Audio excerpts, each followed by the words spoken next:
Finally. Hey there, welcome back guys. We're live to our soldering series. It's going to be how to build your own radio. We have this thing right here. We've been using the older version of it, but special thanks to Ed for sending us the newer version. Right, we have right here. There'll be a link in the description where you can get one down below in the Amazon website. But in the end, hopefully, if all goes well, this is part one. We're going to test the parts like always when we have a build your own drone series or build your own radio, or build your own game. We always test the parts before we started them, because the last thing we want to do is put them in and then take them out because they're no good. We've actually done that a couple of times on some live streams, but you know, in this case, not anymore, since we're going to test them before we put them in. But like I was saying, in the end, you should have something that works like Veterans Car Donation Program right now for free pickup of your vehicle. Help the vets and you'll be able to see the tuning, change the stations. This is 101.1, which is a good station for the channel because there's no music playing. 101, we play your favorite oldies, CBS FM. But those you know the radio station. But they do a lot of talking on there, which is good because if we start playing music on the live stream, this stream would be copyright struck and then restricted and couldn't monetize on this video. Anyway, without any further ado, let's get started. This is what we have here. We're just going to do the unboxing first. The only downside to this radio is that the antenna. You know, if you can find a way to fix that, you might be able to solder it. That could work, and just bind it from behind. Or if you guys have another idea / solution, but here's the kit right here. I'm just going to make sure we're live before we go live. A layout, there we go. And we're just going to go to the tube right here. Make sure anyone. Oh wow, that's interesting. YouTube. .com. Don't need the new part. And go here. And yes, we're live. Sweet. All right, there we go. Now we just need to make sure there's audio. Nothing. Imagine being able to build anything. Of course, that part is fine, but I need to make sure we can hear us. Normally we have an intro playing. Let's see. I don't hear anything. Don't need the new part. And hope you might hear an echo. Yes, we're live. Sweet. All right, there we go. Don't have sure there's audio. Great. Okay. Anyway, that's the way the audio comes in from here. I'm just gonna wait for that to catch up, and then I'll know if we have the true audio from here or the true audio from there. So I'll just let that do that. In the meantime, we'll move the keyboard out of the way since we won't be needing the keyboard. Looks like it's about to catch up. There's always a delay, which is good because that allows you from here. Yes, the audio is good. That allows you to reply to comments in real time. All right, good. So we're good to go. We can just do a pop out on the chat. And of course, YouTube prioritizes portrait mode, but it doesn't give us notifications if anyone is in portrait mode. So portrait mode chat is there, and that's it. Now we can just close it all and wait for people to come. If they do come, sometimes they come later, sometimes they come in the beginning, but depending on what time zone they're in, Swedish Forge is probably getting ready for bed. All right, so this is it right here. Here's nice packaging. Oh, no, just kidding. Here's the kit here, but we'll show you that in a second, one thing at a time, because this is what we're going to be using to test the parts. We have the older version that we've been using for a couple of years, which is right here. This is the newer one, and the older one's right here. Apparently the newer one has a built-in oscilloscope. I don't think we'll be using the oscilloscope, but it's nice to have an updated version of what we were currently using. I kind of like the small one, to be honest with you. It works really well. You just need to charge it, but one charge lasts forever. We're just going to put this over here since we just took off the plastic wrap, but we can always do a cross comparison. The only downside to this one, let's see, is that sometimes, I mean, hopefully the newer one's not this way, you have to do the connections here so that they stick, and a couple of times on live streams we've had to resolder this because these after some time from pulling just come apart. But other than that, the unit is great. There are firmware updates for this, but you can only update the firmware if you have a PC. But honestly, out of the box, I don't have any issues with it. Great for testing resistors, transistors, diodes, and other capacitors. And what's great is that it's very plug and play. And as you can see here, I guess we can. I'm not sure if we need the bright light on, but this will give you an idea. You take a resistor right here, never have to know the color codes again. And again, you want to test these parts so that you know what they are. Usually they're labeled. In this case they're not, but it's probably from another kit, so I'm not worried about it. But sometimes we could use these as spare parts. And then you press it, and see it says unknown damaged part, but that's okay. It's not. It's just you just got to press it again. It's usually twice. Hopefully we don't have to do that with the new one. See, it says the resistance is 10 kilo ohms, which is great. 10K. We have a 10K resistor. We know it works because we got it from another build. You can see right there. The graphics are really nice. Ziggy, turn off camera lights. Okay. Maybe. Nah, not really. It doesn't really. Gives us a little bit. I'm going to check it out on YouTube to see how it looks for you with the light or without the light. So that, and then you test each part, and then you put them on the side. Test each part, put them on the side, and then they're good. Sometimes we've had a couple of duds, but thankfully, if you do get a dud, we actually have a little book of resistors. The book of the resistors on the resistance. It's right here. Then you just find, let's say, oh look, you have a 1 ohm, and it goes all the way from 1 ohm.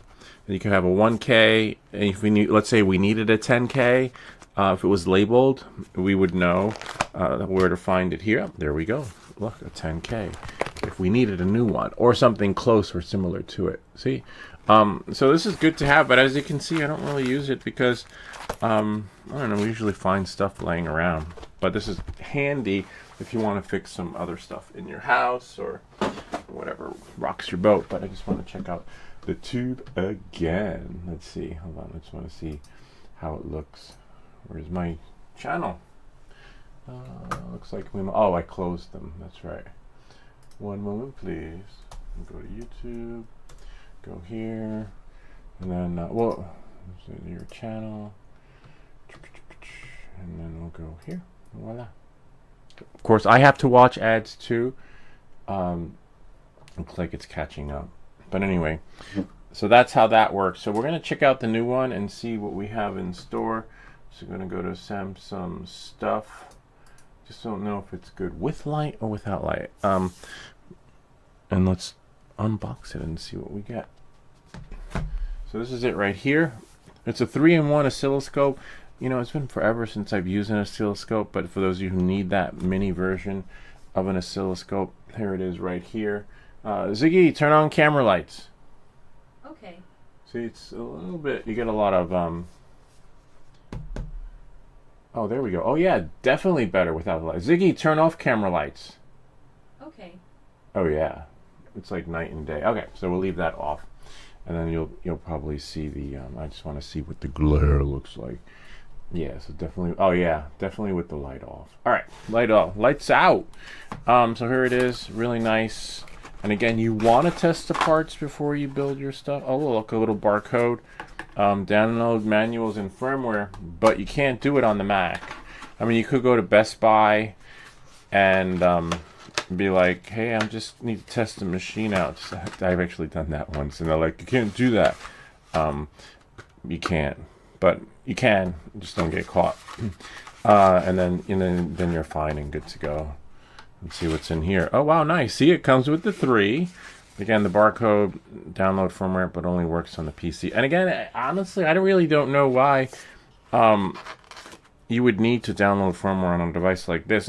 Out of the box, it works great, to be honest with you. So, you're fine in that sense. Here's the unit here.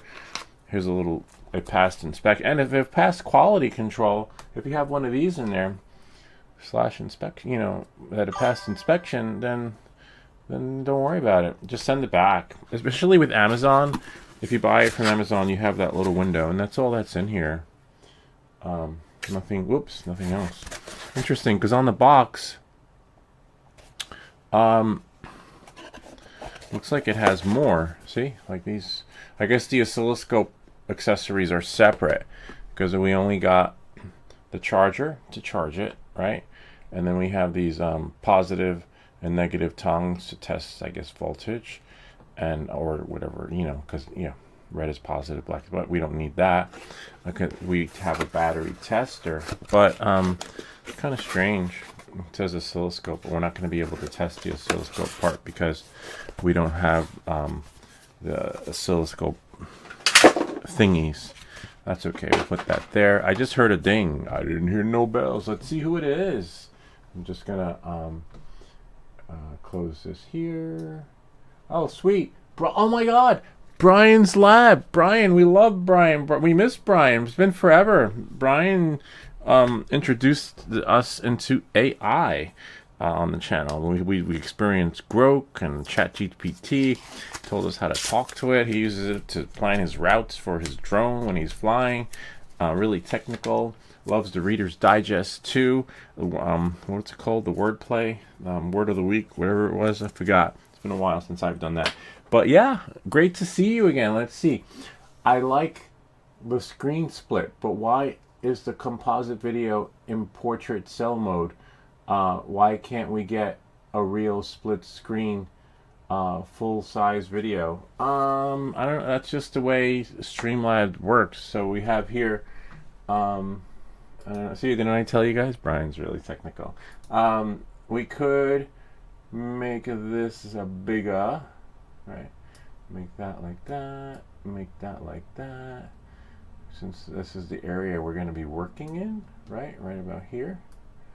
But yeah, that's just the way Streamlabs works, unfortunately. And then we'll press Control key. It's always good to have someone, who,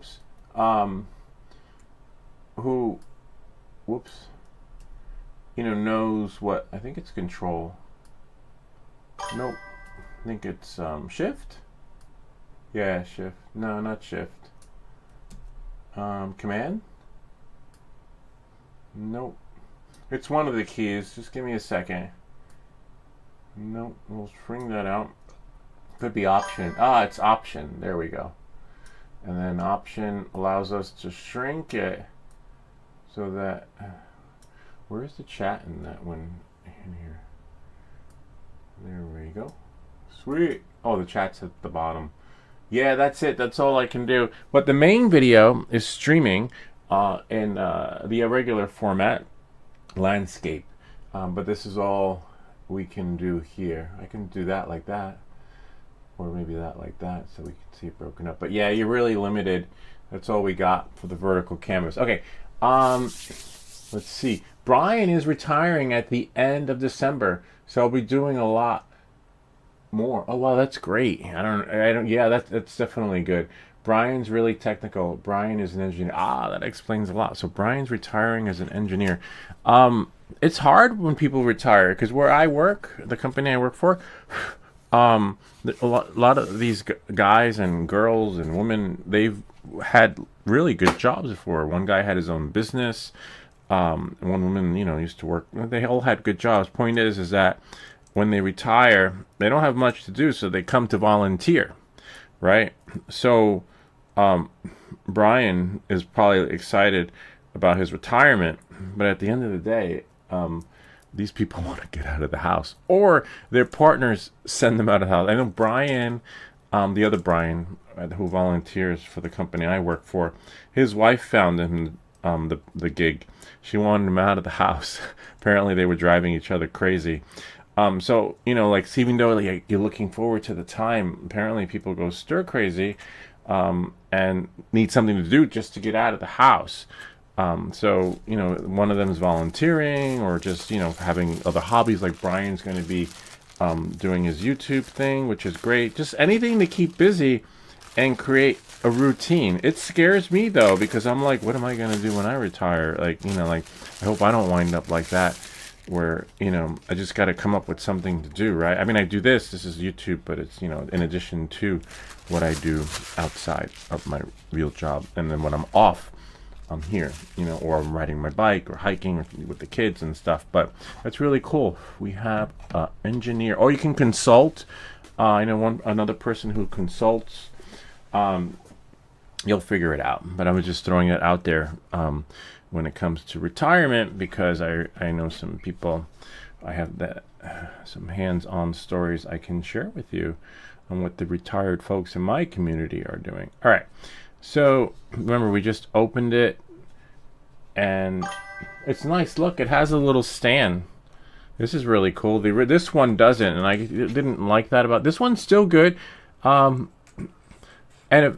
if we're happy with this one, Brian, what we've been doing since you've been out of the loop for a while is that we've been offering first dibs to anyone here in the U.S. our previous equipment. Since, you know, this one was sent to us, that's fine. Instead of having it lay around, like for example, Bob got the really good, what do they call it? Soldering, not soldering iron. Bob got the, I forgot what we gave Bob. We gave Bob something. Oh, the multimeter. Bob got a multimeter, and we'd probably offer him this. So we're offering you first dibs on this if you want. We can, and the channel pays for the shipping. We can't ship internationally. I wish we could. Otherwise, Swedish Forge and the other guys would, you know, would get that too. And we actually have another meter laying around. I don't know if you're in. Oh wow, one touch turns it on. I wonder if it's touch screen. No, it's not touch screen. But this is really nice. But then how do we? So we just use that generator, tools, M-tester, okay, oscilloscope, generator, tools. Let's see what tools are. I'm guessing that for us it's M-tester, but you have on, off, voltage. Yeah, so that's what the red and black wires are probably for. Oh look. You know, honestly, this is okay. I kind of like the older version, because you didn't have to.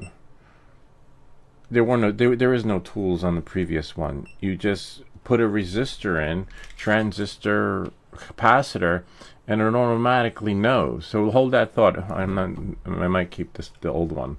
You don't need to, hopefully not. Hopefully you just set it and forget it. It's just an auto. There's just auto mode, you know, like there's no, like, oh, we put it in this mode. So how do we have this one set up? So we have two here. Let's see. We'll know when we get a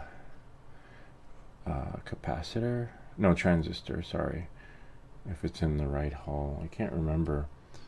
All right, so we have red, black, and put it like that. That's for the top one. This is just tricky, the trickiest part, but other than that, you're fine. And then we'll put one in number 2, okay? And then nice that they hold in. Is it number 2? It's hard to see because I don't have my glasses. There is no rhyme or reason, just as long as one's up and one's down. Because when you want to test the transistors, which have 3 prongs. All right, so now we have here. Yeah, I just wish they didn't have the tools area where you have to designate. Hopefully not, right? Hopefully not. Hopefully we could just put it in M. If M-test works, we're back to where we were. No unknown or damaged parts. Great. Oh, that's nice. The screen is bigger, which is great, you know, especially for me, because I'm like Mr. Magoo. I can't see without my glasses. But let's see if we put a resistor. I think I have a diode in here too. LED. I always get confused with these. The bottom part is the negative, so we should just take from here, and it should flicker. It should just light up. So here's the positive, right? And here is, I think I have them reversed, but that's okay. We make these videos so you don't have to. So we'll put I have to take this out again. One here. See, they come out. You have to be careful. Whoops, see? Another one came out. Oh, here's one there. Just got to watch your hands. And then one there. Okay, now it should lock on. Same thing with the other one. But once you're locked on, that's it. The only time these are going to come off is when it breaks and you have to solder it again. If it breaks. Because remember, this is a newer one. But hopefully, look, it's already charged. You got 3 bars out of 4. And if we click here, see, that's on like that. Black. The shortest part of the LED is a negative, which would be the black wire. And how do we? I don't know how to do this. Remember, we just opened the other one. You just press test. See on the other one, it was just a test button like we did. We tested apart, and that's it. This is old. I kind of like the older one so much. Sometimes less is more. Let's press OK. Testing. Okay, it's intuitive, but the LED should have lit up, right? No, nothing. Usually it does. Let's test the LED on the old one, and then we'll know if our connectors are correct or not. Or there is actually an LED, the diode part that you can just put this in. So we'll do here, go there. See infrared. So this is, see, the red is positive and the black, oops, see, you just gotta watch that. They're the right length though. Is negative. And press test. Infrared decoding.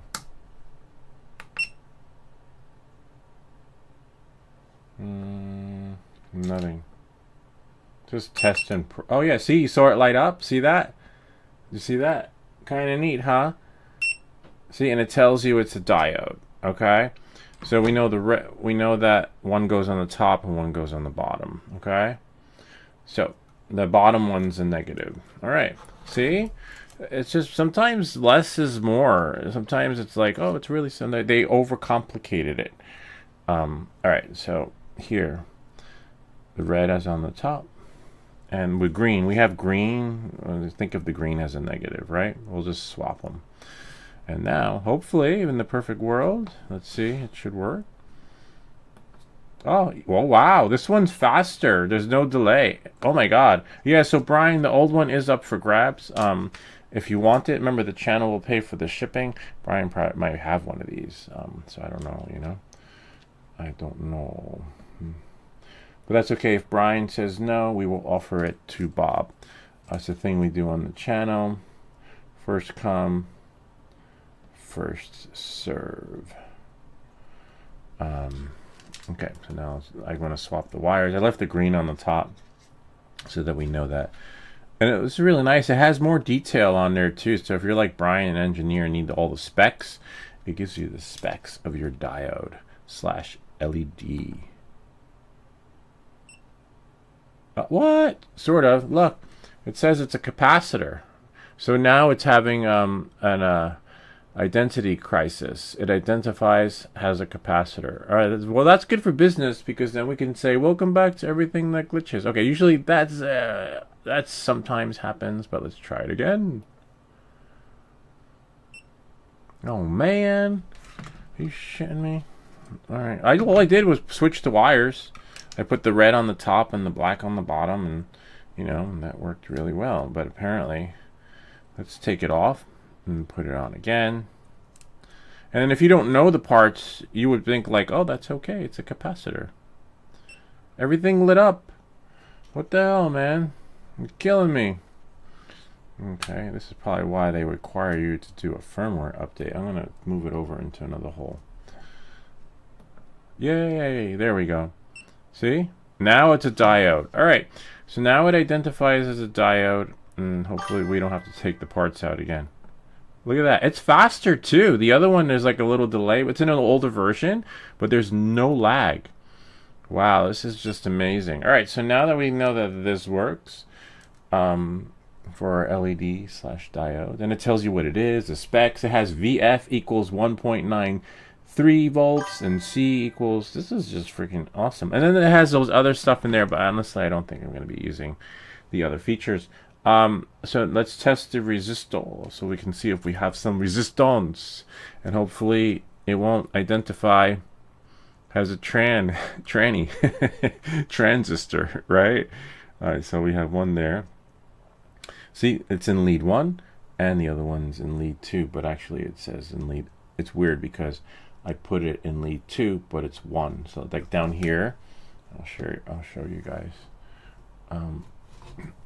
So here it says 1 and here it says 2, and that's correct. Here I'm in 1 and then here I'm in 2, but here it says 2 even though it's 1. I don't know, or maybe it's connection 1. Anyway, let's try it again. Let's see how it identifies. Please identify as your original parts. All right, testing. Oh, and make sure your fingers are off. Resistor, yeah. Oh, 10K, sweet. 10.13. On this one, we got 10 point. This is still good. Don't get me wrong. I would still be using this. There's nothing wrong with this one. It's in perfect condition, and I would not. We would still be using it on the channel if you know. But we got a new one sent to us, so why not, right? Sometimes I don't though. Like my multimeter. If this thing, I wonder if this thing works as a multimeter. Where is my multimeter? Is somewhere down here. But I love my. Oh, here's my multimeter. We're just going a little off topic because this is where we do our giveaways. Bob got the old multimeter. I love this multimeter. So I reached out to the company and was like, hey, you know, I love your multimeter. Would you like to send me another one for promotions? And I'm still keeping this one. This one's about 8 or 9 years old. Sometimes the latest and greatest isn't always the latest and greatest. So the one they sent me, they're like, oh yeah, we have a newer version of it. And they sent us this one. Where is it? Oh, it's right here. It's so big. I don't got the space for this, and we're not doing freaking power lines or like big heavy equipment. But this is nice though. Like if you're into this stuff, especially if you're retiring, instead of getting the watch, we give you, Bob, after 25 years of work, you will be leaving the company with a multimeter. This is not. It's big. I have a review on it, but it's too big for me. Like as you can see, it just doesn't suit the channel for me. And it has a grip that doesn't have AM FM radio, but you know it works. But like for these little projects we have here, it's just too big. I wonder if it has a no stand in the back. Usually some do, especially for what they charge on this. I've seen some original multimeters from back in the day where it was just standard that they threw in. That came with a back stand. You do backflips. So this is good, but I wonder if, let's see what we have here. N voltage. Yeah, I don't know. I'd have to read the manual. I don't want to blow it up. Like I wonder if it does, if we can test batteries with it. I have my other one for battery, and I have this one that I like using. It's the old school one. Bob would probably know what I'm talking about. This is you have yours just for testing batteries. You know if they're good. Nothing fancy. Just works well. But as you can see, that's it. That's all we got to offer you, Bob. I'll see what Bob says. Brian is retiring at the end of December, so I'll be doing a lot more. Brian's really technical, equals Brian is an engineer, which is great. There's nobody but the cat to drive me out of the... Oh, nice. But I don't think I'll need any urging. I've got a lot of hobbies and probably won't be spending any more time at home than I do now. Oh, that's great. You can do hiking, adventures, and stuff like that. Actually, the last component tester I had was purchased off the return table at my local Radio Shack. Radio Shack, America's technology store. Instead, you have the pee-pee over there. This is the condenser thing, and it's about to go off. I had to repair it before I could use it. It was 1970s pronounced 1960s. Wow, that's so wild. Technology. So yeah, if I qualify, I'll accept a new piece of... All right, there we go. Called out. Sorry, Bob. Bob's not here. If Bob was here, we'd offer, and then we'd do a raffle. But we don't have to do a raffle. So yes, it's yours, Brian. You can have this tester, and you can have that multimeter. And it's our way of giving back to you. So just go into the channel description, right? And then in the channel description, my email is there. Or I think Brian has my email. If you still have it, just email me your address and that will go out. We actually have some stuff going out to Bob too, but not this. But if I were you, I'd highly recommend getting since you're going to be retiring, but you won't be home too often, getting the soldering kit, so that when it's raining, you can do a build. All right, so now we're back. Nice jingle. I was actually handwriting a receipt at Radio Shack while the corporate guys were installing the neon sign in the store that heralded the technology store poetic, huh? That's too funny. So he knew the guys who did the jingle. That's so cool. And it wasn't what's his name, Barry Manilow, or Hans Klaterman or something. Richard Klaterman. All right. So these are the parts. This is the box. Remember, this is part 1. Part 2, we are going to build a radio, and then there it is right here. It comes in like a little anti-static bag. If that makes sense. Bob knows what I'm talking about. Oh, not Bob. Brian knows what I'm talking about. A little thing right here. We're gonna put it all out here. This is nice though. Yeah. So give us your address, and we actually have a box we can put everything in too. Not this one, but another one. And thankfully, hopefully,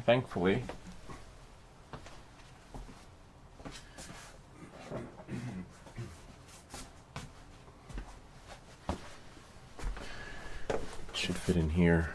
You know, the flat rate shipping. So don't worry, we've got you covered. The channel will pay for the shipping. It's our way of giving back too. But where did I put it? Somewhere here. Somewhere, but nowhere. Oh, it's right there. So we will put this in here. We'll leave it connected. Oh, and remember, it charges via USB-C right in there. You just plug in. The only thing I don't have is a USB-C cable. But I'm pretty sure you have a bunch of those. And I'll make sure, actually, you know what? We will package it later. Let's charge it, right? And then, because this way it'll last you as long as you need. And then, you know, honestly, I haven't charged this thing in over a year. I believe it takes USB to USB-C. You can't use USB. Well, you kind of get the idea. You'll know when you plug it in and it's not charging. Let's try, this is USB-C somewhere here. Whoops, don't break your stuff.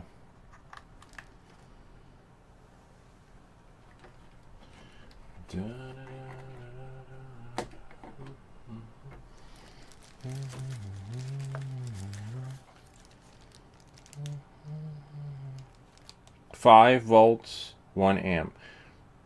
Transistor detector, model X. One moment, please. Please stand by. I just need to find. Oh, there we go. This one's USB.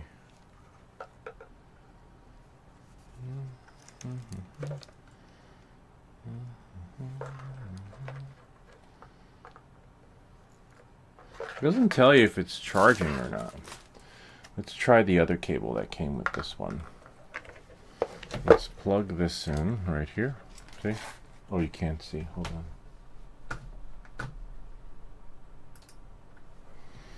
Plug this in. Oh, where does it plug in? Oh, right underneath. So on this one, they put it at underneath. and we should see that should say charging, but it doesn't. And I think this is USB-C. So you see what happens when we have USB-C to USB-C? So you need USB to USB-C. Ah, no, it is. It just doesn't show you that it's charging. It just topped off. So that's this one. Well, let me check the other one. I don't have... I have... Oh, it's probably... Whoops. Don't break your stuff. Behind me. Oh, right over here. A little charger thingy here. I love the flat rate boxes. I just wish everything was flat rate. Whenever you go to the post office, sometimes it's like, hi, do you want to buy stamps? Because it'll help pay my salary. I was like, what? Wait, so apparently when you buy stamps at the post office, that helps to pay their salary. But I thought our taxes do. It's a government, run agency, but apparently not. Apparently stamps pay the salary. But I'm like, I can't buy stamps. I don't need stamps, to be honest with you. I don't know anyone who needs stamps, to be honest with you. Let's turn it on. No damaged components, which is fine. It's so strange. I'll have to read the manual because I don't recall. This one you'd plug in and it just tops off. See, it topped off. But this one, I don't know how it tells you it's charging or not. Are we in the out? Are we in the in?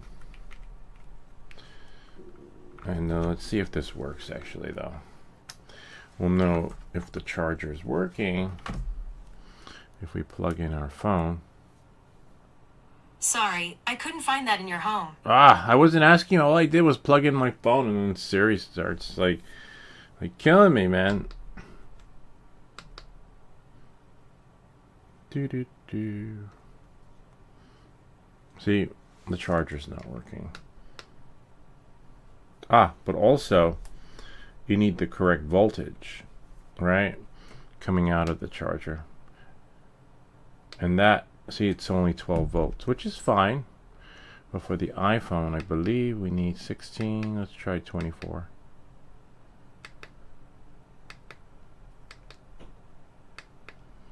If it gives us 20, see, nothing's working. It's not charging it.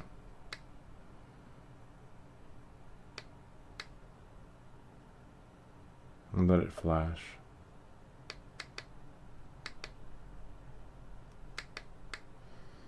You sent me something a year ago. You may... Nah, I don't actually. If you've been following us, 16, 20, 24. We got hacked. No one stole any information. They just were pretending to be me. And they, got into the Instagram account and all that other fun stuff. And I didn't have anything in the cloud. So I... See? Wow, this is so weird. This isn't charging. So I erased my machine. I erased everything. But I'll check to see if I have an email from you. No, see? No charging. So we know that... Let's see if this one will work. Wow, this topped it off really good, though. It's nice to see that USB work. And that works there. This work here. Yep. See, 25%. Okay, so that we know that this works. But sometimes that's really interesting. Like, how do you know when to top it off?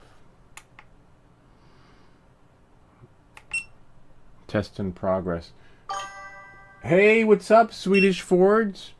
Oh yeah, Swedish Forge. What's up, Blue? Hey, I'm just gonna go test something really quick out there. Usually we send Bob stuff on the channel, Swedish Forge, but Brian's retiring, so we're giving him the watch. I just want to see how this charges. 1 second.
I figured it out. Yay. All right, so let's see. Yeah, Ken was here. We did the live stream of the unboxing, which was great. Well, hold on one second. So when you plug it in, see that light is red. Well, see? And when the light is green, it's fully charged. So we're going to leave it out there, Brian, for you. And when the light is green, well, post office is closed today anyway. It'll go out tomorrow. And the good thing is, like I said, the channel will cover the shipping because it will go into a flat rate box. You just might not get the box for the multimedia. Actually, you know what? Since you're retiring, since we can't give you the watch after all the years and dedication and hard work you did for showing up, we'll just do the upgraded version of this one here. All right, knowing that, moving forward, let me plug this in. We've got another package going out, a retirement package for He's a Jolly Good Fella.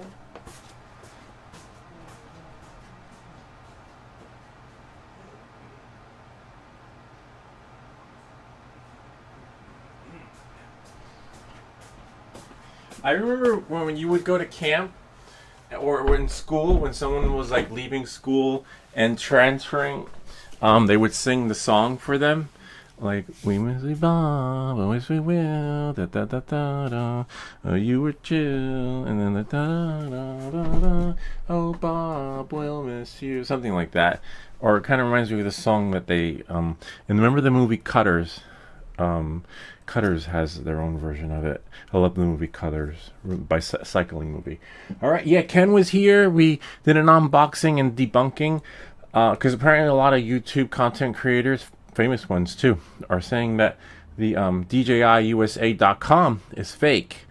Ken fell on the sword. Ken freaking ordered something, but Ken's always ordering something. He's like, "Hey man, I just ordered this from Amazon and it's bound to someone else. Do you know how I can undo it?" "Oh, like, hey, it's broken." Ken's always like looking for a good deal, and then every time he gets a good deal, it turns out to be like crap. But then finally, because he was trying to get a 360 camera on his drone, and he had an older drone, and he got all the parts for it. I'm like, just buy a freaking 360 camera. Drone. And then finally he did, but he did it through the other website, and he's like, "Hey, do you know if it's legit or not?" I said, "Don't worry about it. If it's not, your bank will reverse the charges. You just report it as fraud, and you just hope that they didn't go to town and you don't have anything pending charges that need to be paid that will be delinquent, because usually it takes 2 to 3 weeks or maybe even a month to get those funds back." So he's like, "Oh, okay." And then he's like, "Hey, it came in." I was like, "Oh my god, that's so cool. That would make a great unboxing video, to debunk what everyone's saying is fraud." But then it had me thinking, like, maybe every 10 purchases are real. Like, why not send you a drone and then validate it by someone like me, and then you buy it and then they drain your account? I don't think it works that way. I called tech support. It's legit. But everyone's saying it's not. But so I reached out to the company, seeing if they want to do a collaboration, and they gave me the contact information on who to talk to, and now I sent an email and I'm waiting. So time will tell. But even if they don't, I can't think of anything I want. I saw that the Avata 360 is heavy. I don't fly all my drones, so that would be another drone to add to the wall of creations, but it is kind of cool. But I didn't get we're probably going to do a live stream with Ken of him flying the 360, or me, because he said I can fly it too, to see what our experience is like. But we'll probably do it with the Mavic 4 Pro. So I'd be flying the Mavic 4, streaming with the Starlink, and then we get to see him fly his drone. Only because we can't stream from the computer. The Starlink doesn't have the power to stream yet. Maybe down the line it will from the machine. We tried that on a previous live stream with the Starlink and it don't work, but with the drone it is perfect. All right, knowing that, moving forward, oh wow, that's so cool. I never made it past category 5. It's hard. I was a bicycle racer too, and I did the Marshall thing. I was a Marshall. And then technology store indeed. You sent me something back in the day. Swedish, I see you're waving and messages on the video screen, but they're not showing up here in the chat. Yeah, that's how it's a YouTube thing. It's prioritizing the doom scroll mode. Mobile. It's thinking mobile first. Was a bicycle racer back in the day. Who's Ken? Swedish Forge. Hey, what's up? Hey, good to see you. Yeah, Ken was helping with the 360 Avada boxing. Yeah, so Ken. Oh, Cat 2. Oh my God, that's fast. Yeah, it was hard. I did a couple of races, and I was blown away when I went to the tour of High Bridge, right, which is somewhere out in the outskirts, I think Pennsylvania / New Jersey border. You can look it up, tour of High Bridge, and those guys were doing. For me, I could do 21 miles an hour, 25 if I'm lucky, with pedaling, and then probably today you could probably do more with pedal assist. But those guys maintain freaking like 30 to 40 miles an hour pedaling. I think it was like 35 or 30. Those guys were amazing, and I think it's CAD 2. I think it's Brian would know which CAD pedals the fastest. But I was just like, oh my God, me, I could do 25 miles an hour, but I could only do it for a small stretch, and then that's it. Or 21, I can maintain on the flats for really maybe a good 10, 15 minutes. But those guys are maintaining through the duration of the race nonstop. I was like, what? I was like, wait, they're going just as fast as cars. And not just that, on the hills, And one guy failed. One guy won. He crossed the finish line, came in first place, but apparently he failed because when he went over the finish line, he had his hands in the air. He was like, "Yes, I got this. I won."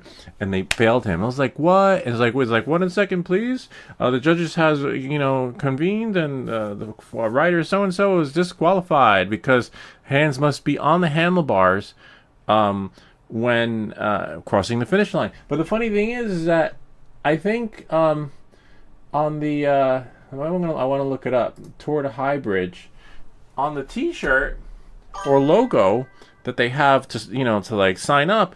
They have a picture of the guy doing this on the bicycle. So it's like a catch-22. Hold on 1 second. Tour of maybe they changed their High Bridge.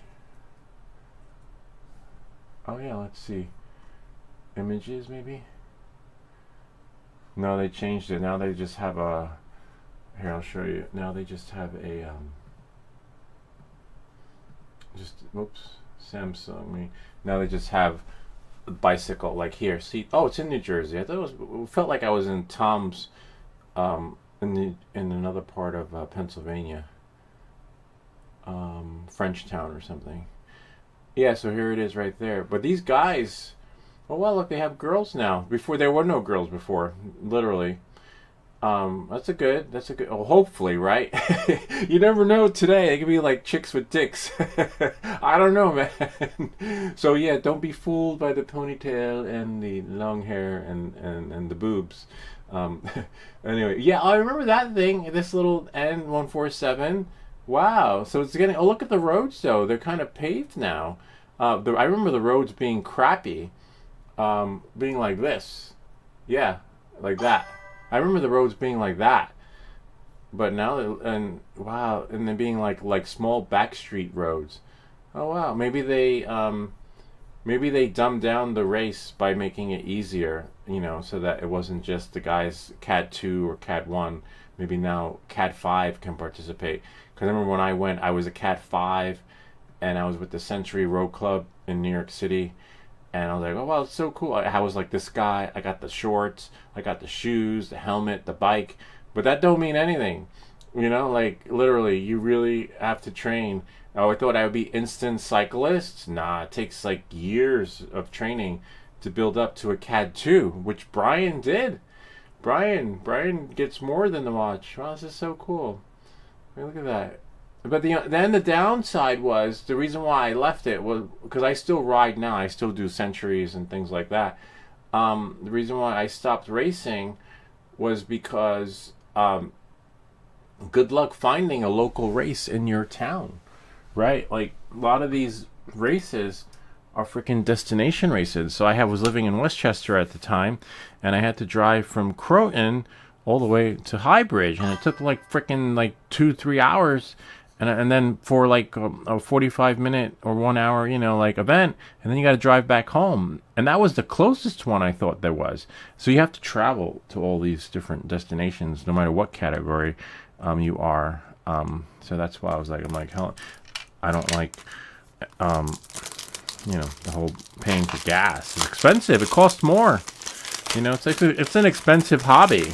But if you're an engineer, it's actually not so much.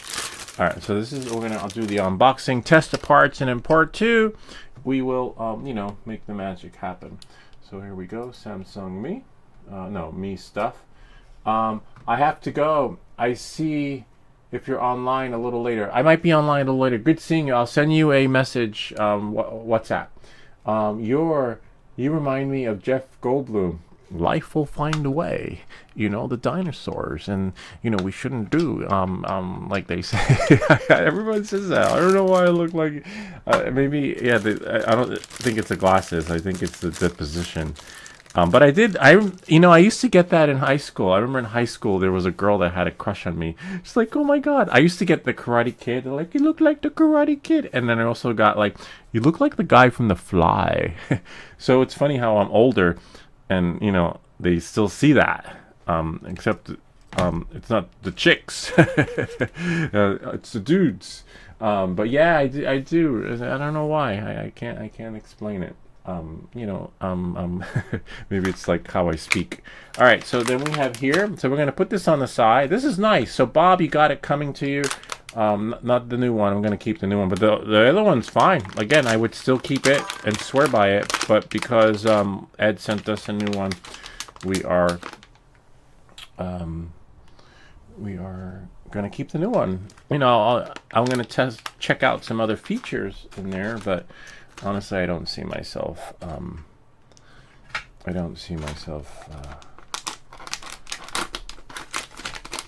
Using all the features. I like to just plug and play. I don't want to like navigate through the menu to use my multimeter. Even the one that I have, the one that I showed you guys, the little one, I always put it in auto. That's it. I don't, unless some features you have to switch on it, but auto should be able to do 95% of everything. Here's our PCB board. Really nice. It's funny, Brian meant the jingle people from the Radio Shack. And then we have here, you could power your radio via micro USB. And this is good if you're retired, Brian, because we're doing this all in one video, but you could like do it in 3 sessions, 4 sessions, 5 sessions. You get back to it, and that's the beauty of retirement. And it's official. It is a tip. Really, you're not officially retired. Or where is the radio? I put it somewhere. You're not officially retired and considered an old man until you drum roll, please. Drum roll. You're not officially old, Brian, until you start playing with radios. Be on the stoop, get your little hat, and there you go. Yeah, so it'll be and then do a little bit today, a little bit tomorrow. Just the only thing you probably want to do is like get a little work area so that you can go back to it. We just do these in one shot. This place is going to be two videos, or 2, because we're going to do the build on the next one, and we're just testing the parts and just giving a dedicated video to the folks that send us this. Ed. All right.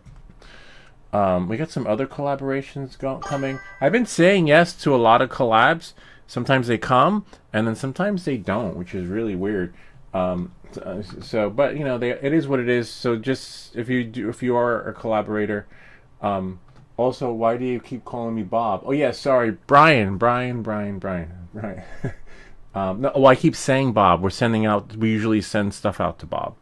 But Bob's not here, so Bob missed out. Alright, so let's see what we have here. But Brian's Lab. Check out Brian's Lab. Check out his channel. He's going to be doing more stuff. Let's see. Information. Be right back. And me stuff. And there we go.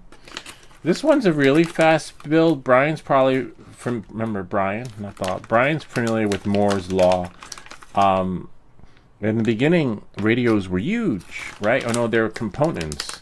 And as technology gets better, the parts just get smaller. See, this is the speaker, like meaning the build, the internal parts, like this game. The original game, the chip to this game, which we'll probably do another one, the chip alone was almost a quarter the size of the board. And then 2 years later, the chip is now smaller than a dime, which is amazing. And that's Moore's law for you. You know, as technology gets better, the components and parts become smaller and smaller. It just becomes micro. And back in the day, this radio would weigh frickin' 100 pounds. But now look, it weighs less than a pound with all its components in there. Kind of neat, huh? We make these videos so you don't have to. I'm an amateur radio operator. Oh my god, that's so cool. A couple of the other guys are too. I think it was what's his name? Markabay. Markabay has his ham radio license. I only have my GMRS. That's it. It's for folks who can't pass the ham exam and just use like a glorified walkie-talkie. All right, so let's see what we have here. But it still works. I'm still studying for it, but I still and you can take it over the tests as many times as you want.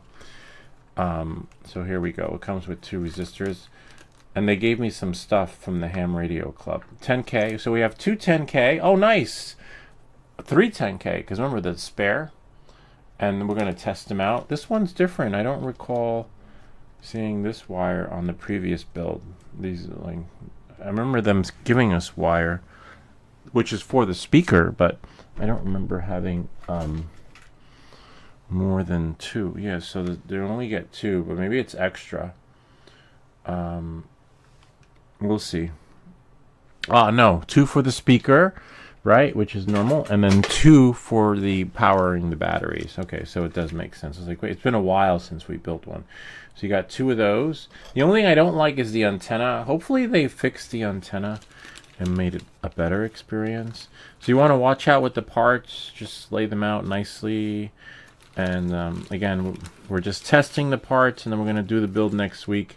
We're going to fix Donkey Kong too, because we got to paint him. Here's a capacitor. Here go these resistors for the hopefully they don't identify. If your meter is identifying resistors as capacitors, I don't know, just change the wiring like we did. This is the crystal, and sort of like somewhat of the brains, because I guess it's a crystal. Remember the crystal radio back in the day from Radio Shack? It's so cool. This is for the headphone jack. Really cool. These are the buttons. See that? We're still going to do an FPV series, so because we don't need the table for this. We only need the table for the Donkey Kong. We have capacitors. But either way, by the end of the week, we must build the radio. Another capacitor. There should be a few of them. Another capacitor. And then we have some more buttons. Buttons I'm going to put over here because when you're soldering, we have extra buttons too somewhere. I have like a whole kit of them. Because one time I messed up on one. They're hard to take out because there's plastic on it. And you don't want to camp out on your parts. It's like a potentiometer of a sort. It tells you what they are. We're going to read them over. Oh man, you would think that if, like, by the time they made a new radio. Oh, finally! No, not finally. This is just still micro USB. I wonder if I put on a USB-C if it would work. I do have a whole bunch of them, but I don't know if that would work or not. The on-off switch. I'm gonna check. Like, why do they keep throwing in these micro connections? That I don't know. Like, if I put on a USB-C connector thingy, will it work? I don't know. We'll check it out in a second. Another LED. Well, that one we're gonna test. Another capacitor. And wow, so many different components. And then we have here these little grommet type things, probably to cover, probably before to cover the holes. Oh yeah, to cover some holes. Not that I honestly with this I wouldn't want to cover any holes because sometimes you have to unscrew it to take the antenna off and tighten it again. Let's see what we have here. And then we have here another capacitor, and then we have this one doesn't have. I think it was the Tesla coil that had the transistors. So we'll test it. We'll test the Tesla coil transistors to see if they work. See how they. The only thing I don't see, which is really weird, it only has one bolt. This is why you don't want to leave your shit laying around. One bolt and one screw for the antenna. Oh, probably because the other stuff is in the other packaging. Okay, that makes sense. So you have one bolt, which goes to the antenna, and one screw. So when you put it on the board, you can put it, but it doesn't really, you know, it just becomes loose. And the other bolts and nuts are inside the other packaging, which we don't need to open until we start putting it back together, because we don't want to have parts lying around. But I do want to try seeing what happens if I solder the connection. No, micro USB is a 5-volt connector. USB-C is multi-voltage negotiated between the charger and charging the. Oh, okay. So wait, can I do that? Let me just show Brian, because I forgot Brian would know. He's the engineer. Hold on.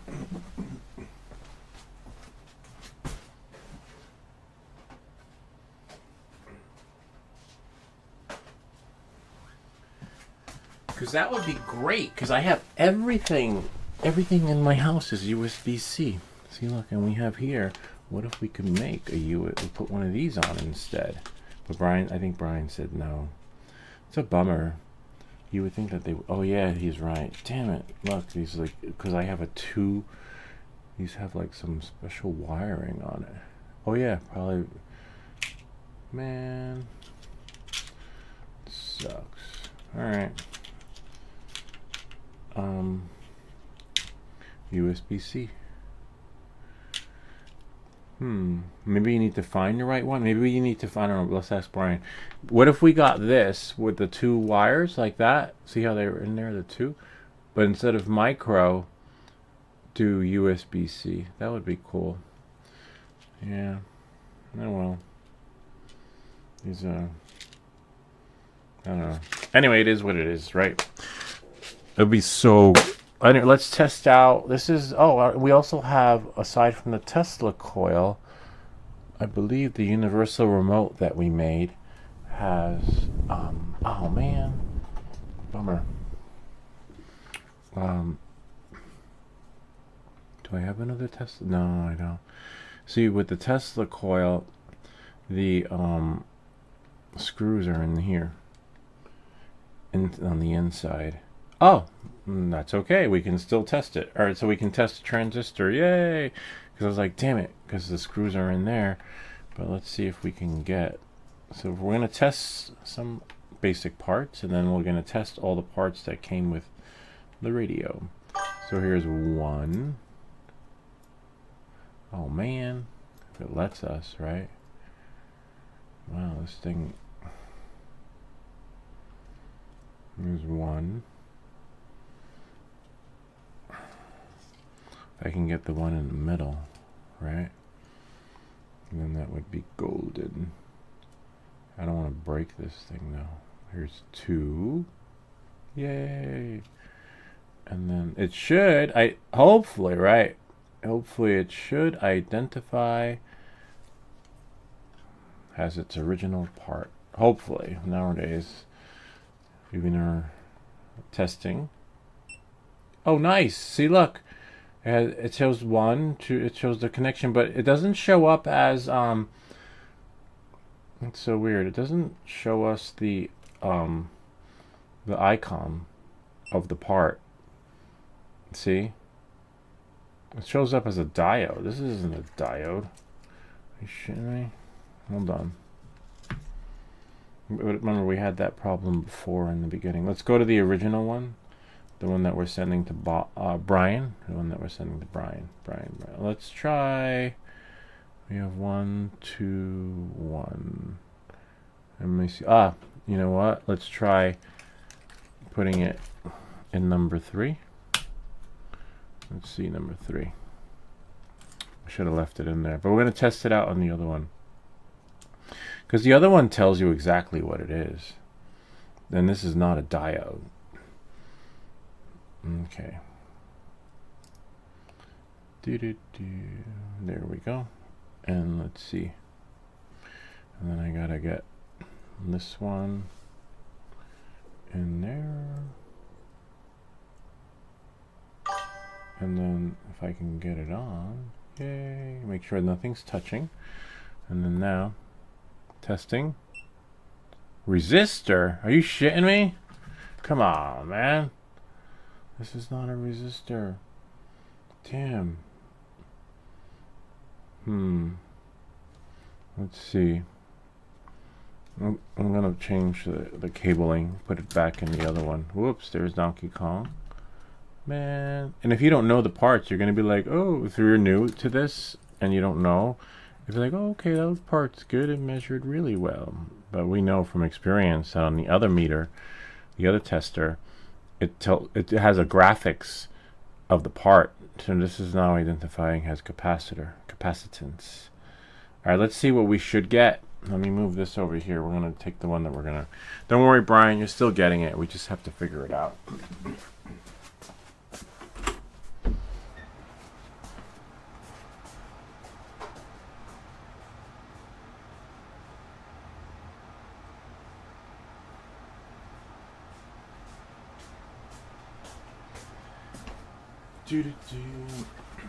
Whoops. Hold on.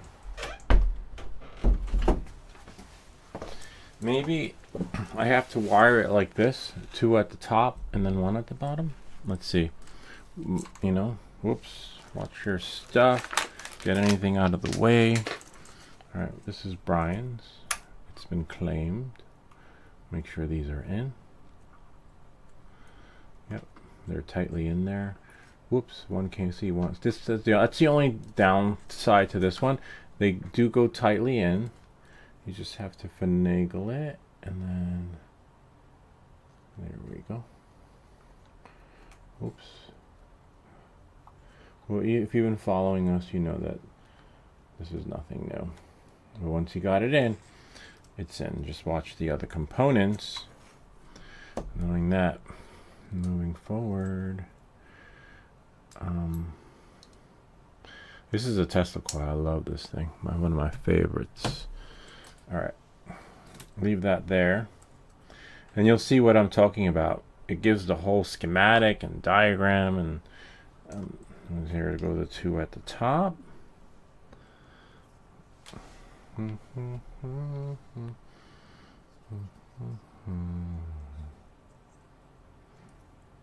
Oh yeah, all transistors are diodes. Yeah, I know what you're talking about, but you'll see what I'm talking about in a second. Oh, that could be because maybe this is the newer version, the TC3, that's why it's doing it. But I kind of like the older one, because the older one shows you how it would look on the diagram.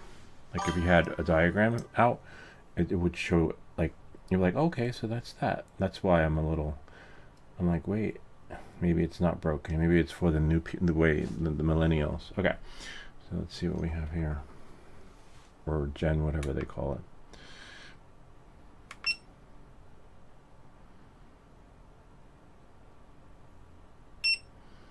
It's still measuring resistance. Interesting. Something must be wrong with it. Maybe because it's soldered on. A little bit of a bummer. Anyway, this is how this shows. I'll show you how it normally does it. Even though it does it like this, on this component here, maybe because it's soldered on. Here, I'll show you how it does a do I have one with 3? No. Let's do a diode, not diode, transistor, sorry. All right, let's see, it does it like, where are they? Ah, let's do the universal result has them here. So we got 1, and then we got, hopefully we can get it in there, 2 and 3. And then you'll see it shows it. It used to do it. I don't know why it doesn't anymore. This one should. Here, we'll try it on the next one too. And then we'll run a test. Test in progress. What? That's so weird. Maybe because it's soldered on. And I don't have any transistors laying around. It would show the 3 connectors, and then it would give a breakdown. It would give an image of the transistor. Now we're not getting that. Maybe I have to put batteries in. We'll blow it up. I'm gonna put batteries in and see. I'm gonna test it again. That's what, if you've seen it done before, if you go back and watch that video, it gives a whole diagram and the schematic of the part. And this one's doing a diode. That is so weird. Why? I don't know. Let's try on the other one. Is it touching? Yeah, so you get spoiled if you're used to things being a certain way. So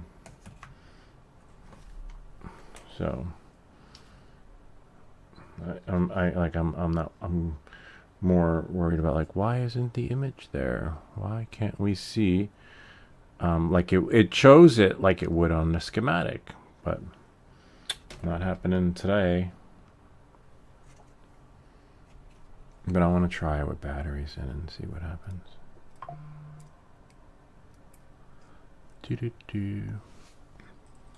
We'll try it on both. Yeah, so unless you're like, it was like foolproof in a way, and it didn't matter which wires went where. It basically, and there's one, and then if I can get the one in the middle, that would be cool.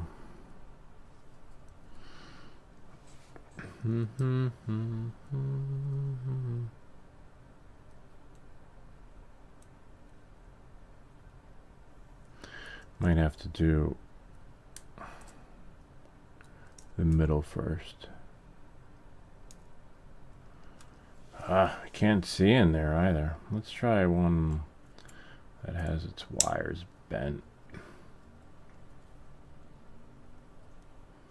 That one works.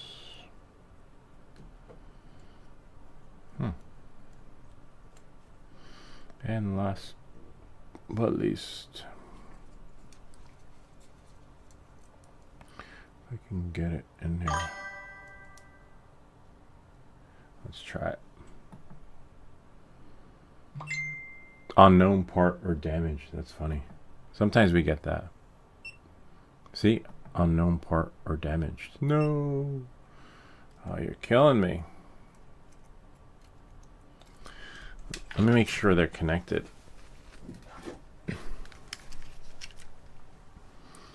Three. Let's see. We got 1, 2. Oh, yeah. Let me try another one. It's really hard to get it in. We got 1.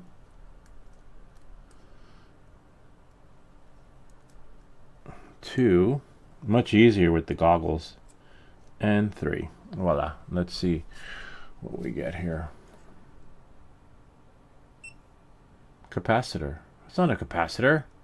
Are you shitting me? It's a transistor. I don't know. Let me put power in. We just need more power. Let me find some batteries.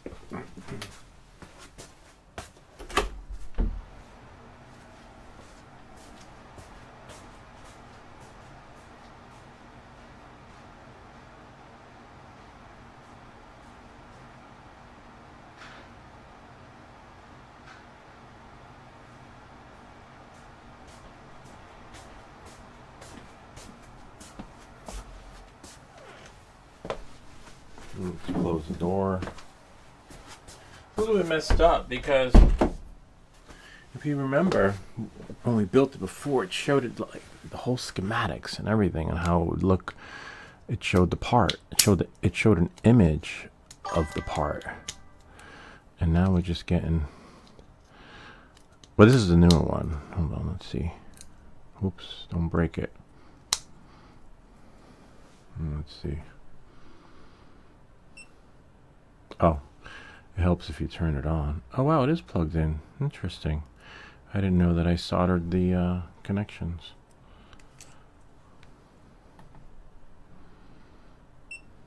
No, that's strange.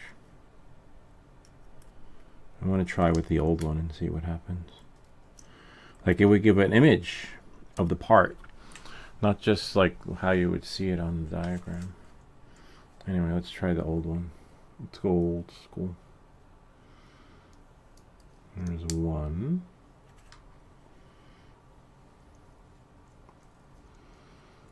Here's two. This universal remote works, the one that we built. It's amazing. I love playing pranks on them on movie night.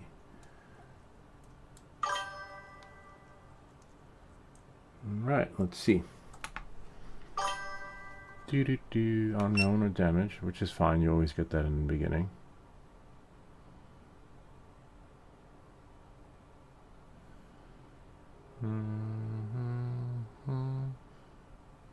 Oh wow, the other one went kaput on us. Test in progress. The power's on, which is fine.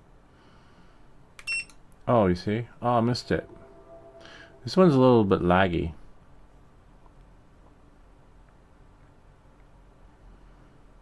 Let's see. Stop, stop, stop.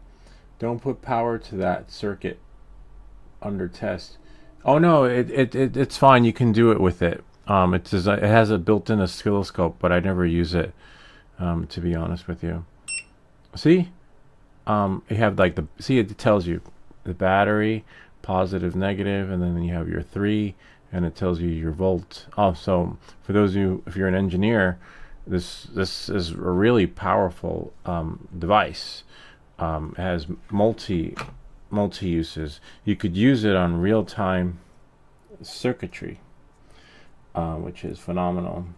To see where your short is and stuff, which is kind of cool. If that makes any sense. It does come with the this thing to measure the voltage. It doesn't have the it's weird. It doesn't come with the connections for your oscilloscope. I think you have to buy that separately. Anyway, but don't worry, it's still good. Here, look, I'll show you, Brian. Brian, right? Not Bob. Here, we'll test an LED. Hold on.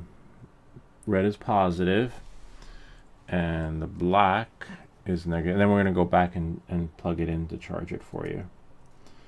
And then it should be, it charges really fast. The only downside to charging it, I'll tell you in a second.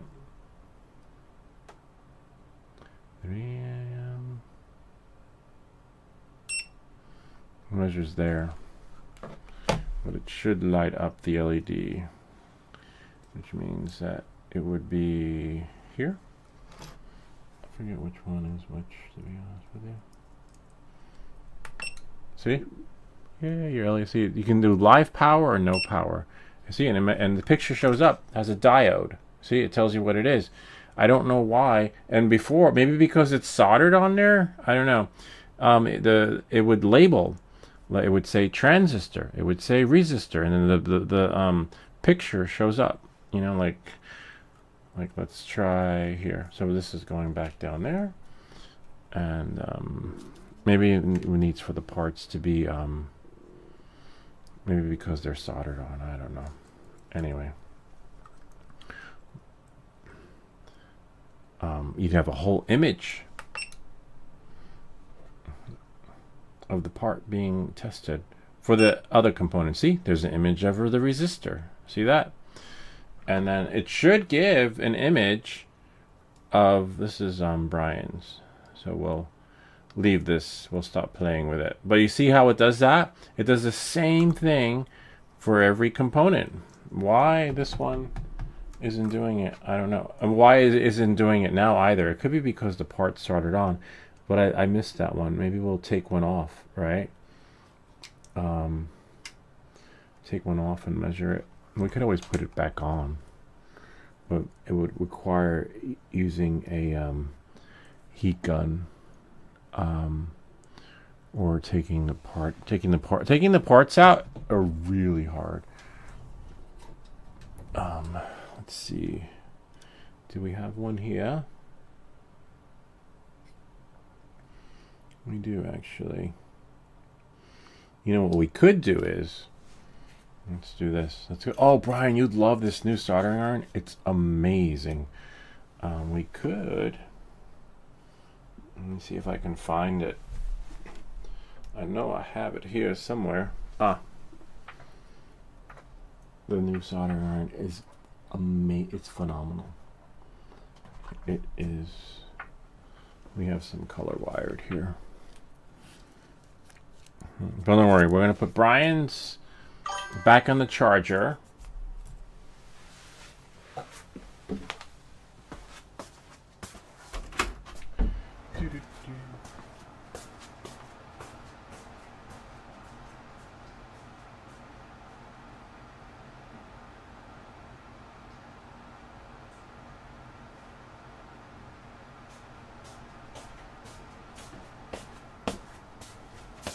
Got to get some leather wire.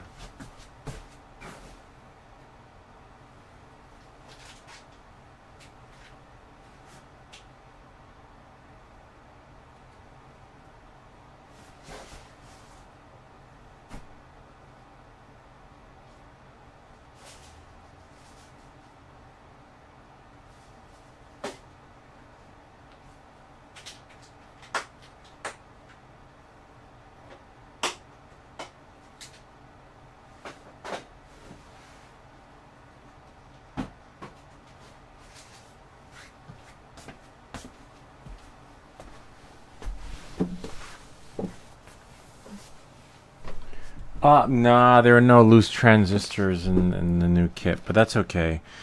You know, I might cut one out, or take one out. We could always put it back. Taking them out is the hard part. So instead of taking them out, as you know, you'd have to use the heat gun or the solder wick pen. We should be able to get one out without it. I'm not gonna kill myself taking one out. Just gonna take 3 spare wires and put them on. But it could be because the parts are, actually, speaking of, because the parts are soldered on. Let's see what happens with the resistor, right? Hold on.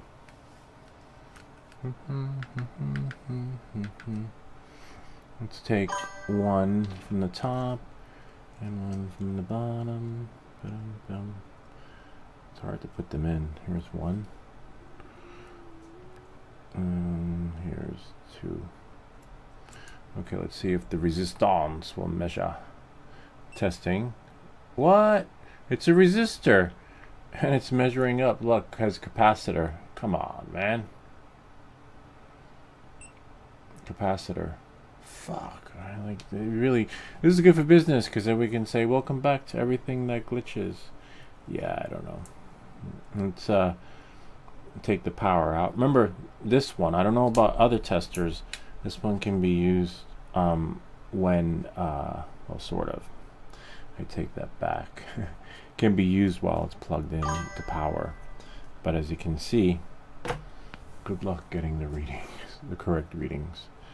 This is just a piece of plastic, but as you can see, the battery is like not freaking coming out.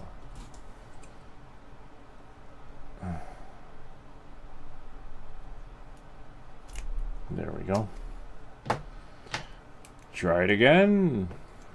I'm gonna do red and green, since those are the top ones. And there we are. Testing. No, it should measure has a freaking. Oh, let's test a resistor, right? That's not bound to the board. All right, and then that will give us a process of elimination. So here's one right here. I think it's the same one, because sometimes some of these kits give you spares. Okay. Again, take my fingers off. Testing. Unknown damaged part. Capacitor. Are you shitting me? It's a fucking resistor. My resistance. Okay. Still a capacitor. This is like what a lot of young people are going through today, having an identity crisis and trying to figure out who the fuck they are. And capacitor. It's a resistor. It should like measure out as a freaking. Okay, let's see if we can shut it off. Logo. Go back. Go back. M tester. Okay, let's try now. Unknown part or damaged. Okay. Let's try the top wire. The top connection. Okay. Capacitor. Let's change the wiring. Let's put it, move it over one. Now try it. Resistor, yay! So we moved the wire over one, and we found the resistance. All right. So now that that one is out of the way, but before I try and solder, yeah. So it can be confusing. You gotta do this when you freaking, I don't know, something about the wiring. But let's see what happens now. This one here. This one, there's somewhat accessible. I just want that picture of it to show up. Like it literally shows a transistor. You see a picture of a transistor. But no, Brian, the new kit only has capacitors. And you will see a picture of a capacitor. You know, I wouldn't be so stubborn about this if I had not seen it. But now I don't see it. And I want to see it. And again, it could be because the parts are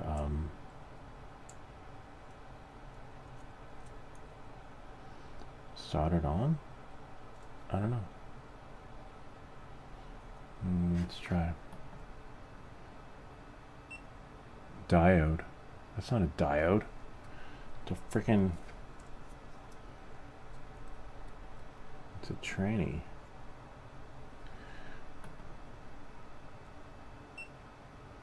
No. Oh well. Let's try it again. It's possible that maybe we have to move it over. Let's try moving it over one. For that. So we can self-identify. Still a diode.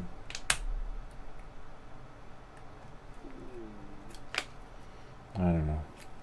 Oops, one of them came out. Two came out. Three came out.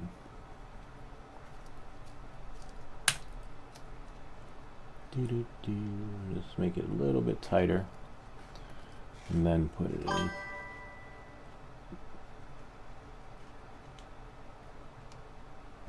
There we go. Again.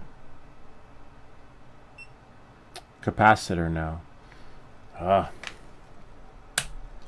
But if we put 1 and 1 and then 2 and 2, lock it and then try it.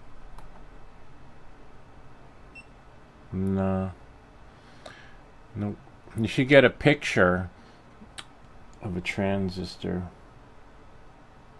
And it tells you the part number too. You know, like literally. Well, maybe I'll just take one off, right? You can always put it back on. Maybe you can't. Maybe you can only use it to look for shorts, right? But I wish I had one laying around, to be honest with you. And maybe not use the soldering iron. Maybe use the soldering iron, right? To get out. Actually, you know what? And it's not working well on the board, right? Let's see if we can. This is the new one, Brian. It heats up in seconds, literally. I'm not going to use it on this what I'm about to do, because it does require more heat. But I need the solder wick pen, and maybe I'll use the old school one. Hi, Lou. I'm at Panera. Hey, Ken's here. Ken, Brian was just asking about you. Ken's one of our viewers slash subscribers that we've actually met in real time. We'd meet you too, Brian. Take the component out of the circuit to test. Yeah, I'm going to do that. Because it shouldn't be, I don't know, confused like our young people today. All right, let's see. So this one is at, it's a pretty good temperature. I'm going to take it out.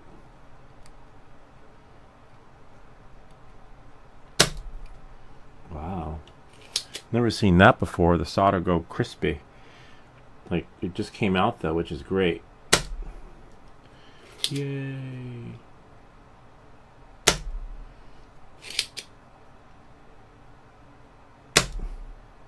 Wow, we got lucky with that one. I kind of I've never used this tip before, to be honest with you. It's the flat one. It's flat. You see a lot of them on those YouTube videos.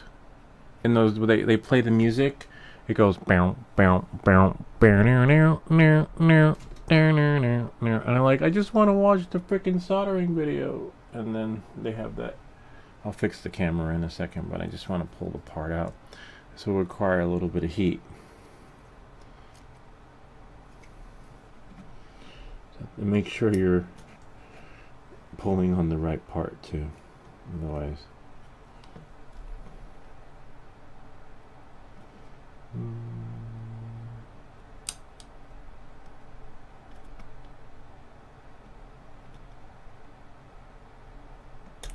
Got it.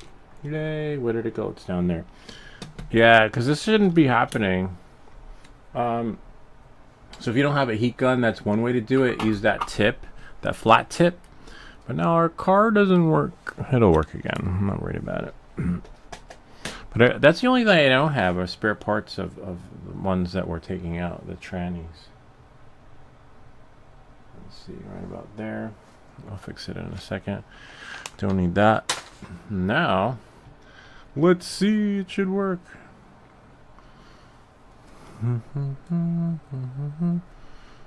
It's a little bit of a bummer if this does work, that it doesn't show the part or icon unless it's taken out.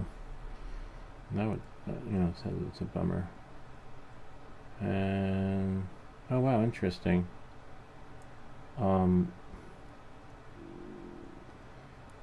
The tongs on the black one are a little bit different. They don't. Oh, there we go. Now they're grabbing. They weren't grabbing. And then we're gonna do. Well, this one honestly, it doesn't matter. It shouldn't matter, right? But I don't know. Like which one goes in the middle, which one goes in the top, which one's in the bottom. It's with the capacitors and other ports that. Remember, this is new out of the box. It should. Let's see. Testing. Still diode. Interesting. But it's not a diode. It's a freaking transistor. Oh, but remember, we moved one over. And put one here. And then capacitor. Interesting. Let's get Bob's. I want to get Bob's.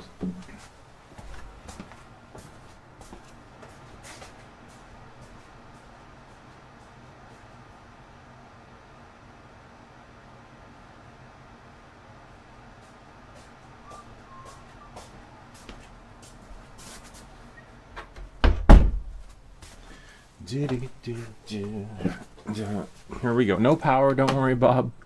But I want to see the picture. It's supposed to show a transistor, not a capacitor. I'm like, no, you're killing me. All right, let's see. We'll do it in the order that the wires are in. We have 1, 2, 3, right? And then we'll do here, start from the beginning. 1, right? And then you have 2. Whoops, something popped, but it's fine. Popped in a sense of like moved wire. 2, nothing exploded. And 3. I can somehow. There we go. Let's see. Unknown damage. You get that in the beginning when you first turn it on. Test in progress. No, still diode.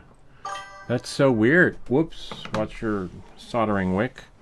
It's supposed to be a picture of the pot we are testing. Man. And then it's not. Let's try moving the wires around. A little bit of a bummer. Anyway. There we go.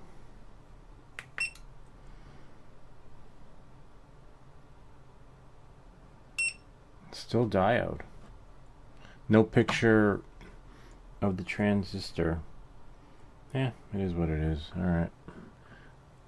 Maybe I moved something. Let's try.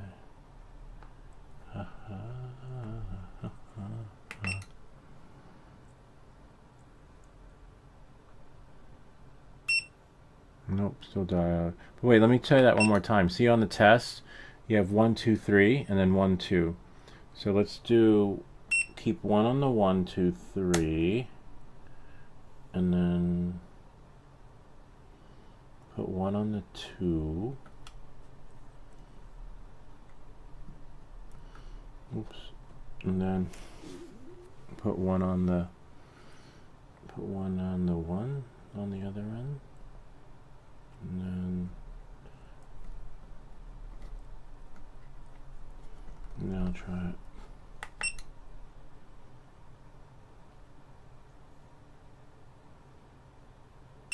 Ah, yay, look, this is it. You're probably like, what the fuck's that guy doing? I'm telling you, I tell you. See, look, there it is.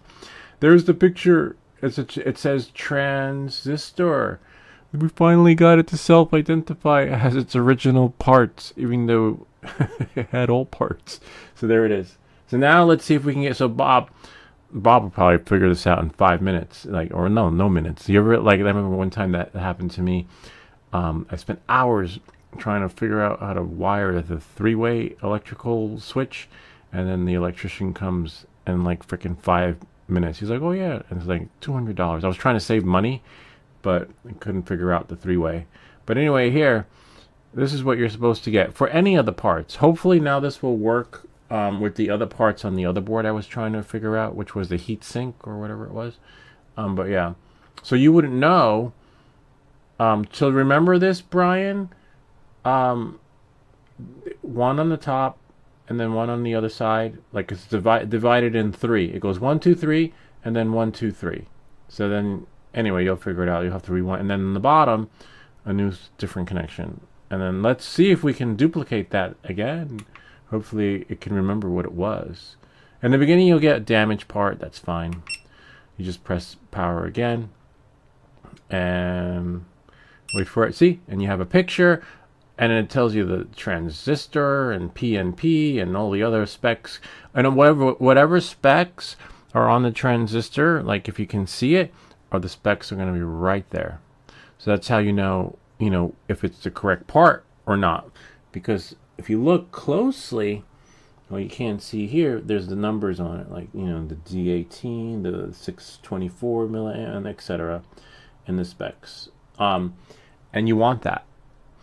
But if your transistor is identifying as a resistor or capacitor, we know the wiring's wrong. That's so weird, though. I must have disconnected it accidentally, because we had it set to forget. Like we would have been when we did our last build, when we built the universal remote. We whatchamacallit, we were just testing parts one after the other. Like we would have been done with this video. So we're going to put this back out because this is Brian's, and once it finishes charging, we will ship it to him tomorrow because the post office will be open. Now, oh, actually, before we do that, let's do this. Okay.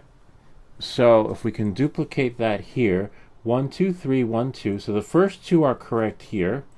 So I want to open it a little bit, push it down, and then open it a little bit, push it down, and then the last one, why I don't know, the last one's in the correct spot. No, the last one's on the last one. Okay, so the last one is right here. Okay, and then now let's try it on this one. See, remember it kept identifying as a capacitor. So now that we copied Brian's settings on his, it's so weird. I don't know why it wasn't doing it though, because on our last I guess it must have been a while since we were soldering. On our last solder build, we were just like pumping out all these parts and testing them.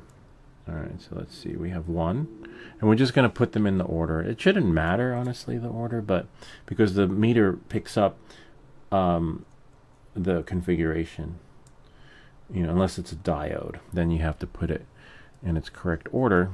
At least that was our experience in the past when we had other previous builds. But hopefully we don't have to like reconfigure the wiring to test a diode. Okay, let's see, testing part. Yay! See, there we go. We did it. So that's what you're supposed to see. But hopefully we should be able to throw a diode in a resistor and test the parts accordingly without having to reconfigure the wiring. Okay, we make these videos so you don't have to. So now Brian knows. Brian will probably know why it has to be connected like on all these, like 1, right, and then 1, 2, 3, and then at the bottom 2, 3, right, and then 3 on the third because it wasn't working on 3, 1, 2, 3, and then you have KAA. Anyway, we just want it to work. So now, hopefully, we can measure a diode. Except I don't know which one's positive and which one's negative. When it comes to this, could be the bottom one's negative. But let's see. We would know in a second.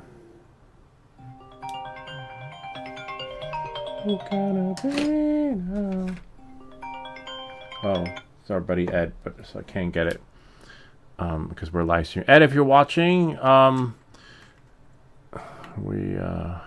another Ed. Here we go. Hopefully, we don't have to rewire this for the diode experience, because that would be a bummer. We've never had to. Oh, no, see? Did you see that? It lit up. Diode. Okay, great. So the diode connection. Let's make sure Brian's works, though. We want Brian to have, because we don't want him to send him stuff and be like, yo, they just sent me crap. Okay, let's see. No, it's not. Like, I love this, and the only reason why we're giving this to Brian's because we don't need two. I don't need 2 multimeters. I don't need. You don't need. I don't know. Otherwise, stuff just accumulates. Like you spend half your life accumulating stuff and the other half getting rid of it. Thankfully, in this case, we don't have to. We just do it as it happens. So you're always going to get damaged in the beginning, and then you press it again. See, it works. Yay! See? All right. So we're going to plug this back in again. See diode, and that's it. So now we're back to where we need to be. Let me put that there. We know that works, and then we're going to charge this. The only thing is that there's no smart charger for it, and I'll explain that in a second.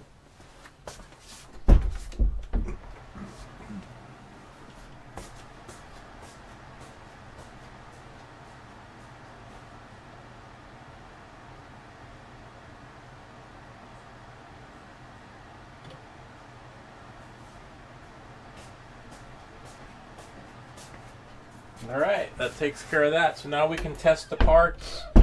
We got a fully functioning. We'll put the resistor back later, and then we'll test the car and see if it works. I'll just reset this, test in progress. I guess resets like that, right? All right, knowing that, moving forward, let's see where Brian said, I will forever be Bob when I visit here. Straight. I've definitely been called. Or no, it's Brian. I keep mentioning Bob, but when I say Bob, we send Bob other stuff. There's a Bob that we send stuff to, but we know Brian. You know what? I'll say Brian's lab. So Brian's lab is getting this. I have the same one. That's funny. Oh well, someone else has the same thing. I solder the same exact one. Hello. That's so cool. Yo, no way. Have that same car model. That's so cool, and I love it. We put the car on the table. It actually does work too. That's cool. We'll just tell them that that's cool that you have the same one. Brian's lab will be getting this one. That's so cool that you have the same car. So it sounds like Red King YTS20 also practices soldering too. How does your car work? Do you like it? We're sending the other meter to Brian's lab. If you had been here sooner, you'd be getting the giveaway too. But unfortunately, you just watch out for the live streams. And we don't know when we're going to be doing giveaways. Sometimes it depends on what's sent to the channel. So Brian's lab got lucky since he was the first one here. It's first come, first serve. So be on the lookout, because when we do the build of this radio, who knows, maybe we'll be doing another giveaway. But congratulations to Brian's lab. All right. Whoops, there's Donkey Kong, which we'll be doing next week. All right, putting Humpty Dumpty back together again. So now we can test the parts. Usually, if your device / tester is well calibrated, it does not take forever to test the components. Usually we would have been done. This video would have been done a long time ago. And as you can see, Brian's lab was worried about testing it with live power. You can test it with live power. You just have to know what you're doing. In my case, I don't. But it's weird how, actually, you know what? Before we continue, we should be able to test the parts / components as they are on the board, which was why we were doing what we were doing, because the image was not appearing, right? Because if we had a short on the transistor, resistor, or capacitor, we shouldn't have to take it apart to see if it's actually working or not. But we make these videos so you don't have to. Let's see, and then this one in there, and then now hopefully if we press here, we should see an image. See, we see the image a little bit different, but that's probably because the part is soldered on. But let's compare that. But at least we see it tells you we have our 3 connectors, right? Which is what you want to see. But let's try. It is a little loose, to be honest with you. Now let's try it. See? But we know that there is a diode connected to it. But anyway, you kind of get the idea. Let's test the other part, though. I want to test. Some of these parts might be hard to test because they are soldered on. So it'll be hard to get a grip on the resistor. So we can see the resistance. And again, Brian, you can measure it when these parts are live too.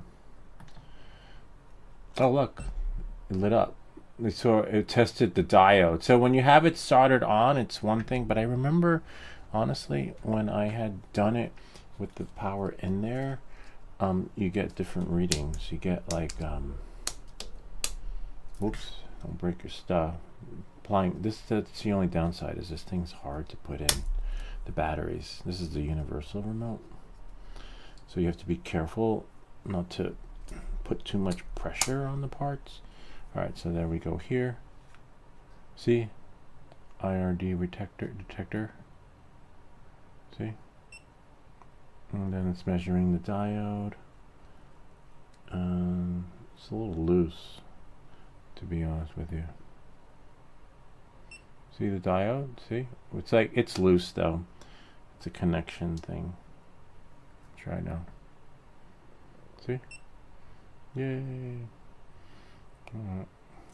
Anyway, I'm going to try one at the bottom.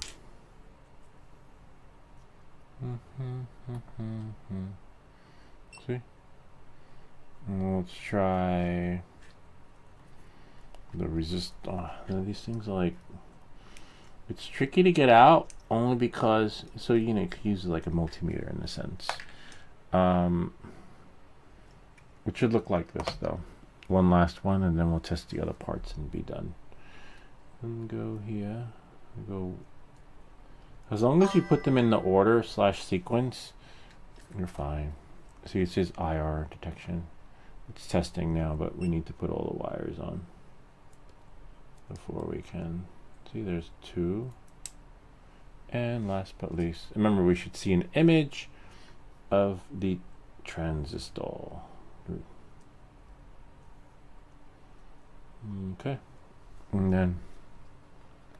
then hopefully next week, not next, see? Transistor. Yay. I don't know why it doesn't show it on the other one. Let's try one last time. On the board. See? So just put them in the order. Right? Any order, it doesn't really matter. There's 1. Take the battery out. That's, again, this is the hardest part with this kit. This one, like, the batteries are really, you need like a battery remover.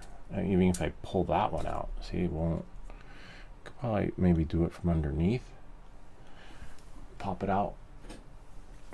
And then just pray it doesn't go flying everywhere. And that's just a kit.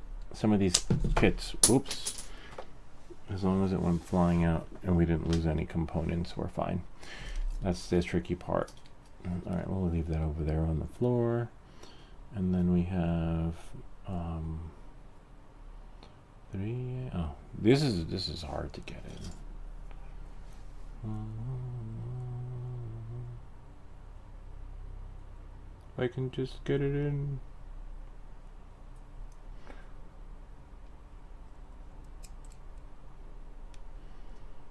You know what? Let's move it.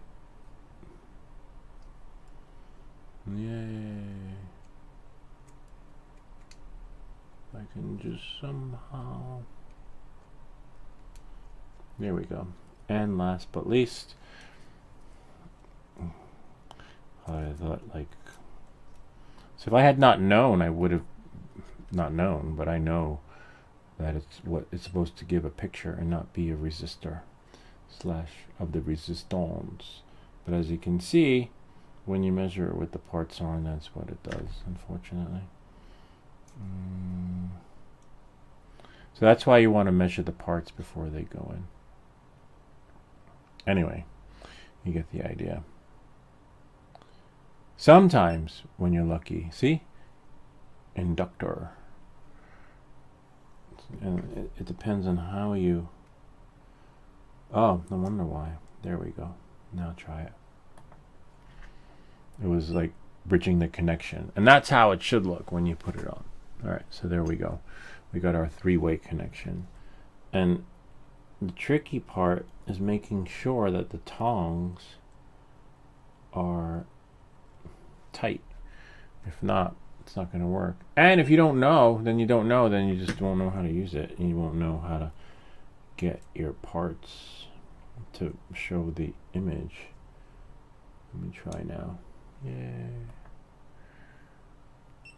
Yeah, so that's it. All right, anyway, you get the idea. We'll be over with this in 5 minutes. And pull that one out. And that one. And then we'll put Humpty Dumpty back. We'll put the car back together in a bit. All right, after we test the parts. All right, so we know this works. We definitely know that works, which we'll put right here. Now we have to test all these. These measure at 1K. So, okay, we should measure. And you want to test each one. I forgot what it was that we built. We did a build where we had to find a spare resistor, unfortunately, which was a bummer because it was not an easy find. See this? It's not like Brian's lab. They're not supposed to, these tongs, these little things are supposed to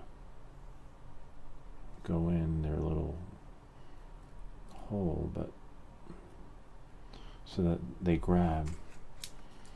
Like, here's the red one. See? Let's see. Might have to return this. Ah, you're killing me. Or, you know what? Just take your tweezers and fix them. Push them up. And then bring it in. There we go. Yay. And then bring it out a little bit.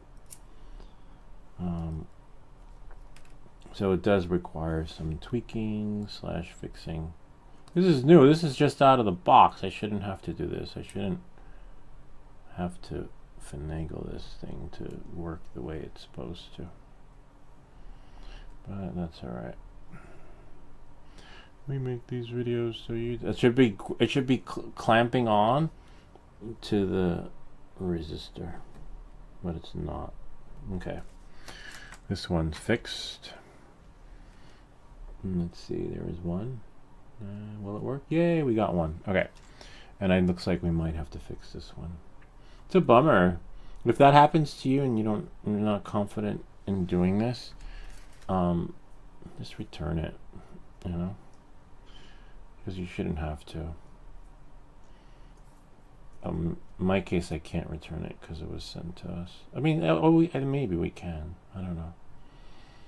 I never really reached out to third party promotions.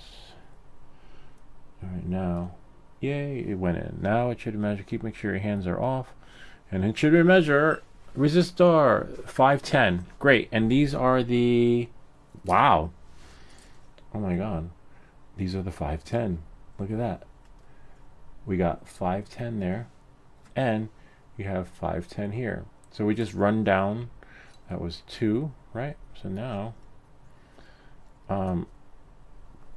we just test the next one and see what we get. That's so cool. Twine tapestry. Hello, it's me, Bob. Hey Lou. Hey, Bob's here. Bob actually has a new Bob. I kept calling Brian's Lab Bob, but now we know who Bob is in Brian's Lab. Just make it easier to just call Brian's Lab. 524. It's okay that it's a little off.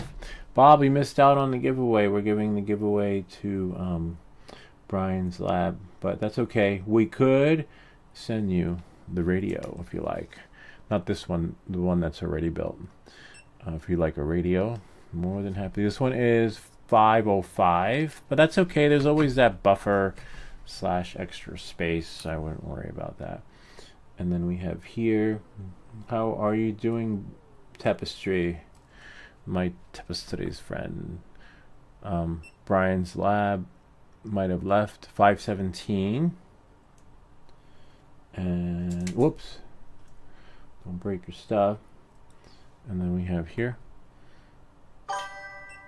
518. That's okay. It's always going to be that buffer. And you're not going to get, it's not always going to be like the first one measuring at 510. This one's 499, which is fine. This one is, put it right there, 497. That's okay. It's still within. We have a book in case, a book of parts in case. 524. Yay. And then we have 495. There's always that, like, you know, it's off by a small percentage, but as long as it's within range, you'll be fine. Like if I measured at 2 something, then I'd worry, because then we really need to go to the book of parts and get it out, you know. And then we have, that's just a switch, which is fine. No need to test that. Bob, I got more, baby. Oh wow, he got more baby shrimp. That's so cool. Check out Bob's channel, the Brine. These are, let's see what measures here, and then I'll tell you what we got. Oh, nice, the 1K, and that's right here. See, 1K, which would be like 1,000, basically. K is 1,000. And then we have here. And then we have here. We'll do the next one. Yep, 1,004. Remember, 1K. Okay, not 10K, but 1K. So don't get mixed up with those Ks. It would say 10K. And then we have the next one. Waiting. Yay, 1,004. Okay. And we just go down the ladder. So it's within range. Oh wow, this one's a true. Oh no, 108. 108K. I like the new one. The new one's just a little bit different. It's the same as the other one, to be honest with you. It's just a little more not so vanilla. All right, let's see. 994.2. All right, so within range, almost 1K, but that's fine. If it was 500, then I worry. And then we have, yep, 1,035. So these are all 1K. This is good. See, we're almost done. We'd be done a long time ago if the thing was set up to plug and play. And then, so these should be 10K, okay? Which is, I think, what we had over there. Go here, press it. This is nice. 10K, sweet. 10.18K, which is fine. It's still within range. And then we'll go down the ladder. And you'll see it shows K on there. Okay. 900. Oh, this one doesn't. This one does 9850 ohms. So it's almost 10K, but not really. You could always, it's fine. It's like 9,000. This one is, yeah. This one's not reaching the 10K, but that's all right. It's within range. You're always going to have that little. Brian's Lab can confirm. Send us a link to your shrimp so we can share a link. I used to love shrimp scampi. It was my favorite, even though Bob has them as his pets. But he knows what I'm talking about. I used to eat the whole bowl of it. Now, forget it. I became allergic to it, which is a bummer. Now I can only dream about shrimp scampi, but just, appreciate Bob's breeding them and selling them.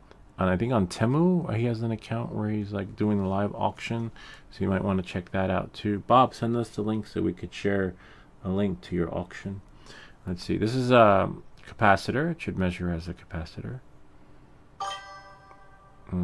Testing. Oh, okay. Yeah, see, capacitor. And this one is 104.3. So now we look on the side, we have 100. That's fine. It's within range. See, this is a 100 UF, but this says 104.3. Remember, it's always going to be within range, but if it said 25, I would be worried. But don't worry. You're always going to have that buffer. Okay? And then we have here, do it again. Put one here. This one is a 100 UF, so hopefully this one measures at 100 or within range, right? What did Bob say? Okay, Bob's going to send us the link. Send it here, though, so I don't have to cut and paste it. If it lets you. If not, let me know. It should let me. 102.4 UFs. That's fine. It's still within range. Hopefully it lets me, because YouTube doesn't like when people share links. They think it's like spam bots or those malicious folks who hijack people's accounts. That's okay. We know Bob. But anyone else we won't be trusting with a link. I wonder if I put one at the bottom, what it does. I put it on one red at the top and then 1 3 at the bottom. We lost 2 bars, though. Interesting. 104. So it does work as long as one's... that part I'm not crazy about because the one that we're giving to Brian's Labs, right? Look, we already lost the bar. We have not charged that one in over a year.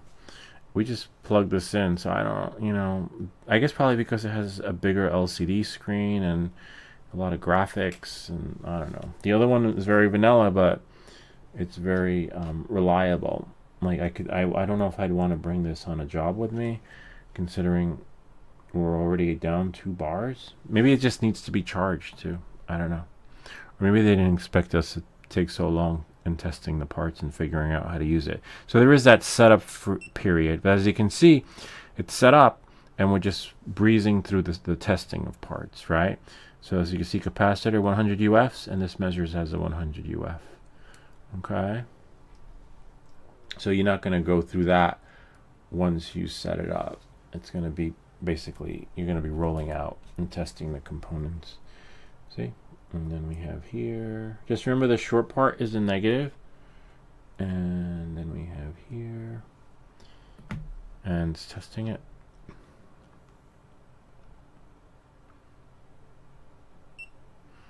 $907. It's okay. Well, let's see what this one measures as, though.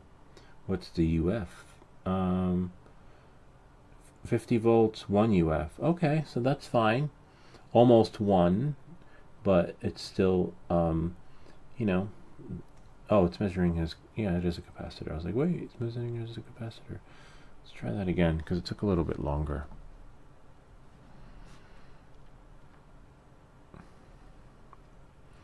I always get nervous. See, capacitor, yeah, 906. All right, so it's still within that percentage.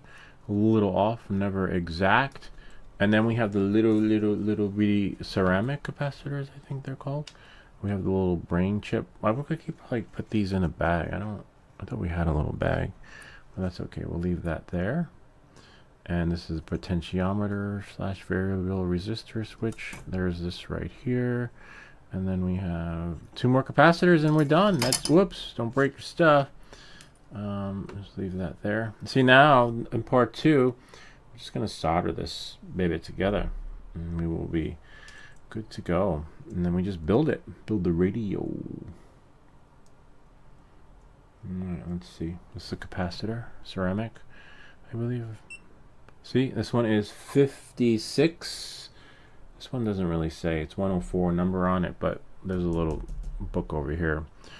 Not book, but like a little pamphlet that tells you what you got in there. So this is fine. I wouldn't worry about that.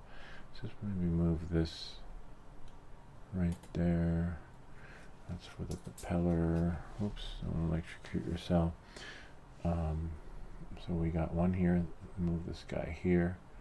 So now we have our resistor, capacitor. So we have 1, 2 more, and then we are done. Hopefully it doesn't die out on us. Here's 1, and there's 2. I want to leave it on and see how long it actually does, or just read the specs, right? See, this one is 49. It's fine. Remember, we got 50 on the other one. It's never going to be exact. There's 2, and last but least, there's 3. And there we go. Yay, 51, which is fine. So we got 3 of those. Doesn't matter. These don't matter if they go in left or right, because it's the other ones that have the positive and the negative. So we have here, and these are the little buttons for the switches. There's 1 button. Those you have to be careful for. We have extra ones in case we messed up, but you don't want to. So that's where we'll use the what do you call it, the painter's tape, to make sure that they stay on the way they're supposed to. And there's that. When you're soldering them on, because they kind of move a little bit. Oh look, another one. I didn't know there was another one. Who's that? Hello, back, Lou. I have to fix my K1. Oh wow, what happened with your K1 Max? We're gonna paint the Donkey Kong this week. This week's gonna be a busy week. Oh wait, Ken, are you still there? Are you still there, Ken? But tell us what happened with your printer. Ken, if you're still there, are you open to the capacitor 53? Okay. To doing a live stream in the park with your... Actually, let's call him. He'll pick up. Because I want to maybe do a live stream with the Avata 360. Should be interesting. I'm not crazy about it though. It is heavy. It does weigh a ton, and if you're like me, if I bought it, I'd probably just fly it once and that's it. I don't do FPV that much anymore, to be honest with you. I like the micro FPV indoors. That's fun. That's so cool. I can't wait to fly again indoors. So there's that, and that's it. We're gonna charge this and see how it goes. Make sure all our components are here, though. They did put this in its own little separate Ziploc bag, so I don't want to put them. I don't know why, but just to play things safe, we'll just put this one in its own separate bag. The chip, one of the chips actually. The other chips are here, so we'll leave that there. That's one switch. This is the brains. Really cool. That you have to be careful and make sure you put it on correctly, because if you put it on backwards, oh look, that's where that was from. In our FPV series, we have another one of these things. I forgot what it was from. We're gonna use it and put it on the other drone, so that it has like a soft landing. So we have here our little anti-static bag, so nothing blows up. Brian's lab is not here. He stepped out for a bit. It was great seeing him again. It's so cool. I'm so glad that. I was always wondering what happened to him, but he's retiring. Bummer. You know, I'm not looking forward to retirement. I don't know what I'm going to do. We'll have to take some tips from Brian's labs, you know, so we don't go crazy. Crazy doing stuff. Crazy from stir crazy. Or we can take tips from Swedish Forge, right? Can you imagine like being retired and being able to 3D print all day long, right? That would be cool. Or read, right? Read a book. I don't know. You'll figure it out. You'll figure it out, but just, you know, it takes people time to figure it out too. Sometimes their partner, like my friend Brian from where I work, his wife sent them there. She called up the director and was like, "Do you have anything for my husband?" I was like, "What?" Let's see. I had to buy new parts, so now it works perfectly. New board and hot end. So I upgraded a lot of stuff. Oh wow, the hot end had gone down and the board was broken. Oh my god. Oh, is that the hot plate or like another board? Markabay's here. Yo, what's up, Markabay? We have a new series thanks to you, the FPV Indoors. I was just looking at the little parts here to see what the other capacitors were that measured up at 50. How are you? Well, maybe we'll do one dedicated flight in this video to Markabay to thank him for giving us the idea for FPV Indoors. Yes, ceramic capacitors. So 4 measure at 104 and 0.1 UF. All right, that's fine. We are good. Markabay, Swedish 4. Oh, you know Markabay. You know who was here? Brian's lab. Brian's lab was here. We had not seen him in forever. I wonder how we shut this off though. Even though it has a little thing like that, which is pretty cool, but you can't really see it on the live stream. That's nice because the original one doesn't have one. It does have those in and out and all the other fun stuff for the oscilloscope, but it's not touch screen. I wonder how you shut it off though. Hold on. If we go back, maybe we hold it. Let's see. Turn it off. Oh. Logo 1. No. Maybe it shuts off automatically. Hopefully it does. We'll leave it like that. The other one does. The other unit. We'll leave this like this, and then when we build our radio, we will you know, make the magic happen there. Where's my remote ID though? Speaking of remotes, oh, it's right here. I like to keep that together, and now I can just register with the FAA. Maybe a different drone I want to put that on, since I don't have the Neo. And that is pretty much. Oh, Brian's lab. See, leaving this connection, so I'll be off the chat, but still watching the video. Okay, that's great. Brian's Lab. Bob was here a second ago. He was going to share some links with us. Bob is into brine, breeding shrimp and having live auctions on Temu. One of those, I forget the name of the live auction site. But anyway, you should check out Brian's stuff too. So we have Brian's Labs and Bob. Brian's Labs is the engineer and Bob is the shrimp guy. So, but he changed his name to Twin Tapestry. Actually, let's check out his channel. Maybe that's the new Brian channel. Not Brian as in Brian, like Brian, the shrimp. If that makes any sense. All right, let's see. Let's go to his channel. Twin Tapestry. Go to channel. Whoops, we lost our chat. Oh no. I sent the copy. He said he sent the copy, but I don't see it. Hold on, Bob. Hold on, Tapestries. Twin Tapestry. I appreciate the shout out. Yeah, no worries. No worries, Twin Tapestries. I was telling Brian's Labs about you, and I kept calling him Bob, but now we have Tapestries, which is fine. I just need to go to channel so we can see what you have on there. Oh, sweet. No, he has some gaming stuff on there, but where the brine? Where the shrimp? Not Brian as in Brian, but where are your little shrimp? I see your videos. I see the icon. One Shot Miner Pro. That's really. Oh, we also sent the Twin Tapestries Juan Bob, also AKA Bob, the One Shot Miner, the Jingle Miner. Oh, so this is a new channel. Interesting. Okay. What about the channel with the shrimp? A lot of people have that. We have a couple of viewers / subset. Afix, I think, has 2 or 3 channels. Anyway, send us the link to the shrimp under videos. Got it. It's a Neo Caradina shrimp. Interesting. Hold on. Let's go back. Under videos. I see videos, latest, popular. I see the cards, Dungeons and Dragons or something. No, I don't see the link to the... Oh, there we go. Oh, no, that's Ancient Battle. No, I don't see... Anyway, you kind of get the idea. Brian's Labs. Twin Tapestry has...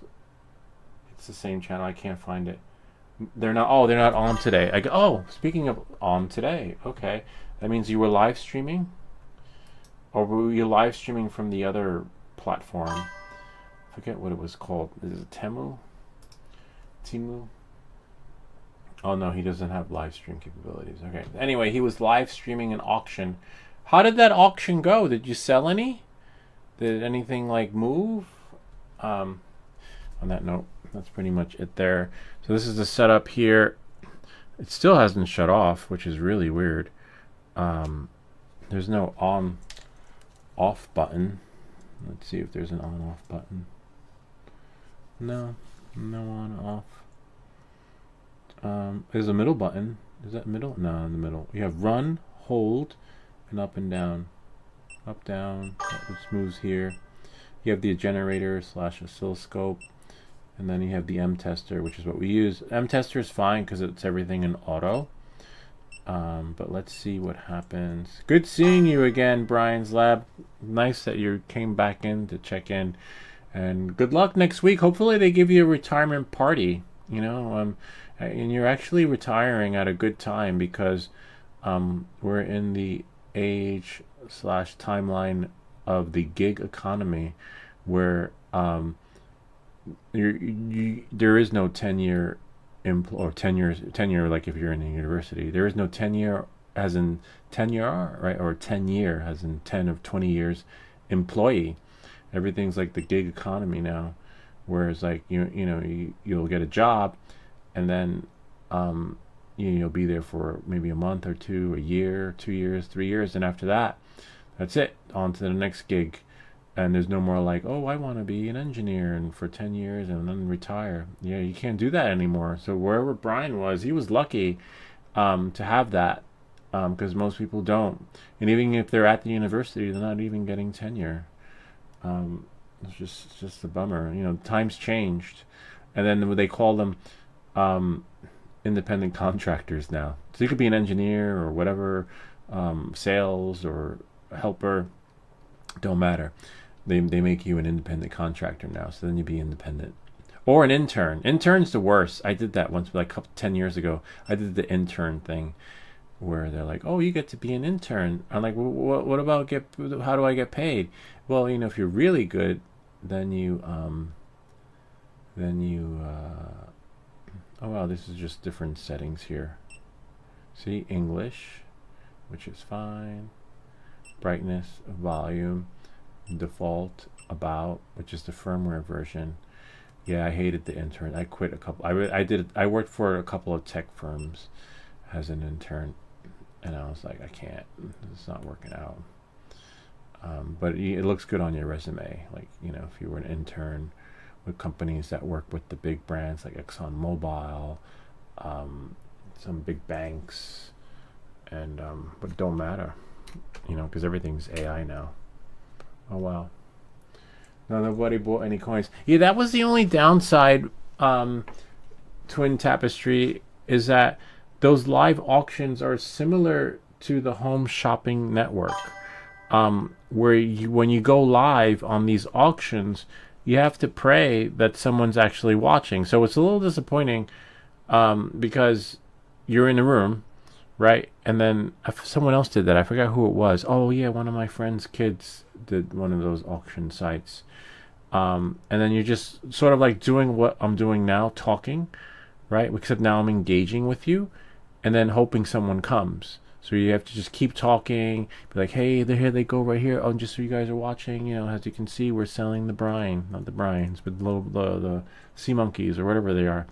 And then you just keep repeating yourself over and over. Like Swedish Forge would say, like, "Why are you repeating yourself?" Because you just have to. It's like the news, right? Think of it as the news. You watch the news, and then the news comes on 30 minutes later, and it's the same thing. So when you do these live auctions, you got to do the same thing over and over again, reiterate, and then they talk about the experience. Talk about what's happening. Talk about how old they look at they're swimming right there. Oh, look at that one right there. And just so you know, when you're watching, as you can see, they came in these little packagings right here, and then 5 minutes later, oh look, they're swimming. There's another one right there. Oh, and just so you know, they come in these packages right here. Packages of 5, 10, 12, you know, whatever your rocks your boat. But we'll make sure we send these to you overnight. Maybe, I mean, not overnight because that would be expensive, but you kind of get the idea. So when you're doing those live auctions, you got to keep them entertained, and no one knows. That's the thing.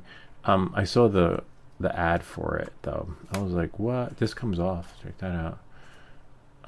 There's like a little thing that says here, but it should shut off. I don't know why it doesn't shut off automatically. I'm gonna, you know, maybe after 5 minutes, I don't know, I'll let you guys know if it's shut off. But we still have to put back together the car.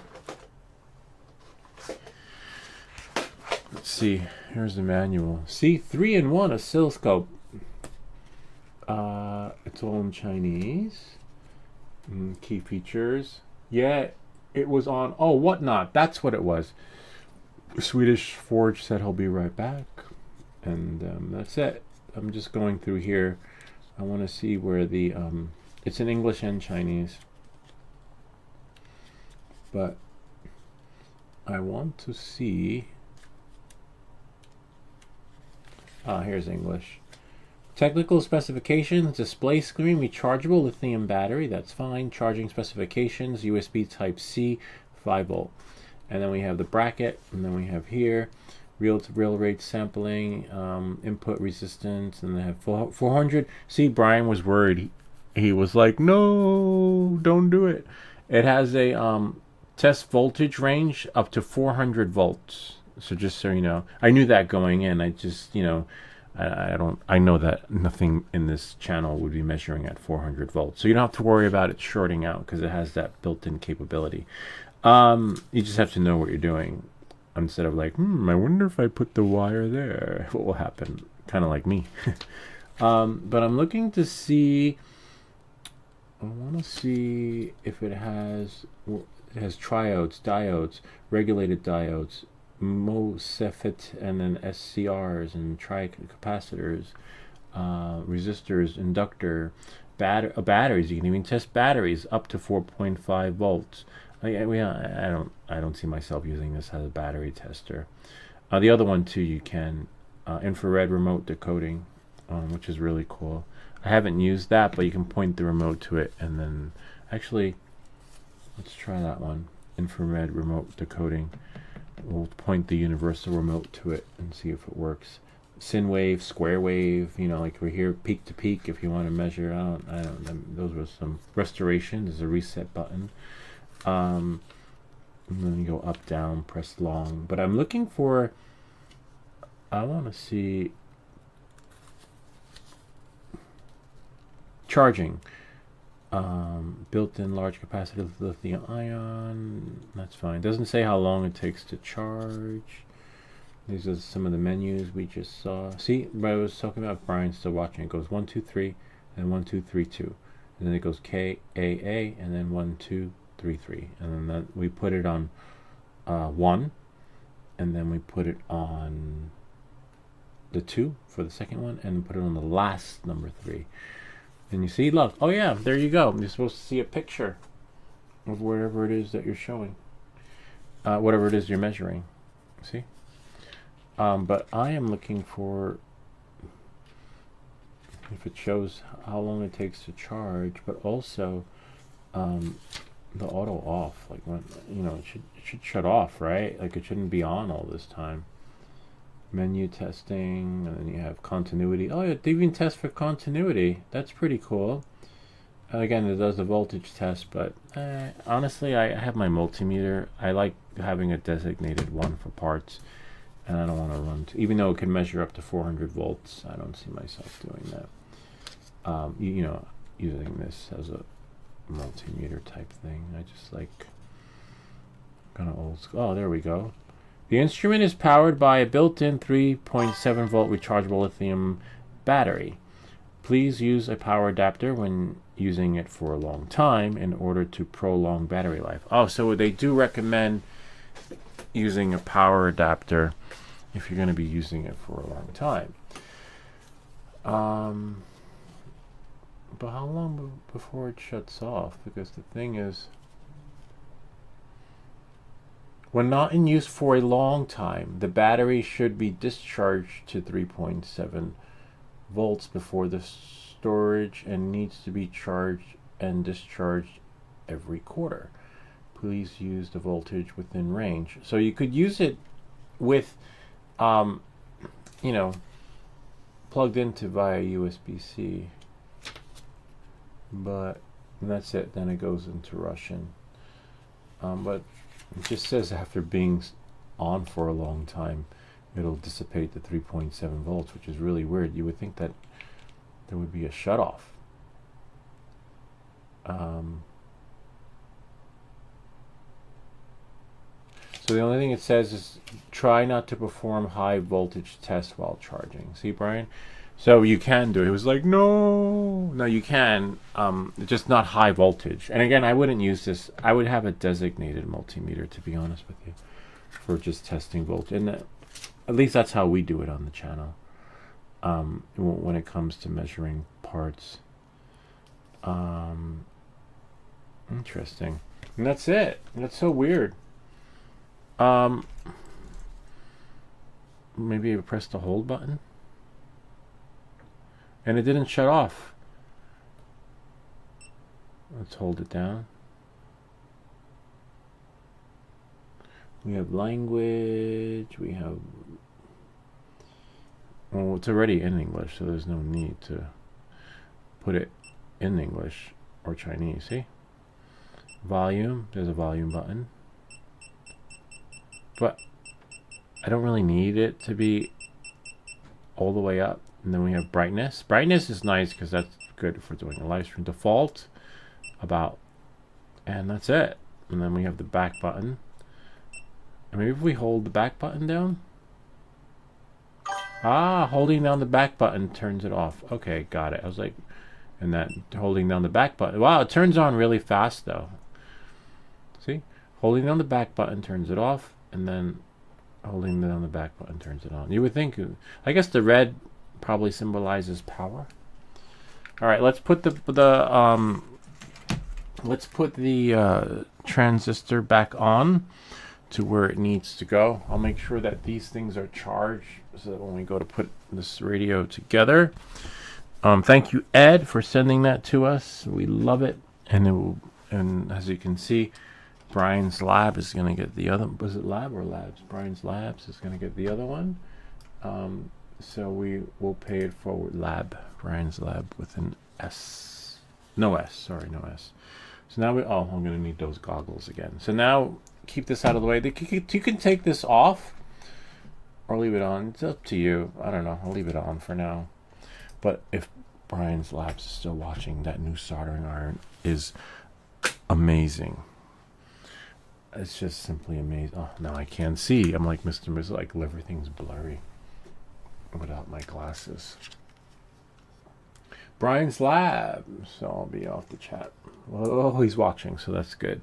Shout out to Brian's Lab. We've got an engineer on the channel who will chime in every now and again and tell us what we're doing wrong. Hopefully, right?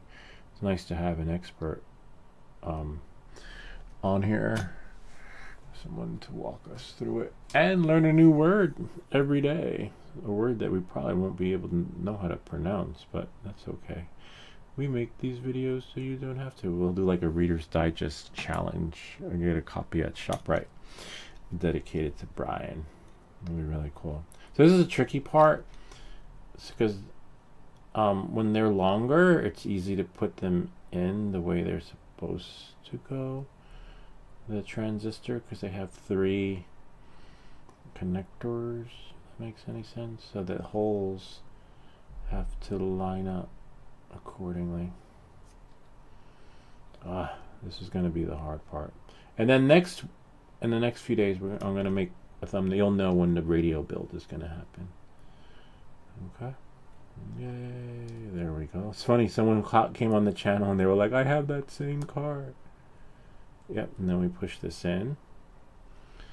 And then we get some solder. Make sure it's not bridged. Well, this is going to be really nice.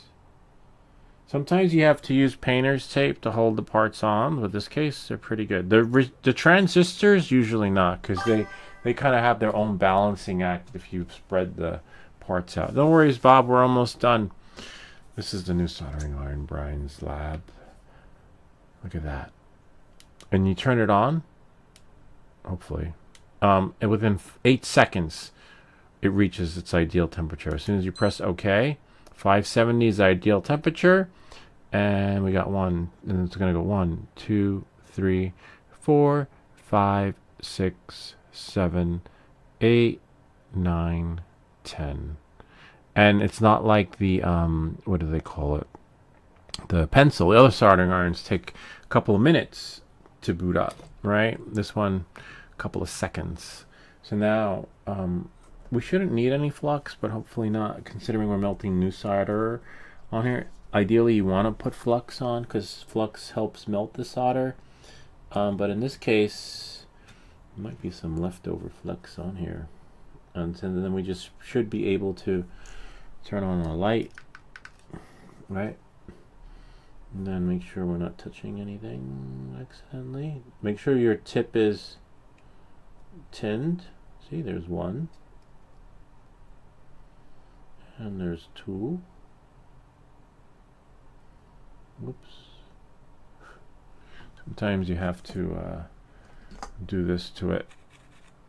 And the reason why it probably isn't sticking is because I didn't put, what do they call it? Flux. Flux helps make the magic happen. Yay. See, then we got 2. And last but least, numeral 3. And you kind of want it to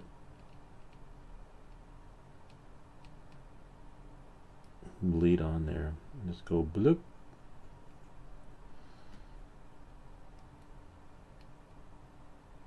There we go. The other ones have a little bit too much, but can fix that. Where is that thing? Where is my solder wick pencil? Oh, it's on the floor. Of course, I recommend using a fan to help with the experiment. But this one, see how you just tap it and the thing just melts. And if the solder isn't melting, nice. You want to apply more flux. Whoops. Oh, nice. It came off on the soldering iron. I just don't like when we have a big gulp. Big gulps are for 7-Eleven. I haven't had a big gulp in like 10 years. When you're older, you have to watch it, like sugars and stuff. Like you can drink a Slurpee a week and wind up like this diabetic or something. Whereas like when you're young, you can eat anything.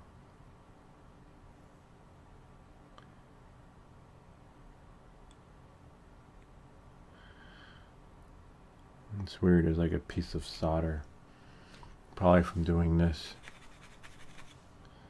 and it just like, it's fine. It'll come off another time, but we can get our tip ready, right, for the next gig.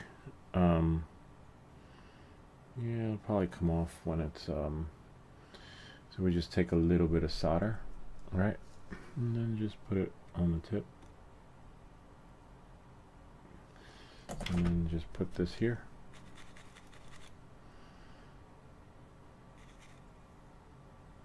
Just don't know why there's like a little piece of solder there. I'll take it off. It shouldn't be tinned over there. That's why. And then now we'll just shut it off. Maybe use this. Ideally, you probably need heat, but I don't know why. Yep, came off. Hopefully it didn't go anywhere there, but it's fine, and definitely not there. But yeah, so just be careful with this little thing here. Where is it? Don't put it all the way in. Just do it like that. Otherwise, you'll get remnants of solder. This part isn't hot though. It's that part that is, because it's the tip. And again, always tin your tip. Have it ready to go for your next soldering experience, and we'll probably wind up tinning it again. But this is, I love this soldering. Thank you, Ed, for this. This is actually from Ed too. So now we'll just put this on the side and check the car. Bummer, it said I got an alert saying it was going to rain. I was hoping to cut the lawn today, like Swedish Ford says. I got to cut the grass, but I haven't done it for 2 weeks. So now, let's find the batteries. We should have two. Whoops, some breaker stuff. Move that back a little bit, right about there. Sweet. Take my phone. Find my glasses. I know one battery fell on the floor, and one battery I have here. Okay. So now we have here. This is a cool car though. Great for if you have anybody that wants to learn STEM. Here's the other battery. And it's supposed to follow the black line. These LEDs help guide it, and then you adjust this screw accordingly so it just rolls on the table. Do I have, oh yeah, like up there on the wall. The hardest part on these little kits are the batteries, to be honest with you. But it should roll, but unfortunately it's not going to follow anything. Make sure there's nothing like remnants of anything around there. See this metal? Because these are magnetized. Make sure nothing from any of your previous soldering experiences isn't bridging any connections so it doesn't blow up. And now, like that would have blown up if this thing was maybe somewhere in there on the other side. I don't know, or shorten the circuit. And now it should turn on. See? And this side's red only because Looks like a wheels jam. But everything is the way it's supposed to be. Yep, see? And then now, sometimes you shut it off. See? Turn it on, but if you use a screwdriver to tweak it, you should be able, well, I don't want to tweak it now. Actually, let's try this. Because this is black, right? It should be able to, like, sense, or not. And sometimes you have to use this to tweak it, and that's not working. Maybe you need a bigger one. But that one's not moving. But they both should be moving evenly.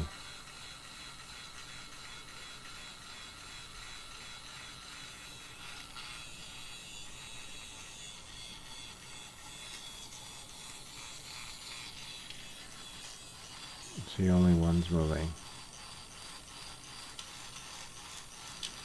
I feel the grind, but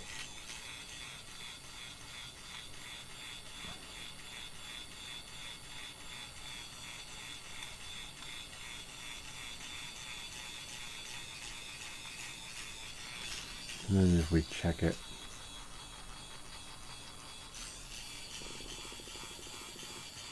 we put it on correctly, which is good. There's our chip.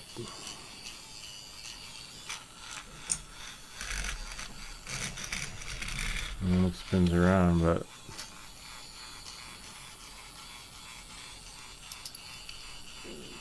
oh.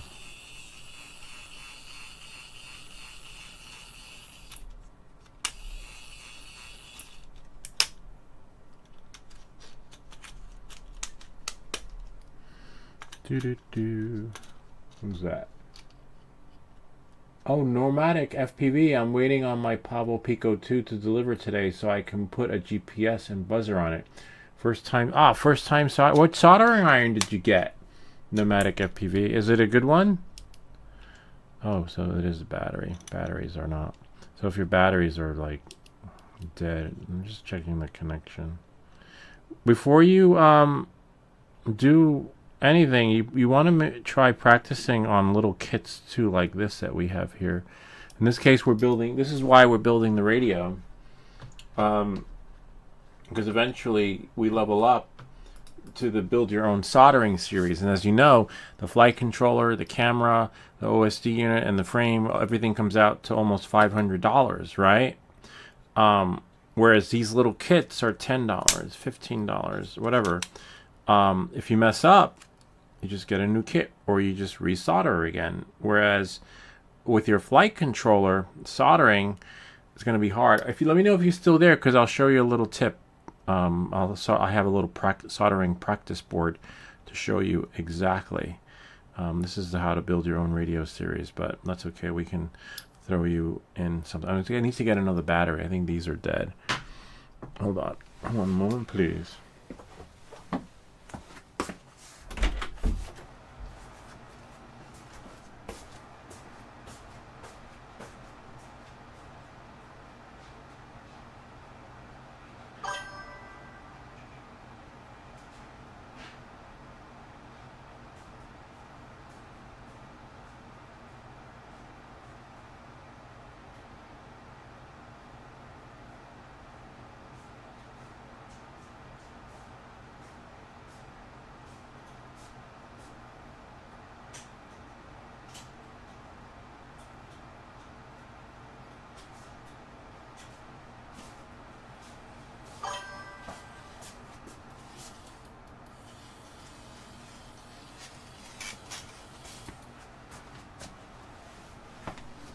I was researching vids and yours came up. I saw you were live, so I figured, perfect. All right, let me show you something. This I can always fix another time. We soldered everything correctly. There are no bridges and other fun stuff. This part is good because it measured really well. Aha. One of the resistors. Interesting. Or like glitching out. But I can fix that on my own time. Alright, let me show you the soldering practice boards and what you're going to need to do when soldering the what do they call it? The GPS onto. You see? Anyway, you get the idea. 1 second. Let me get a soldering practice board and I'll show you.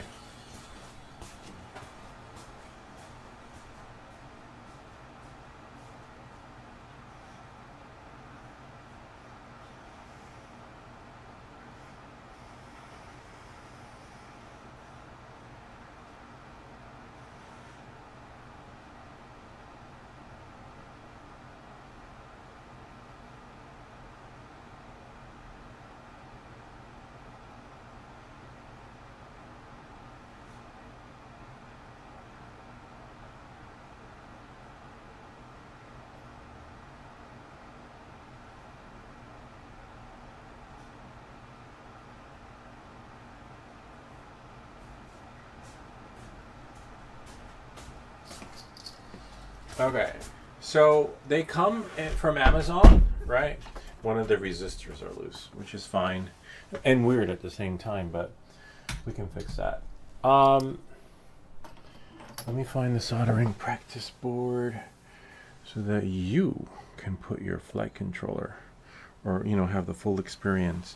And you want to practice on the little board because, as you know, the flight controller is expensive. Or one of these kits, like the Build Your Own Radio series. Radio is only like $15, right? And as you know, everything else on the drone is really expensive. I'm just going to move this over here.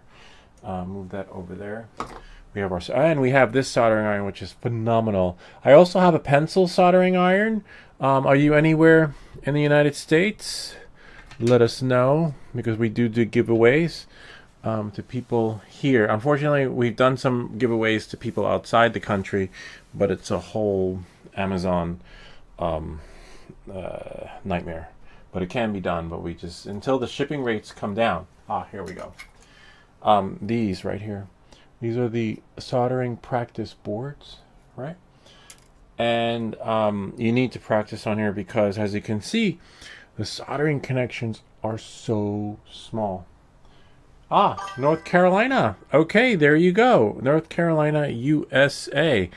We love all the other countries too, but we do giveaways on this channel too, by the beaches. What kind of soldering iron do you have? He'll tell us. But anyway, as you can see here, me stuff. You want to be able to practice on the solder practice board because the connections are really tight, really small, and really hard. And as you can see here, I'll show you on the computer because we have a little microscope where we can actually show you what the connections actually look like. So let me just plug it in here, and then I will go here. He's by the beaches. That's great. Again, share with us what soldering iron you have, and then I'll tell you, any soldering iron should do, but we might have one to give away to you. Since whenever we get stuff sent to the channel, I don't need 2 soldering irons. So I actually have one I can part ways with. A good one, too. It's right here. You just have to figure out. Amazon only $29, so likely the base. That's fine. This was probably $50, but a soldering station does work. But for FPV, you probably want something like this, which is just phenomenal. More than happy if you there. My email is in the contact information below. If you email me and you send us your address, your information will never be shared. We could actually send you this soldering iron too, and we'll show you it working in real time. Because we have this one that was sent to us. Let's say we do a collaboration, and someone's like, "Hey, can you make a video for this?" And I'm like, "Sure." I got this. I'm never using this again, and not because it doesn't work. It's because I have this now, right? And so now what am I going to do with this? It's just going to sit here forever, or maybe show it to you in the video like I am right now. but that's it. And then it's just going to go over there. And you'll get a new tip with it too. Just send us, and all you have to do is, don't worry about it. The channel will take care of it. I was going to say pay for the shipping, but that's fine. See, right here. This is plug and play. It's already set. But let's go back over here. So again, go to the information on the channel description, send us your address, and that will go out tomorrow too, because we have some other stuff. And usually the channel's monetized, so it's our way of giving back to you guys, you know, saying thank you. But if the shipping was more, like, I'm just going to put it in a flat rate box, so the shipping won't be more than $5.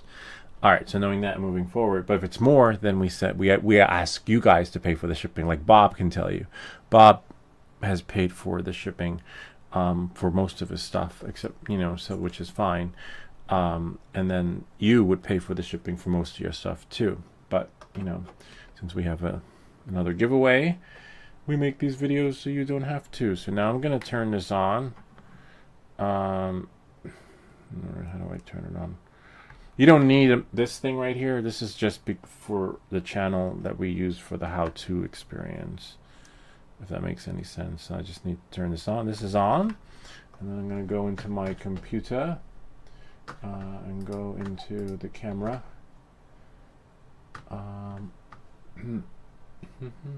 There we go. It's called Quick Cam. Again, you're not going to be soldering with a camera. You're going to be soldering, you know, with maybe one of those magnifying thingies. And if you have good eyes. If you don't, like for me, I need this, but for you, you might not.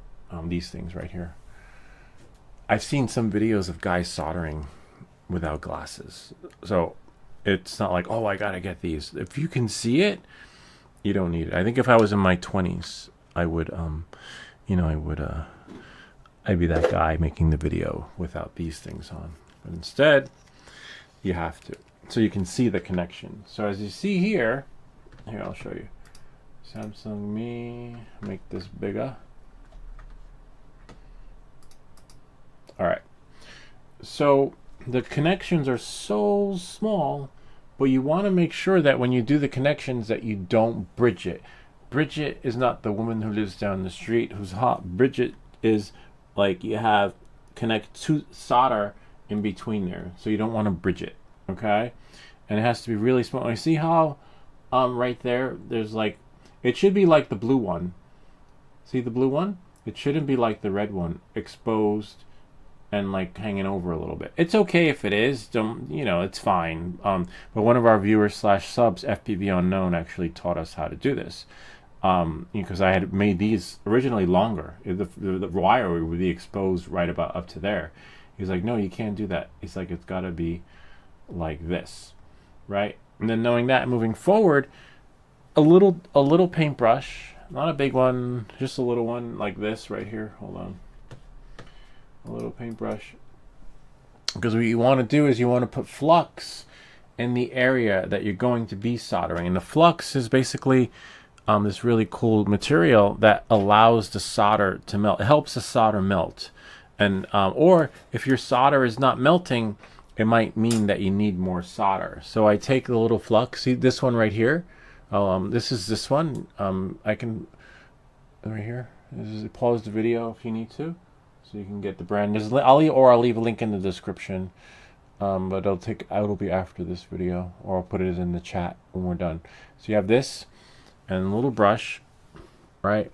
And then you just put a little bit of flux in the area that you're going to be soldering. Don't worry if you get some in between or in areas that you're not going to be soldering. It's all right, because you just wipe it off. You could use rubbing alcohol to clean it. I'm just putting this back. And then you take your paintbrush, right there, and you just put it right there. See?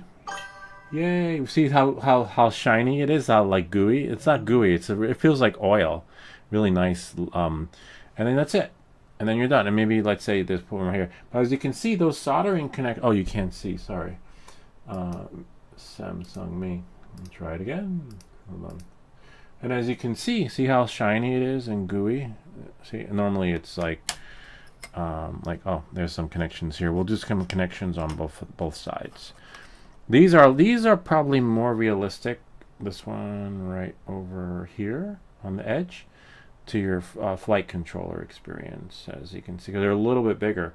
Bigger only because they're on the microscope. As you can see, I'm coating it with the flux, just a little, but don't worry, look, I'm not going to solder there, but that's all right, because, you know, I don't know, it's hard to just pinpoint one area, but just do that one area, put the flux on, and then what happens is, when you turn on your soldering iron, right, there it is right here, hold on, me stuff. See, it's so small you would never know what I was talking about. When we turn on our soldering iron, make sure you have it to its ideal temperature. The one I'll be sending you, it's already set to 7 something, and we'll see it working. This one's 570. This is really nice. Again, I would never buy this, but you know, it was sent to us, but it's really cool. I'll have to tag this now. Anytime I use it, I tag it. I guess that's part of the deal. This one will be at 510, and on the pencil, I believe it's 7 something. We'll see both working. 570. And then what happens is, when you melt it, right? You're gonna melt it. Let's see, Samsung me, so that it only touches a little bit. You don't want to camp out. Camp out means your soldering iron is on the board for too long. If it's there for too long, then you know it's going to mess things up. So let's say if I want to put solder, I just want to see which one. Is it that one? No. Yeah, that one's a good one. That one? Yeah, that's a good one. Okay, let's see if I can get solder in that one. Whoops. It's just really hard with the camera. But you want to get it right about, you want to just tap it, right? And then we can get it in. Whoops. See, right there. That's how you want it to look. Now that I have solder there, like that, because first you put your solder down, right? And then after the solder is put down, whoops, I don't want to ruin my little camera. Then you put, that's a little bit too much, to be honest with you, but that's okay. You know, it's hard to do it under the microscope, but you want it to be a little bit like that, like so it bleed, you know, like anyway, you want it to be like these. Anyway, it's fine. Don't worry about it. Just as long as it's not bridged, right? See right there. And now that I got solder there, now I got to put a wire there. Let me just the only thing bad about this soldering iron they sent us is that there's no stand, and there's no stand for the pencil one either. It's just makeshift stuff. You have to find something. All right. So now we have our wire, which is right here, right? They're little wires, but I have some extra ones here. And usually your GPS will come with wires, okay? These are just some spare. These are not wires that you need. These are just what we use whenever we do something like this, or we need to solder something and jerry-rig it. So now I'm going to just strip it.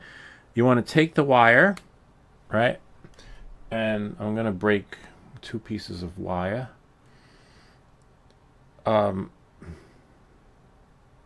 Sometimes these wires you can do by hand. You can just do what I'm doing by hand instead of using a wire cutters, right? And here. So now you have your wire, and it looks like that. See, it's slightly exposed, but not super exposed. It could be a little bit longer. So then what you're going to do is you're going to go full version. You're just going to tweak it a little bit, right? Just like strip it a little by hand. So it looks a little bit like that. Oh, you can see.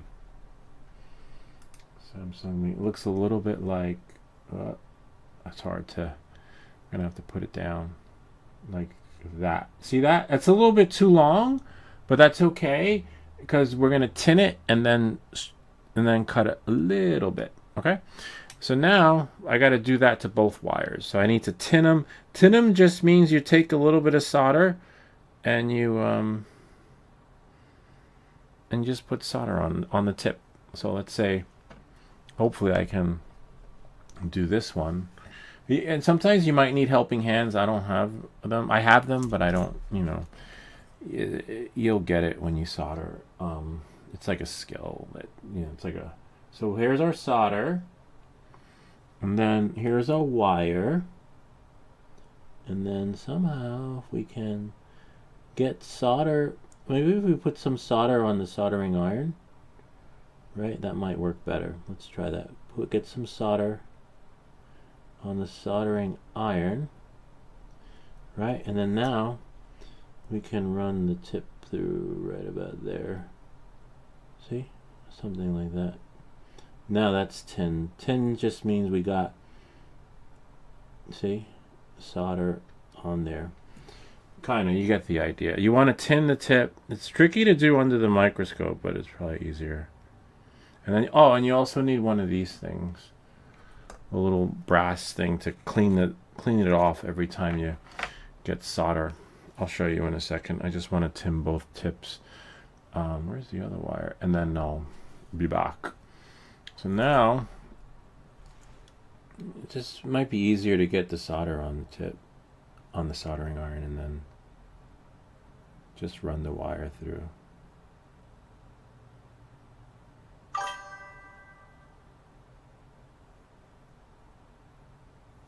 Or if you had helping hands, this would be perfect. Helping hands are like these little wires, that little grips that just work the magic too. Now I'm just gonna do that. Sweet. So the tips are tinned. Let me show you. Once the tips are tinned, see, we got solder on the tip. Looks like a solid. You can no longer see the threads.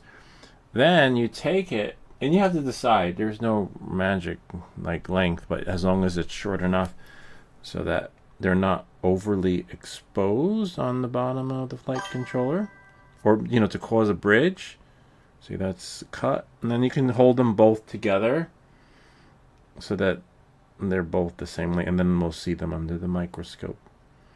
And then now, just watch for the metal shards.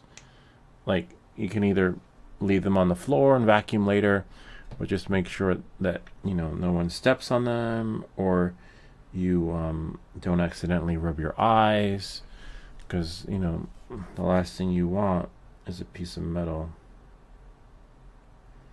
somewhere it's not supposed to be. So just remember that. All right, if we have kids. All right, so now if we look at both wires, we have, and I'll show you where they are on the flight controller. See, right about there. So now they're tinned, the same length. Now the hardest part's going to be soldering, and again, that's where those glasses come in handy. And it's hard to do a live stream and solder at the same time. But we're going to put them both together. So now we got the solder there. You want to put some flux onto the part that you're going to be soldering, because remember, the flux helps melt the solder and create that experience so that you're not camping on the connection. Because if you're spending too much time trying to get the solder to melt, you're going to fuck up the flight controller and melt parts that don't need to be melted, and that there's like a connection to the motors and plastic on there that you don't need any more heat on there than needs to be. If that makes any sense. And it's normal. It might happen. Hopefully not, but we're gonna do two connections here. And again, your soldering connections, you do not want to be camping on there. No camping. So this is tricky because it's one way here and another way over there. So now, this is the hardest part. Hopefully I can do it. I'll do one at least so you can see it coming together right about there. Okay. And then now, and you need like a meter too. Or not, or a smoke stopper, sorry, smoke stopper. So now I should be able to hold this there. So I may have to hold it by hand. And that's why you need, see, it started to melt, but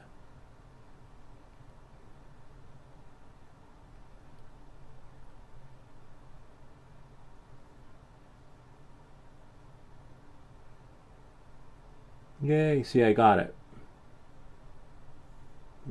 Almost. Damn it. It's hard because I'm trying to get it Yay, there we go. Yay, see, I got it. There's one. Okay. Oh, you can't see, but there it is. Wait, where is it? Oh, it's down there. We moved. See, we got one. And it's pretty much in there. You know, not too bad. Now I want to get the other one. See, it's just tricky to do because of the position. I don't want to accidentally melt my microscope because it's plastic. It's not glass. See? 1, 2, 3. That's it. If you're spending too much time camping, which means you're with your soldering iron at the connection, then it's bad. And that's it. And it's pretty long. It's in there. It just looks... And the only time you're going to have your soldering iron on a part to melt, to take forever, is when you're doing a connection like that with the battery. And that usually requires more solder to melt the solder. Like if I hold the soldering iron here, it's just going to take forever.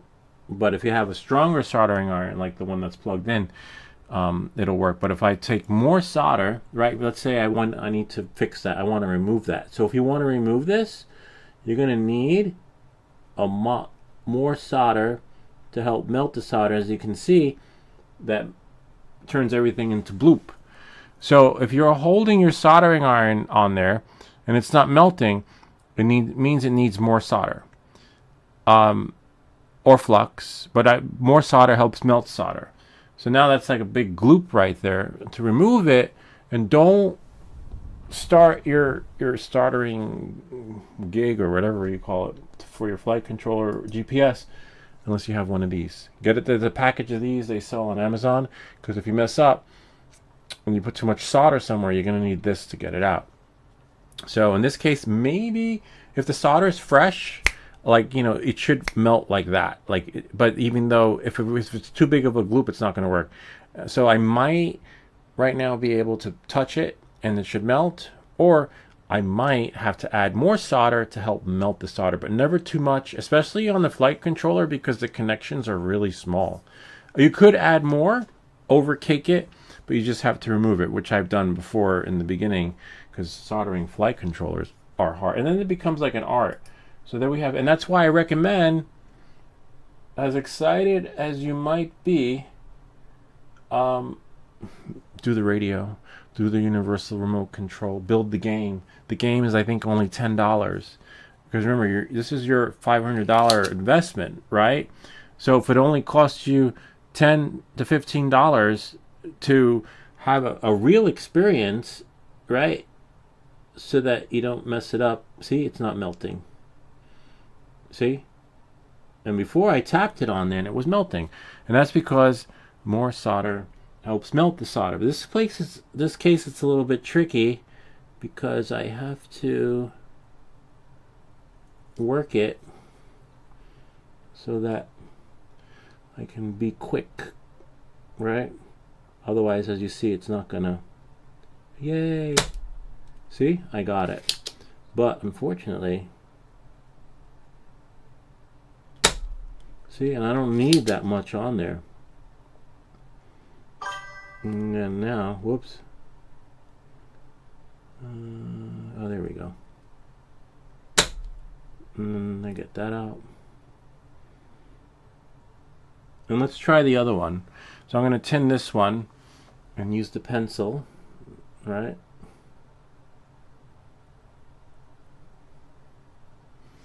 Just going to clean this up.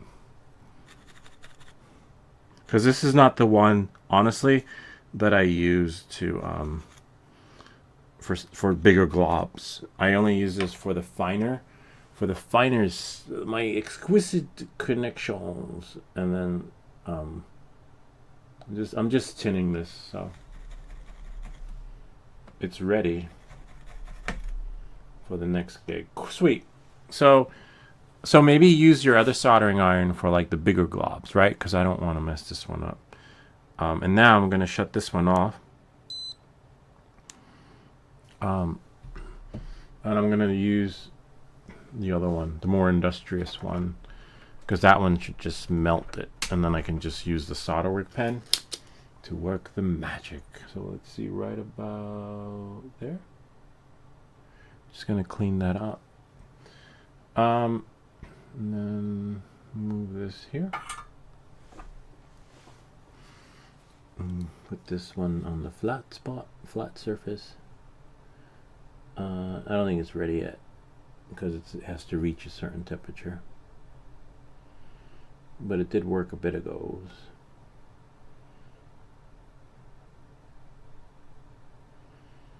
No, it's not melting. So if it's not melting, it either needs more solder, which we know it doesn't. See? Because we used it a second ago. But that's how the connection should look. Nice, flat, and clean. See, we cleaned it up. So if you have a big glob, it's no good.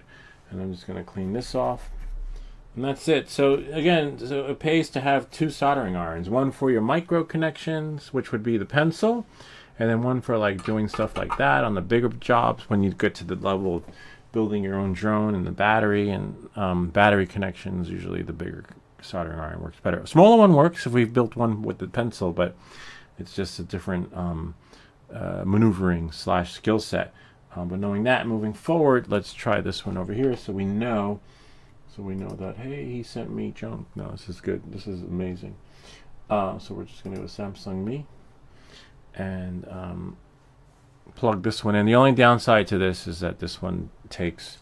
Oh man, I left this on. So it doesn't have auto shut off. That is so weird. The new configurator tester. So then this will get plugged in. We're just plugging in the other soldering iron, the pencil, and as you can see, it's sleeping. And then we hold on. Samsung, it's sleeping. You wake it up. You press any button, and it takes a while for it to get to 700 and something degrees.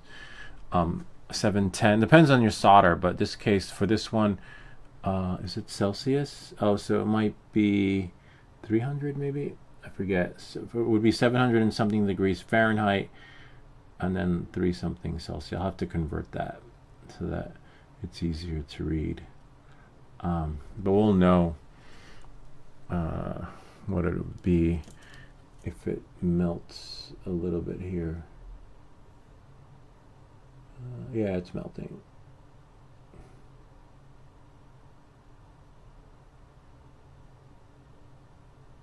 Yay, it's melting, but again, you gotta tin it and just do that with this right here.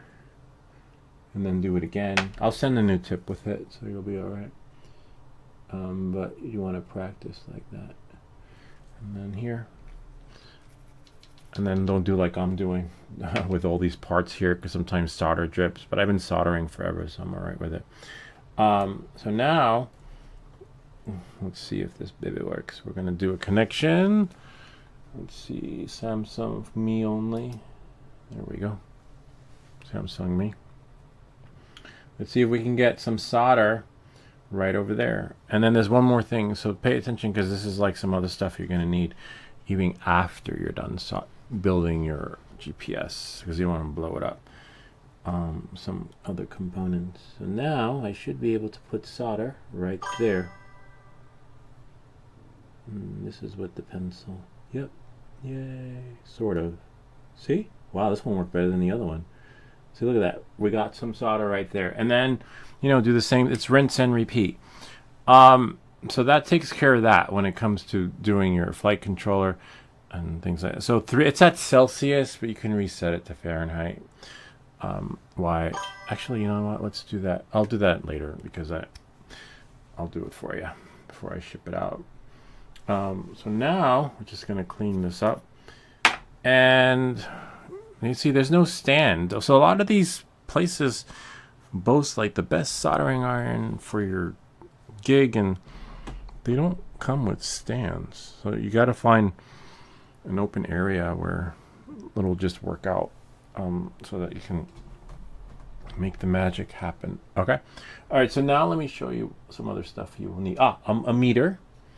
A meter so that you can measure continuity, right? To make sure that your connection's not bridged. You might think like, oh, I got this. This is so cool. You know, I did it. I know it works. No, we've had shit blow up on our channel. Here, I'll show you.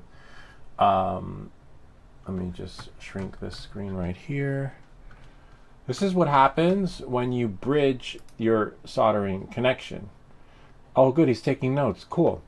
So another one of our viewers slash subs guided us through this, which was just phenomenal. And then when we became at the level, it was like he was like the kung fu master. He taught us, and then he was like, all right, you're on your own now, kid, which was great. I would not know any of this stuff if it wasn't for FPV Unknown, because they go to those Facebook forums. They're like, oh, read the manual. Oh, you don't know? How could you not know? Oh, you're doing it wrong. Oh, this and that. Well, now we have Brian. We have an engineer who comes in every now and again, but that's different though, because you know, but it doesn't matter. FPV Unknown taught us a lot of stuff, and you want to make sure the connection isn't bridged, because if you bridge the connection, this is what happens here, no matter what. So here it is. Here's us working on the flight controller.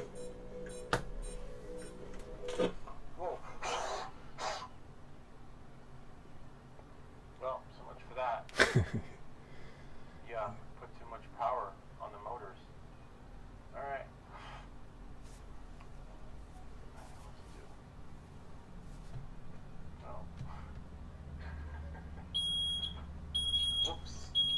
This was in the middle of the night. Everyone was sleeping, and the kids, and then the smoke detectors went on. It was a bummer.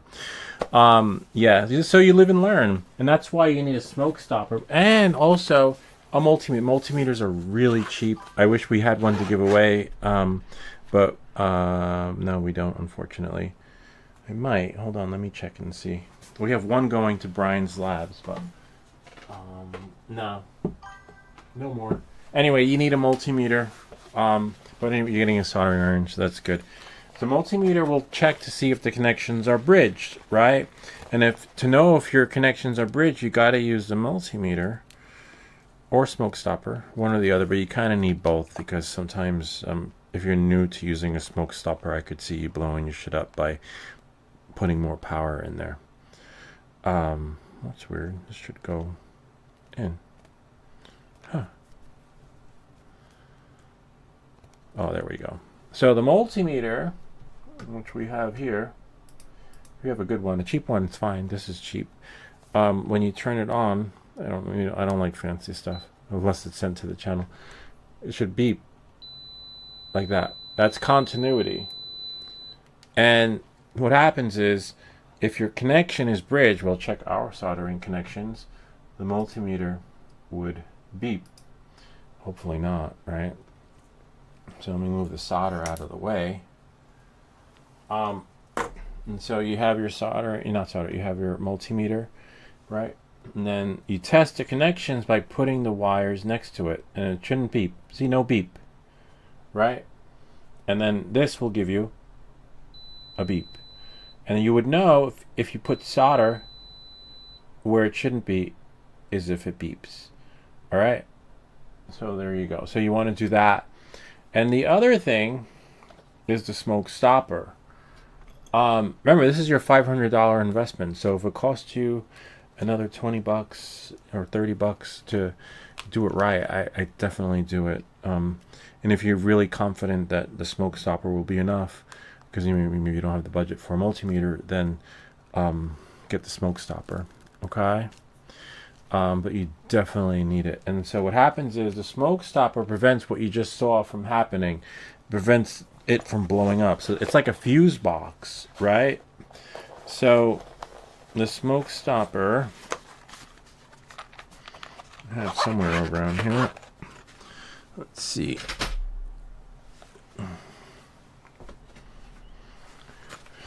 Smoke stopper. Oh, here it is right here. So I don't think we need the microscope anymore. The microscope you don't need. This is just for the channel so that we could do how-to videos. But the smoke stopper is right here, which is really cool.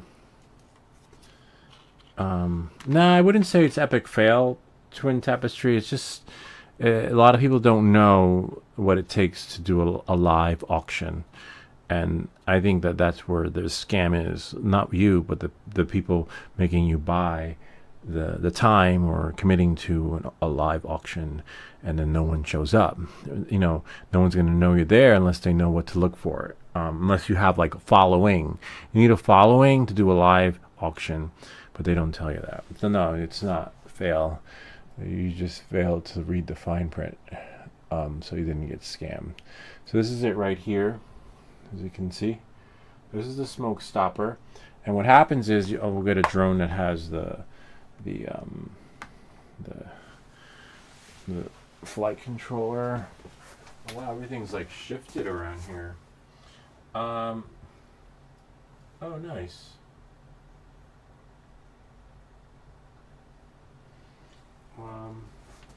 One moment, please. I have a drone here. I don't know if it still works or not. It's hard to tell, or this is one that blew up. Anyway, so here's one here, right? And so what you do is you plug in this here, right? And then you take your battery, whatever battery, make sure it's the correct one, 2S or 3S, I don't know, depends on the drone. I think Pavo 20 goes up to 3S. And then we have here, you plug it in, right? And then when you'll have like a yellow light there, that means it's not working yet. But if we see, but if we took more power, let's see, we have a blue light, see, and there we go. See, it's not on, so no power going in. We have the blue. See, voila, this is a good flight controller. But if it was shorted, right, let's see if we could short it out. I wonder if I short it. Oh, but we can't. We could short it, but we can't short it. It has to be shorted while going in, right? Because remember, it's a smoke stopper, right? So the power goes from here all the way in there, and then, you know, if you accidentally bridged it, it should short it out, right? Because of the power going in. It's supposed to catch it, right? We have blue. See? It's going in. See that? See if I can. Nothing, it didn't short, probably because it's coated with something. Right? Anyway, it shorts it out so that it doesn't blow up, if that makes any sense. You know, it doesn't send unneeded power into the circuitry. What's that sound? Oh, it's just the weather. It's supposed to rain. Oh my gosh, I've never seen that happen. All the videos I've been watching, dang. Yeah, so glad we're able to help you with this.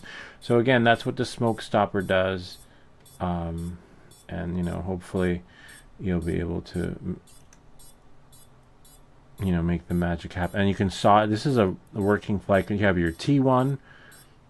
Actually, you know what, we could always practice on this one and solder the wires, but I don't have another GPS to put on here, just to give you an idea. But you kind of get the idea. Because let me get the microscope again so you can see, because you're gonna have to take the drone apart, take off the propellers, make sure you where's my painter's tape? I had painter's tape. So, oh, here it is right here. So for your propellers, especially since you never did this before, we'll move this out of the way so it's not a distraction. You don't need the power running through here to have the experience happen, but definitely not the blue light, right? See, there we go, on. So weird that it doesn't. Oops. See, I shorted it and the fuse kicked in. You saw that? Instead of the flight controller blowing up. And we only saw sparks from these wires right there. But if I didn't have the smoke stopper, shit would have blown up. So now it should be safe to turn on again. See? Yay! Otherwise it would have blown up. See that? So just make sure the blue one's not. I think if we turn it on the blue, it puts the max power in. So just use green and here, unless you have like a 3S or something and it needs more power. You'll know if it doesn't turn on, but you kind of get the idea. And that's what the smoke stopper does. For those of you who missed it, watch.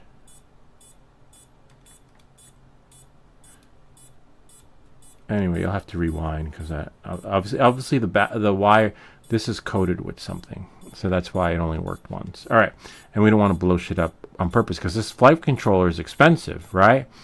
All right, so now you know what the smoke stopper does. It prevents your flight controller from blowing up. This is the Pavo Pico, though. I think it's the first one. All right, so now you have that. But the reason why you need the painter's tape, especially because if you're the new guy, anyone new, excuse me, you don't know what motors are which, right? And they have to go on the same way. So you just take a piece of paint or take a picture or build a diagram. I have a diagram that I built. You know, you just get a piece of paper and you just put what painter's tape works just as good sometimes, because I've been times when I put the painter's tape on, it came off, and you label it. You know it. This is the top left. Label it. Top right, etc. And then fold it over. And then when you put them back on, you know they go on that way. But you know when you put it back on and take it off that this is the back, because that's the antenna. No, sorry, this is the front, depending on which drone. This is the front, and the back is where the battery is, right? And you want to make sure you remember that because, well, hopefully, thankfully, you're only putting on a flight controller. But if you were doing the motors and stuff, that's where it gets tricky. But you want to label these. Label that, label that, label that. Or you can do this. I had it here somewhere. I have a like a little book that's like my holy Bible of stuff, right? Hold on one second. Yeah, that's how I messed up my Pablo 20 Pro. I think I put the motors back on wrong. No, if you put the motors on wrong, that won't do it. But I have a solution for that. It's a good thing you're here. I can show you how to fix them. One moment, please.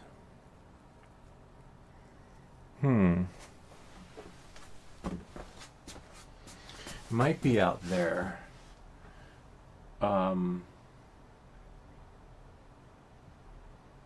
One second, let me go out there. Continue to take notes.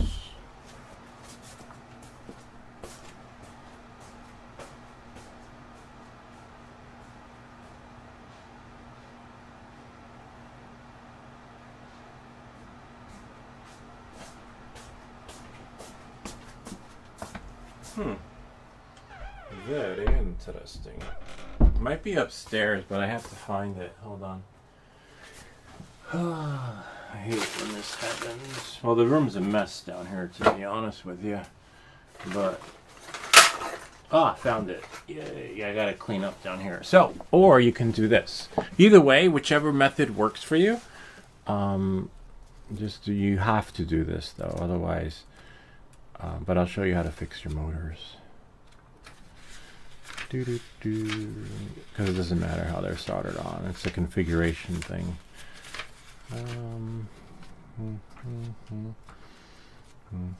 It was in here. This is where I have this is definitely what you want for your GPS. So we'll definitely bookmark this, okay? Okay,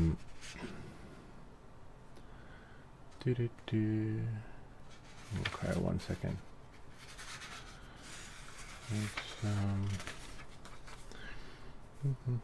I have a dedicated video for the GPS too, so don't worry, we'll steer you in the right direction. I just want to find a little diagram that I made. Maybe it was in the here it is on this page. So you can always draw out top left, bottom left, top right, so you know the direction the motors are going. See, the Klingons are coming, Captain. So it's like think of the Klingon symbol. And then you know how to put them back on. See, top left, and this is the bottom though, so that's why we can't see it. See, and that's the top. So you have to look at it this way. See that? And then look at it that way. So we know which way, you know, so that you know which way they're going. You kind of get the idea. For the prop for the props. See?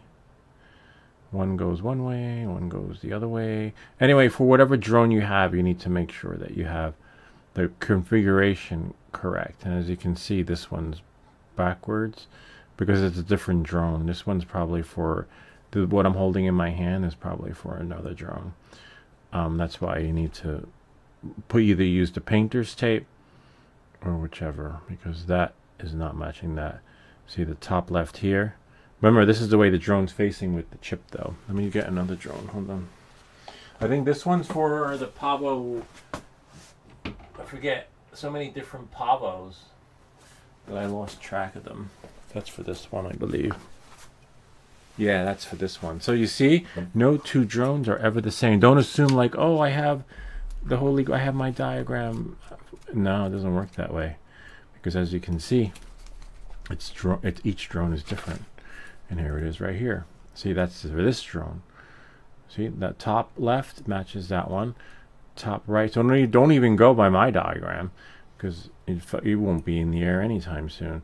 You have to make your own. See, and then the bottom left, and then the bottom right. That matches there. And that's it. So, and then don't assume if you get another drone, you know, if you go down the FPV rabbit hole, that diagram is going to work for all of them, because as you can see here, that's not the case. So do that because you're going to have to take these propellers off, okay? And so you could do it by hand, or there's a little tool right here. I think there's this one. There's so many different ones. And then you lift it. Just hold the motor. Because remember, you got to take the motors off to you don't want to exit. I mean, you don't have to if you're good at soldering. But you want to, because otherwise, if you accidentally melt it and you do everything correctly, you're not getting in the air anytime soon until you order new props. You see how the coated part, like the curved part, goes this way, and the flat part should be facing you. See, flat part facing you, and the motor left is left. And the hardest part is putting them on, and then that's, whoops, don't break your stuff. And then that's this. So now, but for the soldering, that's universal. I'm going to see what wires are on here, and I'll see what we can do for you. Don't leave your batteries hanging around. Put them in a bag. Or if you're soldering, don't solder with the batteries at the table, because you could accidentally tap it and the shit will blow up, you know, or melt or blow up. Either way, one or the other. Okay, so now I'm going to have to bust out the magnifying glass again. You have the smoke stopper, you have your soldering stuff and all the other goodies. So now, the only thing I don't remember if I have in here, I mean I should, because I always take notes. It just, one moment please. See, I take notes just like you, because I forget, you know. So, you know, this is normal. Just don't worry about it. But I want to see where the GPS, see GPS wiring, ground volt, V, and then you have T and R, right? But I don't have, I have T1 and R1. Oh, I see, yellow. R1, yellow is R. So the R, anyway, I have it on the YouTube description. It's just weird how I don't have it here in the book. It is, but it's in a code that only I can understand. But I have everything in the other part. So let's go here into the flight controller so we can see the labeling of the connectors, right? So if I go Samsung Me and then go into, yeah, that's how I mess. Oh, don't worry, I'll show you how to fix the motors. That's an easy fix, sort of. Easy in a sense because I know how, but once you know how, you'll be okay. One moment. I need to go to the camera turn it on. You need the computer and beta light. It's called something configurator. I forget something. The ESC configurator. That's what it's called. In order to fix your motor so that they spin in the right direction, and that usually happens if you put a new motor on, or if you solder the wires incorrectly. Even if you solder the wires incorrectly, I don't know, because I put new ones on and I had a similar experience. Anyway, I fixed it. It should work. This is the tricky part because just trying to get the camera here and then here. That's me. We want camera. I have to select the source. Yay, and there we go. All right, so if I can get it connection right about here. Where's my pointer? I had it a second ago.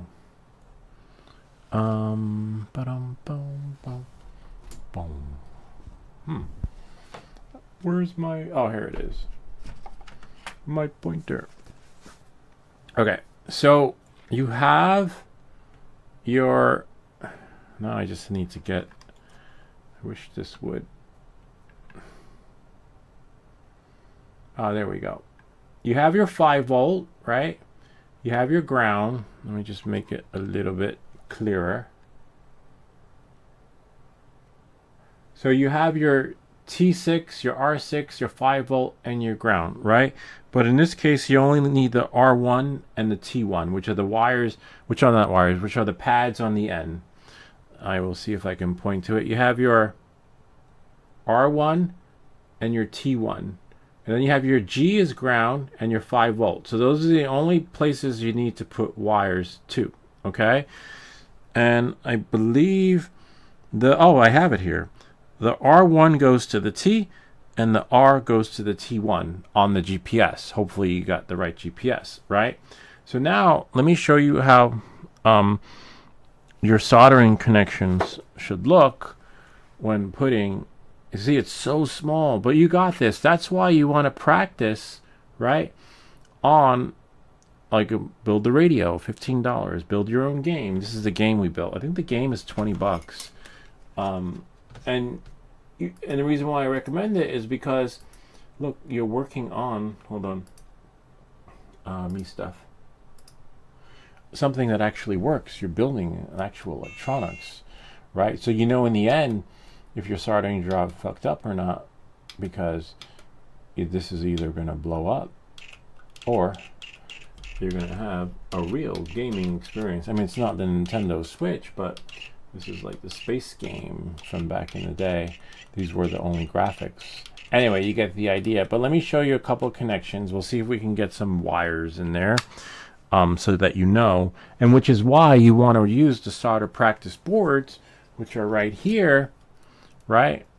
Because you only get one take on your real flight controller. And once you mess it up, that's it. So I'm going to take some of the not motors, but don't worry, I'll still show you how to fix the motors. I'm going to take some of the propellers off, probably this one, I think. And I'm comfortable with my soldering skills, but I'm not comfortable with you don't get a lot of real estate, meaning space to work with. So if this is your first time, just take all the all the propellers off, right? And then you can't break it as long as you don't jam it in the wire area. And so now, in this case, I might need helping hands. Helping hands are these little hands that help you, wow, it's so hard to pull apart, help you hold your soldering connection, because you don't want it moving, right? You really want it in there. You can either tape it, what's underneath here? Oh, screw. Or put the screw all the way in, right? So that the experience is just right for you. So we'll turn that in, don't worry. This is the hardest part. And you got to work with it in a position, right, that works out just right for you. So that you don't want it moving, right? Because if it moves, you are pretty much gonna mess it up. Like literally, I'm telling you. So now, I'm just doing this to try and see if I can get it flat, right? And again, you don't want it to move. I don't have an extra helping hands, otherwise I'd send that. You might have to take it apart. The motors do unplug, you know, depending on your soldering skill. In this particular case, let's strap it down. So I'm going to strap it down, right, so that it doesn't move, right? And then now, because you don't want to accidentally tap it with your soldering iron and then have it move and get solder where it doesn't need to be, okay? And then now that's not going anywhere. So this is like the poor man's helping hands, and it works. Hey, look at it. I didn't buy helping hands. They were sent to me. So the painter's tape works. I would just recommend doing it around all areas. And now we're gonna take some flux. Just the only downside is that I wonder if we can. No, we can't zoom in. A little bit of a bummer. You can't zoom in because of the way the camera is connected, unfortunately. But I'll do. Let's see. Yo, I didn't hear no bells. All right, so now I can go back to the camera. Oh my gosh. Okay. Yes, that's how I messed it up. This is so cool. A live mock GPS install. I'm watching it. Oh, cool. Okay. I have told her it came with a side station. I even have the blue mat. Oh, cool that you have. But the smaller version, that was only... That's okay. This is the smaller one. This isn't the big one. This was the smallest one they have. Yeah, I think this one was 20 bucks. Yeah, I buy everything. I don't like big stuff. If you follow me, I don't like anything big. That's why I always fly the micro drones instead. Oh, great. So if you have the helping hands, even better. But I think the tape part works better. So now there is no right or wrong way to do this. Like if you put it like this and you're used to soldering like that, do it like that. If you put it like this, for me, I just put it whichever way my brain finds it easier to solder everything, right? So for me, I think like that will be ideal. Okay, and you'll see me move it around. You'll see if you have helping hands that you'll wind up doing the same thing. You'll be like, oh, this is a perfect position, and then you'll wind up moving it again. All right, so knowing that, and moving forward, I'm gonna put flux here. Oh, that's the wrong paintbrush. Make sure you got the right brush. I got the right brush, baby. This one is oh, this is flux. Interesting. It's just dripping, which is fine, in a different direction. So we're gonna put flux here. And see, we're just using a brush, and I cut the brush. If you have a better brush, that's fine. Whatever works for you. Okay. I'm just tapping it on. I put flux where I need to. Most likely your GPS comes with wires, which is great because there'll be different wires compared to what we're using, but that's okay. We make these videos so you don't have to. So we got 2 wires over here that we had used, right? And then you want to make sure that the wires that you are using are the correct color. So in this case, I have black, red, and then whatever, the other 2 could be any color, but most likely they're on the flight, on the GPS, right? Hold on. Oh, it's right here. Yeah, I gotta organize everything, otherwise I have to go crazy looking for it. So now I'm gonna need black, red, and then whatever color you want. The designated colors for the T1 and R1, there's no law. It's just as long as you know which is which. So we have the wires here, okay? And remember, even if it came with the wires, you gotta tin them, no matter what. So, I just can't put these on the flight controller thinking like, oh, I can do this now. And this is the hardest part because you want to make sure that you do the black one, the red one. You want to do whichever one comes first. 5 volt. 5 volt ground T1 R1. And you might need the goggles or whatever they call it, the thing that I'm wearing, because it's hard, man. I tell you. Anyone that says it's easy, it's not. That's why we're doing this. We're showing you. And then if you strip it, you can just cut it. Let's see. Oh, flux. Oh, nice that you have the flux 210. That's awesome because you're going to need that.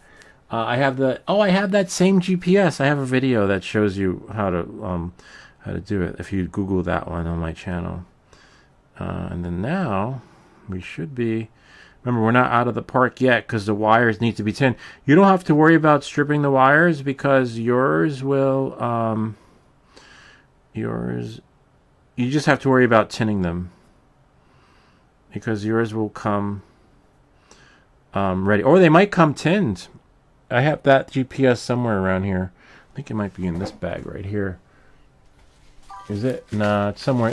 It's in. This is the solder practice board. Anyway, I have an extra one laying around, and so now, then it sounds like all you need to do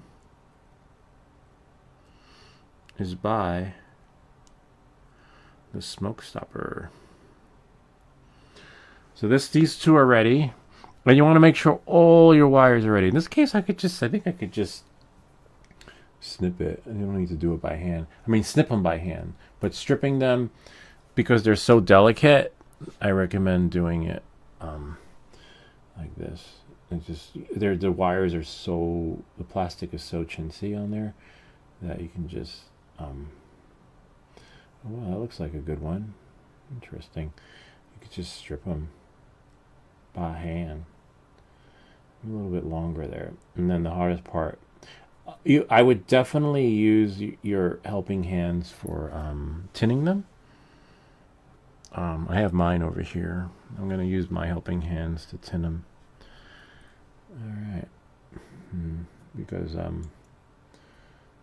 because these are going in a very special place that you really want to do it right. So now we have that there. We're going to have to trim them down. I ideally longer. Well, again, I think yours will be 10, but I think, I'm not sure. Anyway, the GPS is somewhere in there. I'll find it later because it comes with 2. I think I got 2. I can't remember. So now we have our helping hands here. And I like these helping hands too because if you took your flight controller apart with the motors, you can like put them in the holes. Anyway, so now we're going to turn on our soldering iron. And then you don't need the flux when tinning wires. But you do need to make sure that they are twined together so that nothing bad happens. So you don't want them to fray. So this is really how you tin them, just like this.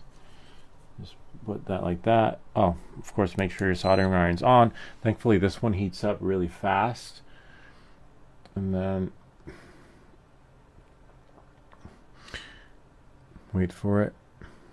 This one lasts a long time. And 570, and voila. So now we're just gonna put some on the tip. Yay! And then, yep, there we go. Sweet. Got one. Hopefully I can get the other one in time. There's no time, but it's just like because the what did I call it? I got a big glob on the tip of this head, which is really cool. Sort of. Nope. The glob needs to come off. Sometimes the glob goes stale. Anyway, I'll get the second one.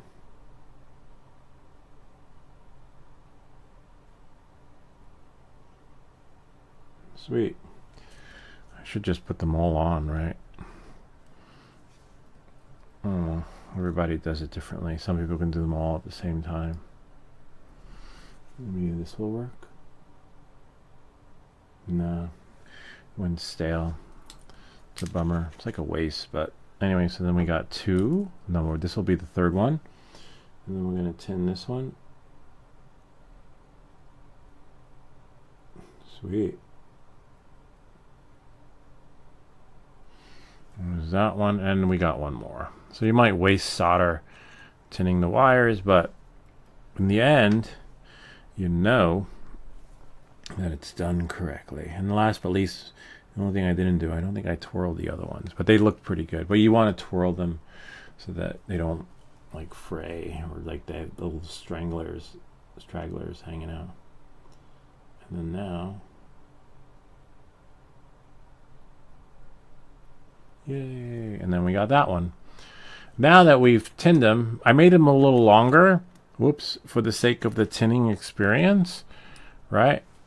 And the only downside is they don't have a stand, but that one's okay. So now that they're tinned, he says, yeah, I'll have to trim wires probably. It came the same length.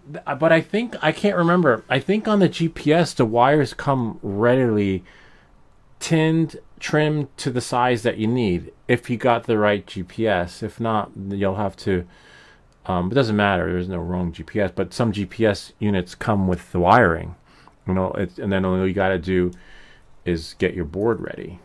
Okay, so that's fine. I think we're done with these helping hands. Those helping hands were sent to us too from Novs Biggs, which was really cool. I kept the helping hands, but I got rid of the other part. We sold it during the garage sale. So now, right, this looks like it's a fair length, but it could be, I won't know until I put it up against the board. No, it's too long. It needs to be short. You'll know, because it just can't be long. Like it literally, you'll see how long they are when I, yeah, there we go. And it's nice when you cut them after they've been tinned, they just crunch off, like opposed to like when they're not tinned. It's a little bit, you have to press harder on the wire cutters. So there's one, there's two, and it has to be the right length. Don't worry, I'll bust out the microscope in a second so that you can see the right length. I mean, sort of right length, right? But you'll see. Because you don't want them bridging, and it's a tight soldering job, man. It's not easy, and that's why, again, get a game, like, as excited as you are to put the GPS on. It's just so challenging, you know, like these wires, getting them the right. But as long as they don't bridge, now you know what bridging is, you're okay. Right, so now we'll look at these wires under the microscope. Hold on. Now, Samsung me. Go to the camera. Quick Cam is the name of this application. It's free, and it's in the App Store. And then now, just make sure you don't mess anything up. And then I have to move this. So I'm not going to show the soldering connection. See, like that. Hold on. Actually, let's put it right there. I'm not going to show the soldering connection. I can't because I'm working on a real flight controller. See, like that. Really small. But I'll show you it afterwards, okay? So, because as you know, the camera the soldering iron really needs designated space. So as you can see, you just have to find that angle that works out just right for you. Where are the wires? Oh, there they go, right there. So we're gonna do, where's my orange pointer? I don't know, it was here a second ago. Let's put that there. There we go. Sweet.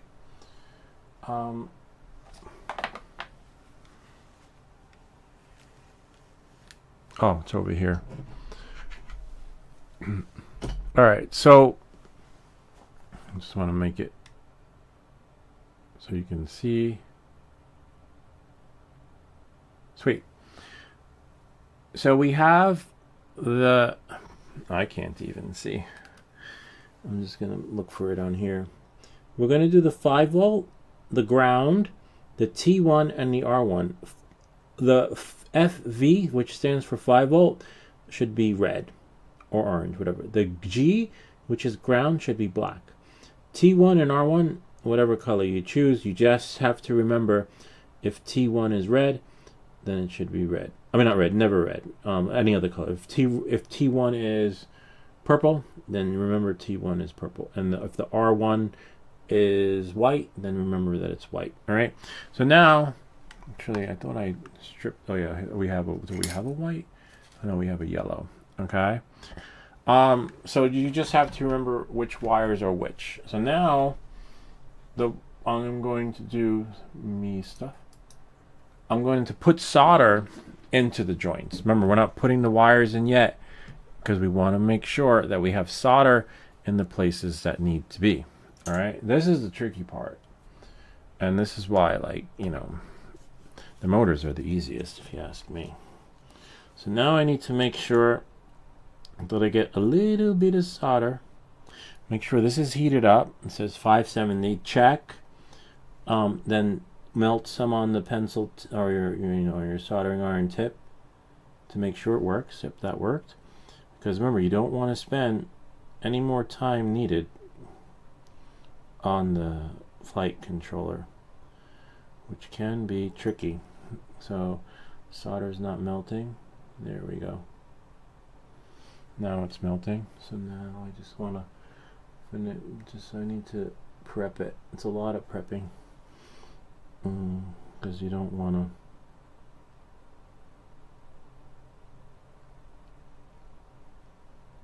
because you only get one take, you know, and then that's it. And then after that, you are on, you know, you're pretty much gonna have to order a new flight controller.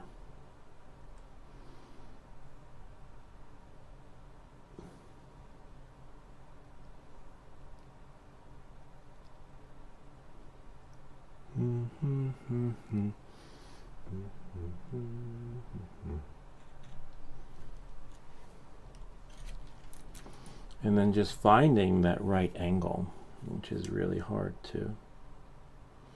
But you'll get it. Because as you can see, I set it, right? And then I changed it.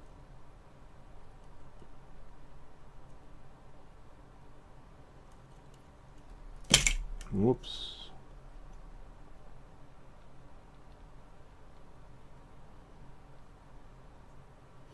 So I got one.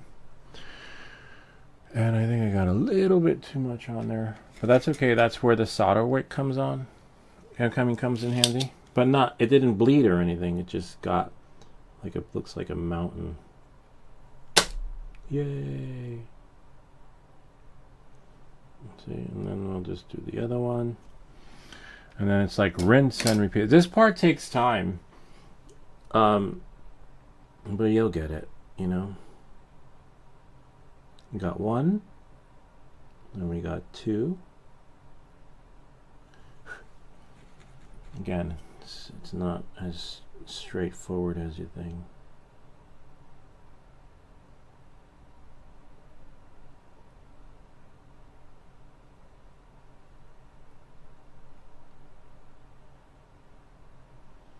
And then I'm going to do the 5 volt.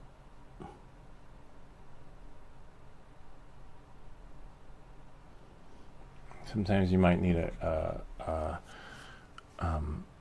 little something to clean it up.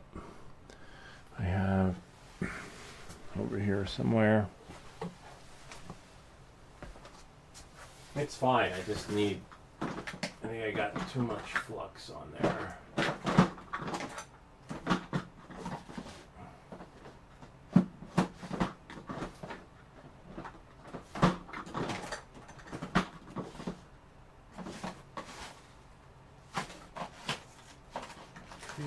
Let me go upstairs. I usually have them lying around here somewhere. It's alright. Just need a Q-tip to clean off some of the flux.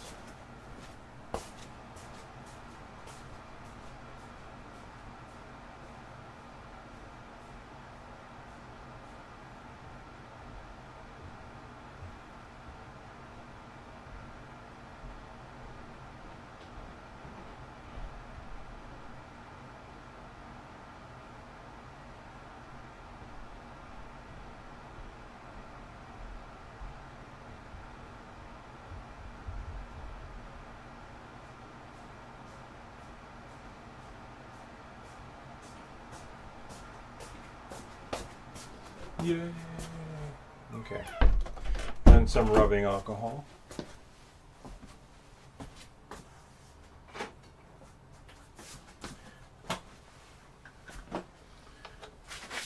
Then you just dip it in, right?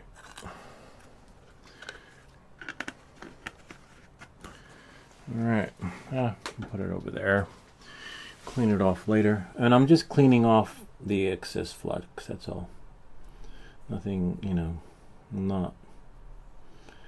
Oh, wow, interesting. And then that's it.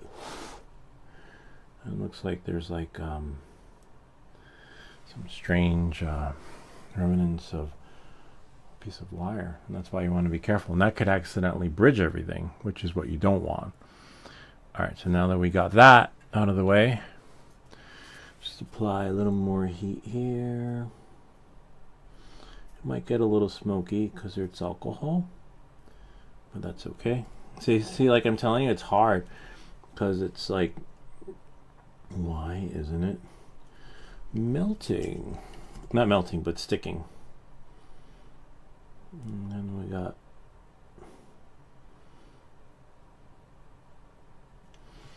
get that out of the way. See, then that got tangled in there. I'm not crazy about that thing, but it's the only one I have. Now I'm going to put the 5 volt.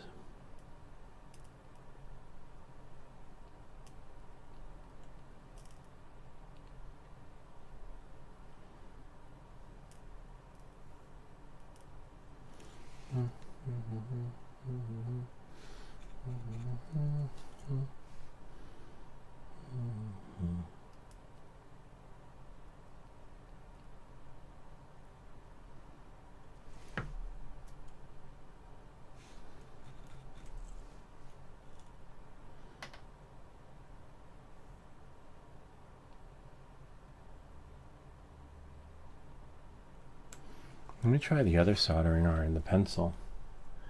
Pencil might work better. It's not sticking. We got one, but the other ones aren't like. It's really weird. Might have to.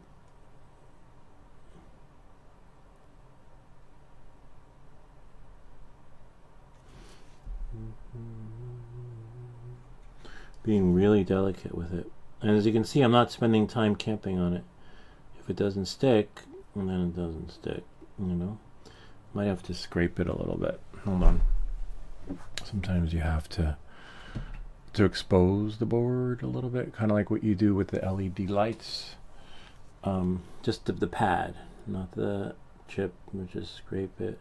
Oh yeah, interesting. All right. So we needed to scrape the tip. Scrape the pads a little bit. Remember, only the pads, okay? Because the side from the soldering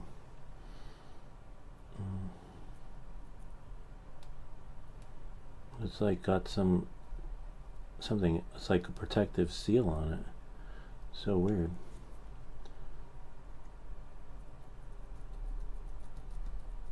Dun, dun, dun, dun.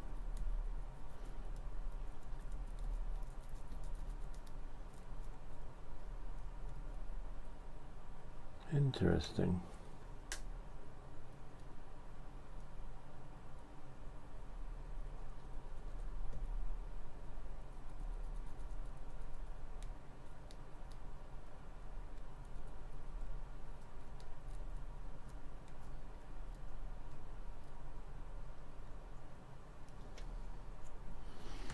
Okay, hopefully that does it. We had to scrape off the pads a little bit to make the magic happen. Now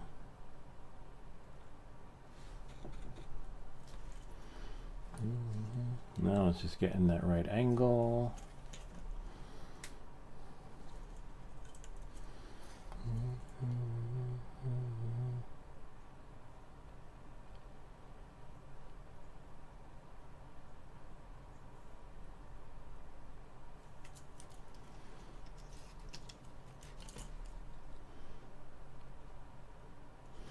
It's 2.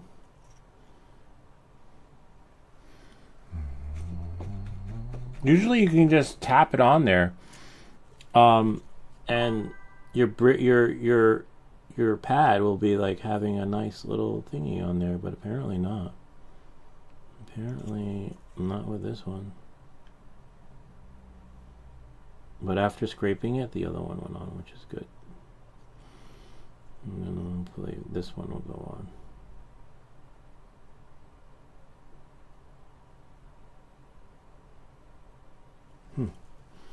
Very interesting. I forget. I remember we had to do this with something else. Oh, I think it was the Tesla coil, where it just didn't do it. It didn't stick. Doom, doom, doom, doom. And this is the hardest part, to be honest with you. Getting the solder where it needs to be without messing it up.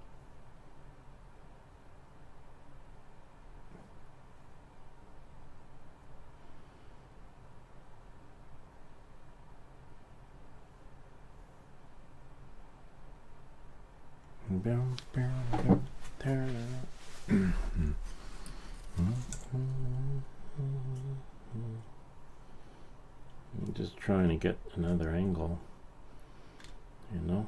Do you know what I mean?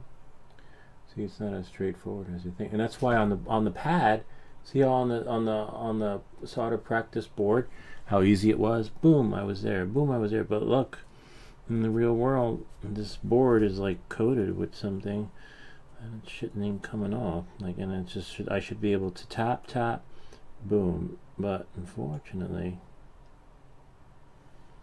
that's all right. We'll get it.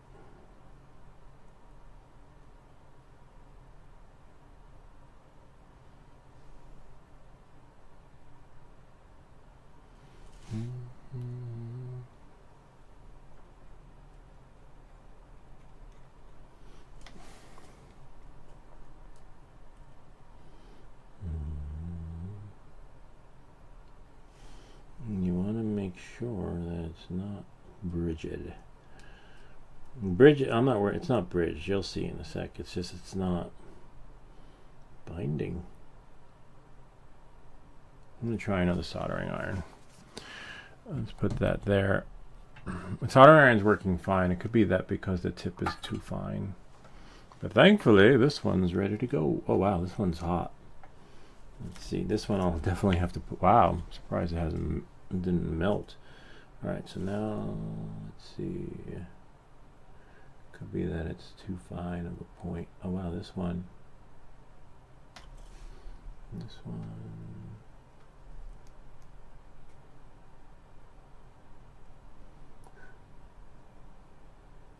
one, the tip. There's no tin tip left. We could always finagle it. And you want to make sure that the tip is tin, because if it's not, wow, you can mess up the board that way too. As you can see, the solder is not sticking to the tip. In this case, we want it to be on the tip. And it's not. I might have to sand that tip, to be honest with you, and then what's it called? Refurbish it. I have a video that shows you how to do that.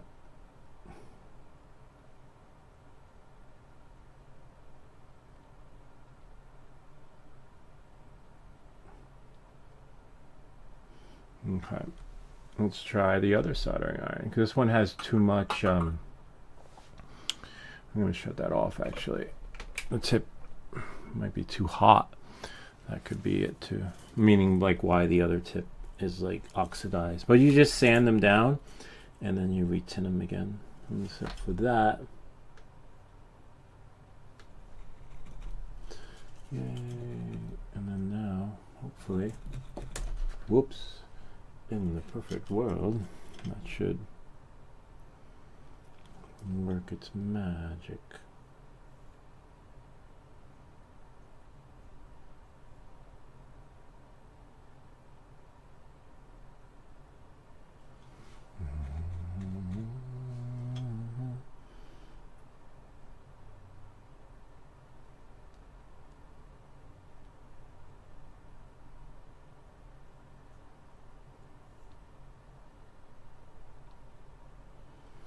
So weird, it's not that, like the other pads, the solder's not adhering to it, which is a bummer. Might have to scrape it a little bit more, but you'll see what I'm talking about in a second. Let me try another one.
Very interesting. Yeah, I'm gonna have to scrape it some more. Just the pad, remember, only the pad, not the, nothing else. Let's try. Ah, you know what will work with the scraping? A tweezers.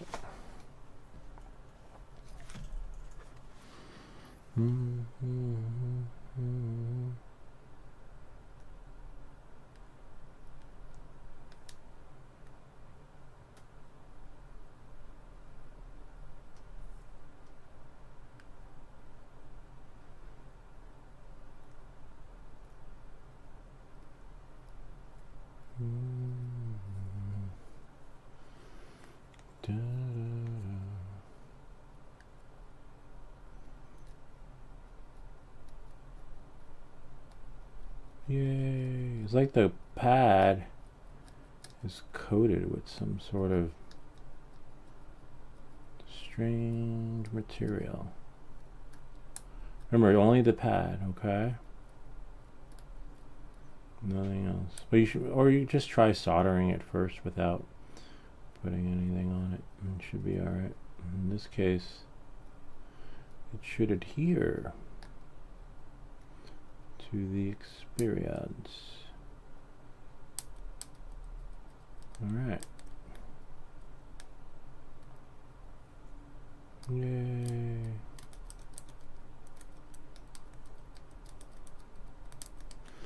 Whoops. Don't break your stuff. Yeah, I know Bob's watching. Nah, it's okay, Bob. That's why I'm doing it slow. And only scraping, not even scraping, to be honest with you. Only taking off this weird coated stuff on here. Which is fine. Just wish it. We got two pads, but the other pads are not. It's not sticking. No sticking. This one should work. Let me get it at the right angle. I remember having to do this for the LED lights, so that's how I know. But these aren't LED lights, so.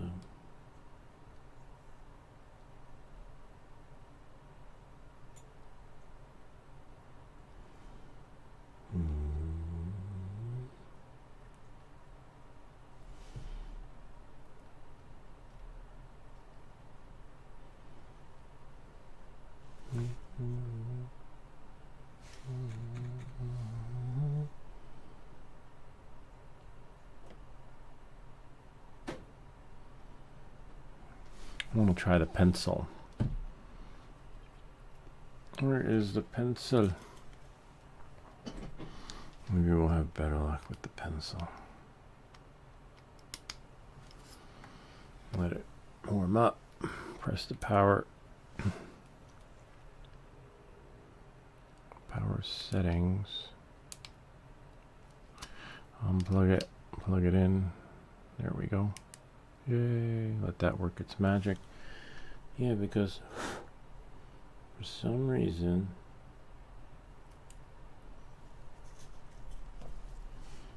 it's not sticking.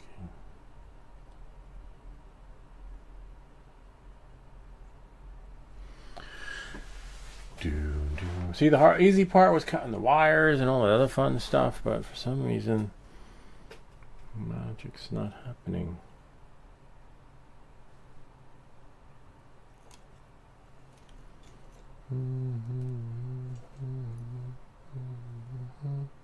Almost at that. See, this one takes longer, but even though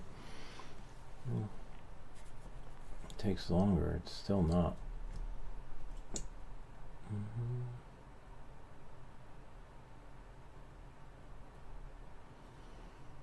389. That should be about right.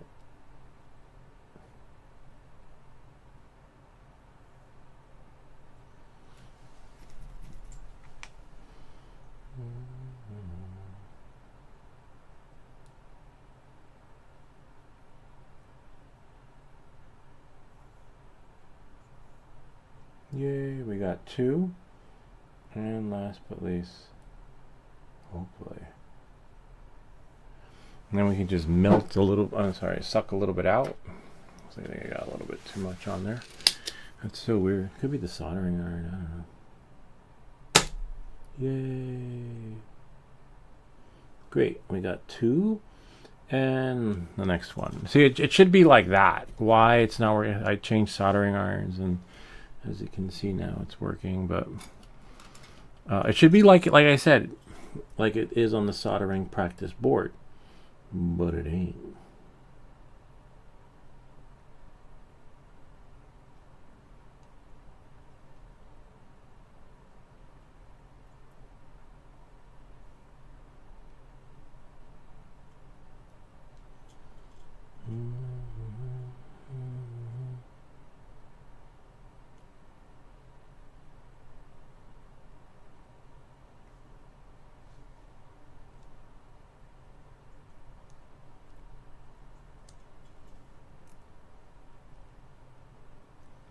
Bummer. It is sticking to the one next to it though, which is good. Sort of.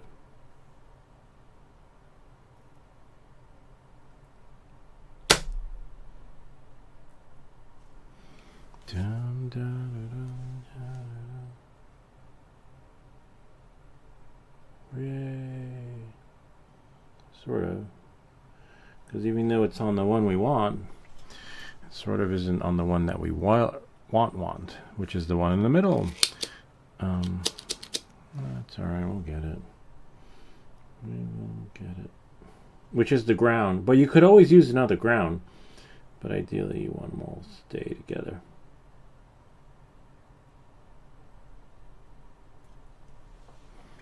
Let's try the other one, the other soldering iron. Now I just have to watch these.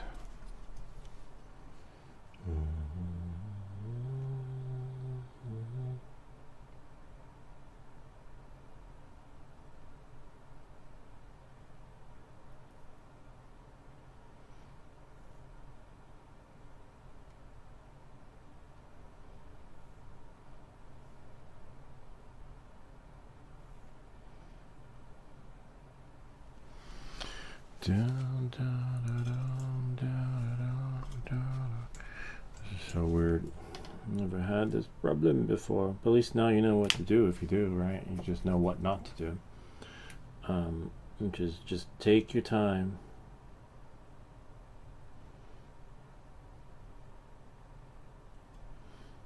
And if it don't work, just reset it again. Just keep resetting that tip, right?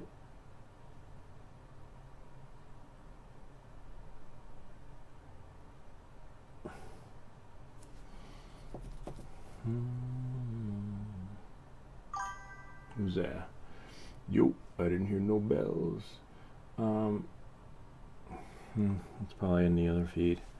I think it's Instagram mode.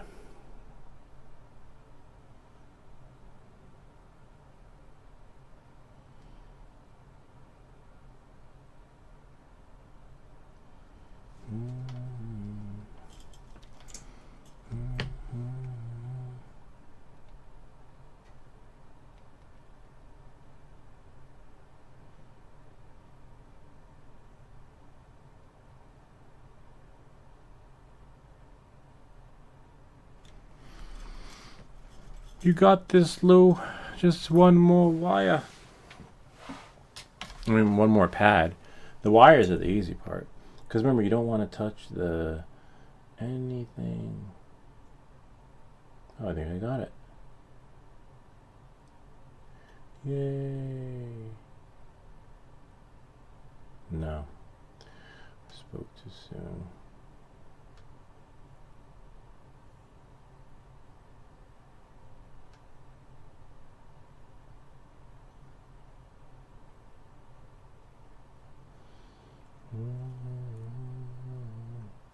Wish Brian were here. He'd know what to do.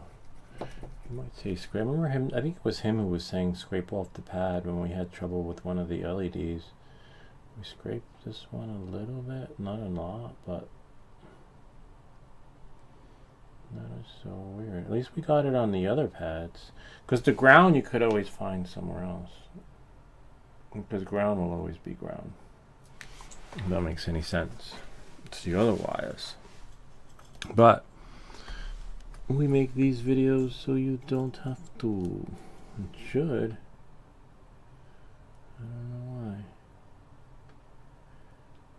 I don't know why. At least we know our tip is good.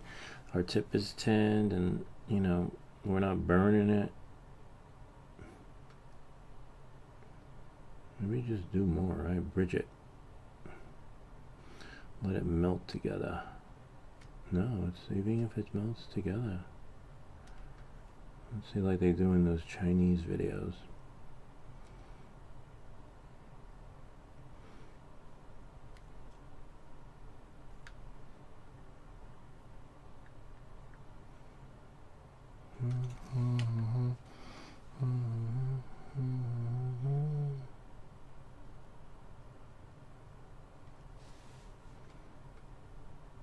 It shut off?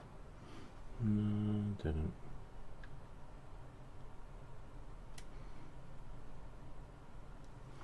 Now we can try some magic with the other one. So I'm just gonna put this over here.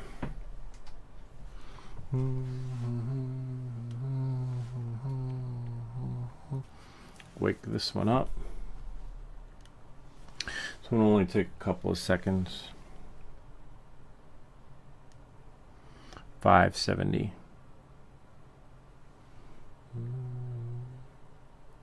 There we go.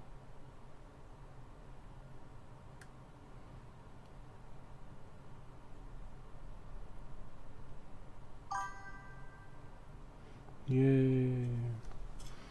Almost. Where's our solder wick? Solder wick pencil.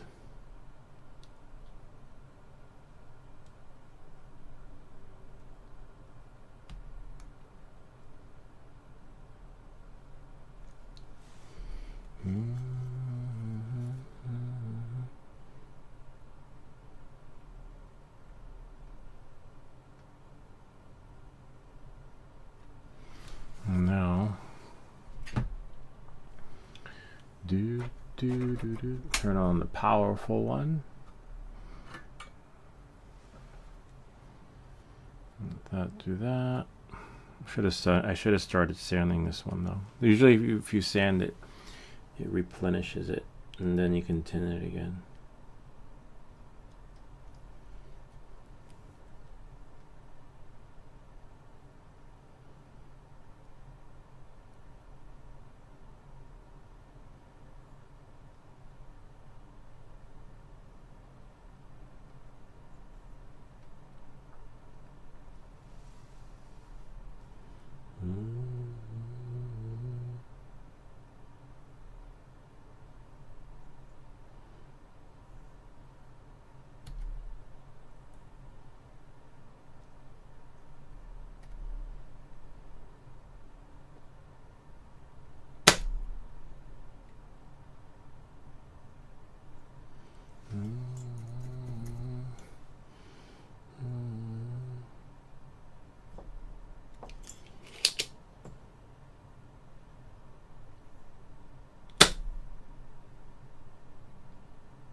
It's that one pad. One pad. No.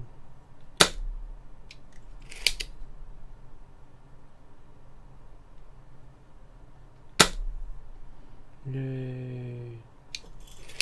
Almost. But that one pad, I wonder if it'll stick onto other pads. No, it's not.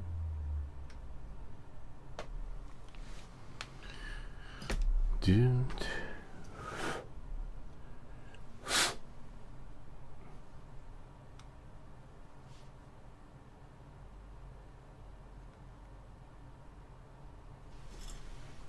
Dun, dun, dun, dun, dun, dun.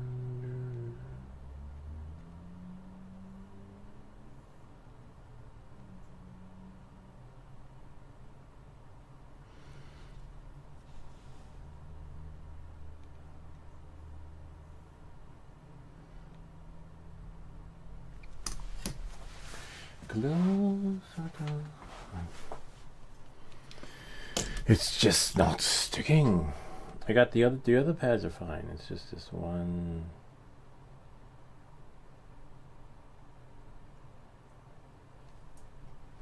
One pad that doesn't want to let the magic happen.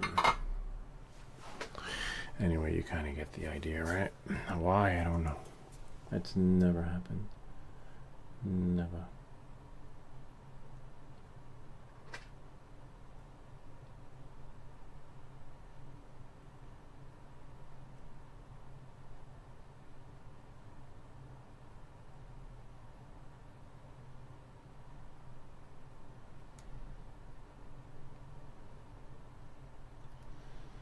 Dun, dun,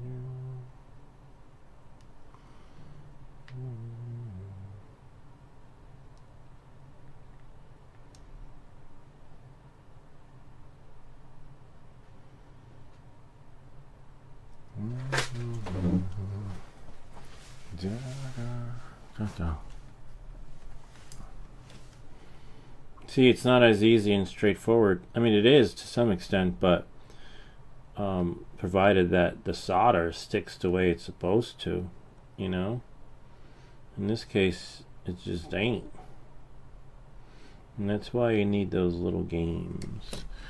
Little games, don't play games. But yeah, that's why you need those. So that you will know what to do when things go kaput.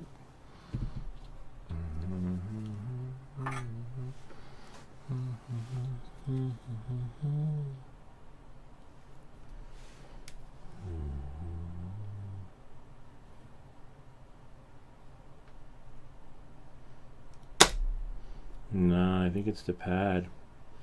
Alright, so that one pad is just not letting the magic happen. I'll show you the other stuff though.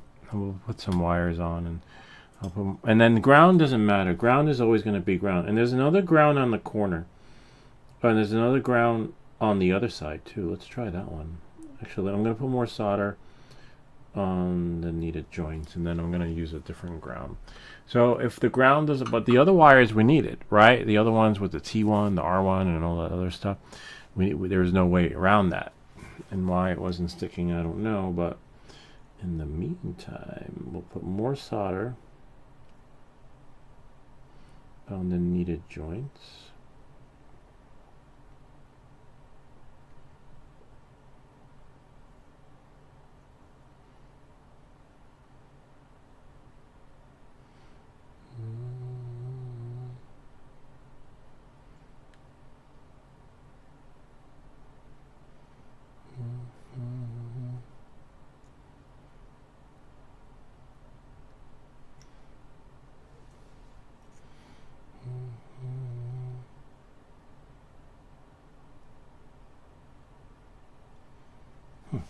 Interesting. Very interesting. I have liquid solder, but it doesn't matter if the solder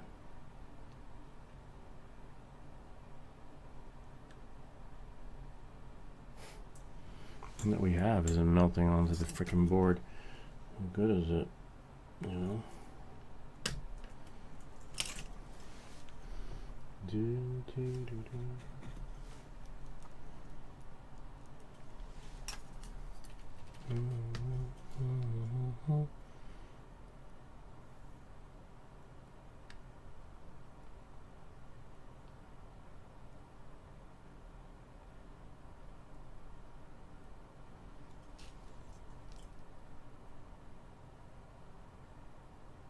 Yay, sort of, but still good. All right, I'm going to put the wires on and show you where, you know, it just wasn't sticking to the pods. But I want to try another ground. So if I can get at least another pad, you know, then we should be all right.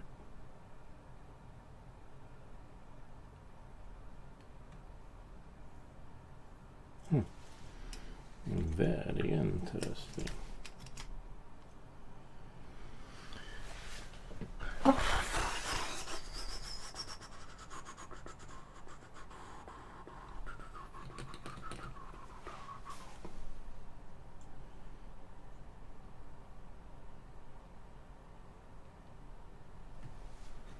Make sure everything's clean. You should be able to tap like on the practice board. Why?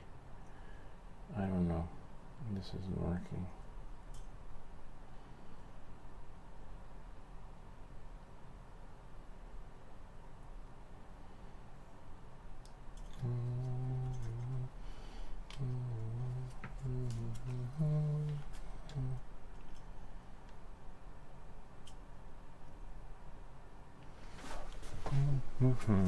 Let me try a soldering practice board.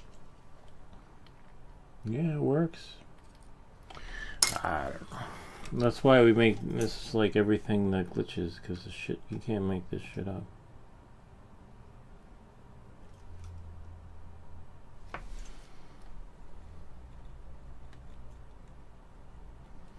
Let me try again on the soldering practice board. You'll see the flight controller is in excellent condition because I'm only tapping it, and if it doesn't stick, I'm lifting it up again. You know, I'm not camping out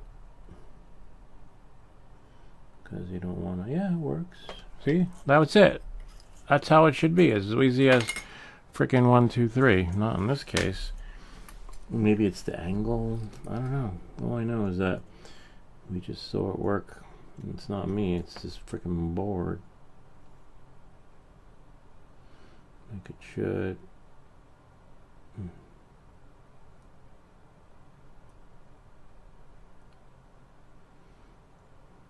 Nope. I just need to get the grounded.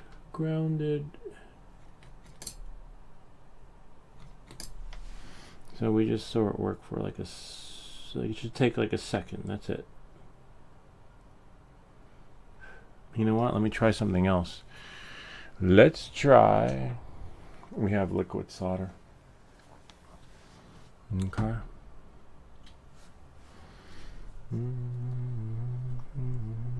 We think we do. Oh man. We do have liquid solder, but oh yeah, we do. It's over there. It's like I don't know where the tips are. The syringes. So that we can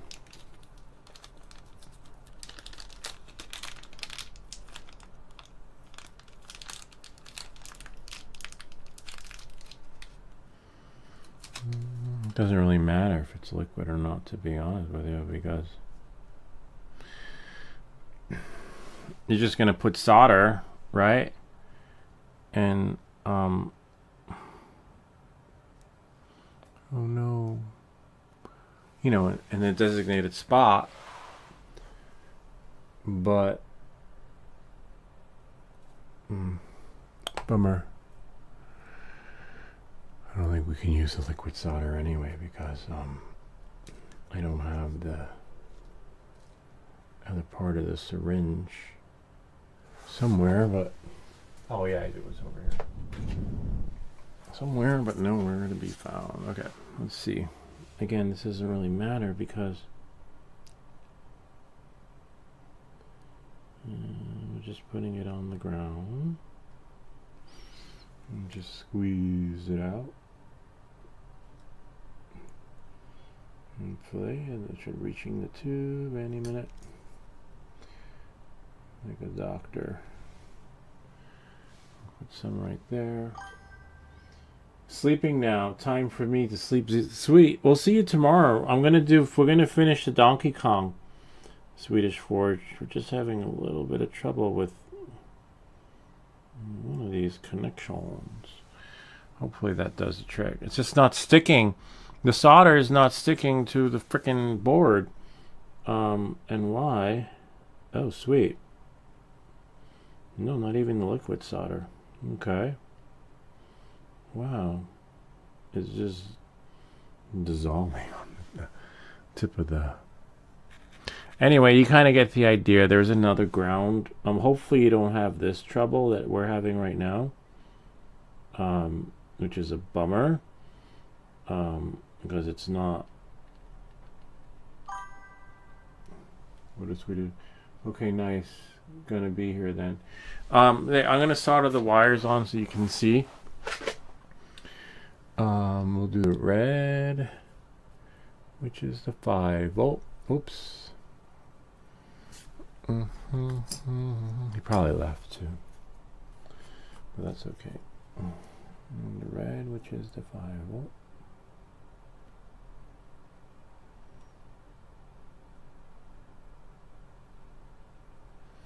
And then we have the T1 and the R1.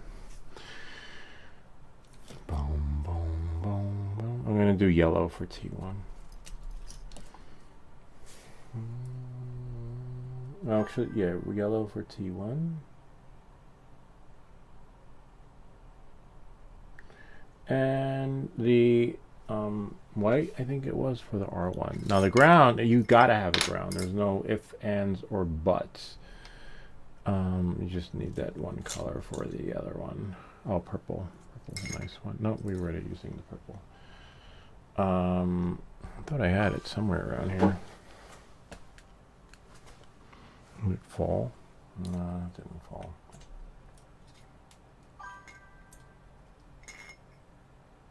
What did he say? Nomadic. I was typing the other chat. I don't know if it shows. Been watching this past as a time. Oh no, that's fine. I'm just going to show you the 3 wires I put on. And the board is in excellent condition. You want to make sure that you don't ruin the board. But I'm just looking for another wire that I had laying around here. So I could put it on the board, but I'll probably just take it from another one. Hold on. Let me just wind that up. White's a nice color anyway. Whoops. Let's do white.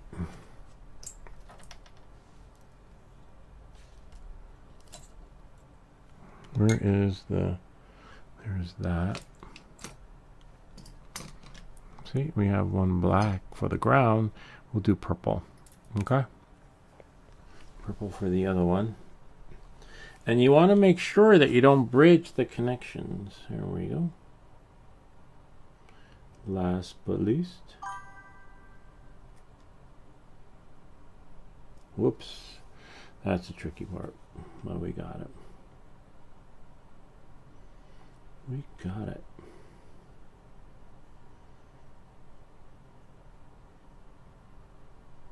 Yay. So we got 3 wires on. And soldering, as you can see, this 1, 2, 3. It's getting the connections on the pads. Why it's not sticking to the pads, I don't know. But there are a couple of grounds you can use. It's not like, you know, like, hey, and I'll show you where those are. But we should be able to get the ground on there. But I don't know. We can't seem to get off the ground with the ground. So, and you want to, if you ruin the board, then that's it. As you can see, you tap it. And then if it don't work, move on. Just keep resetting the soldering iron tip, right? If that makes any sense. Because you can't mess up if you keep resetting the tip. And we scraped it, but still nothing. And you want to make sure, I'll just get it at an angle so you can see that it's not bridged. Okay? Hold on one second. One moment, please. And you can see the scratches, but we didn't mess anything up other than scraping it because we can't get the solder to stick on there. But see? So we got the T1, the R1, the 5 volt. The only thing we couldn't get was the ground. But as you can see, nothing's bridged. And to know if it's bridged, remember, you got to check with the multimeter. But before I check with the multimeter, there is another ground right there, the G. See, the only thing we have is some cosmetic, but nothing as long as we've been camping out with the soldering iron, nothing is melted, everything's fine. We just tap it. You should be able to tap it like we were with the practice board, and then the solder should stick to it. In this case, it's not. And why, I don't know. But anyway, knowing that, moving forward, but there is another ground, as you saw, right over in the corner. As long as it's ground, you could use that ground, or there's another ground right there. Most likely this ground, I think, would take solder easily. And then why it's not working, I don't know. But again, you want to test it with the multimeter, right? We'll do me stuff. And if you don't test it with the multimeter, let's test it with this right here, okay? The smoke stopper. And the drone should turn on or short out, one or the other. All right, and if it shorts out, that's okay, because we have the smoke stopper. See, and then we'll put this like that, green. Don't turn it on just yet. And now, if we take the power, I've got the power, and then plug it in, you should hear it beep. But I'll show you with the multimeter too. So we got everything on except for the ground, but you have 2 other grounds as an option. And being a good thing is that, let's see. See? No short. And you want that. And you hear the beep. But if you don't have a smoke stopper, which is a good thing, it didn't blow up. So now I just got to take those wires off. We got 3 wires on except for the ground, but as you can see, there are other options for the ground if you're not getting it in. So I would say do the T1, the R1 first, and if the ground's not sticking, just take another ground, because ground is always going to be ground. But then now you want to test it, right, with your multimeter.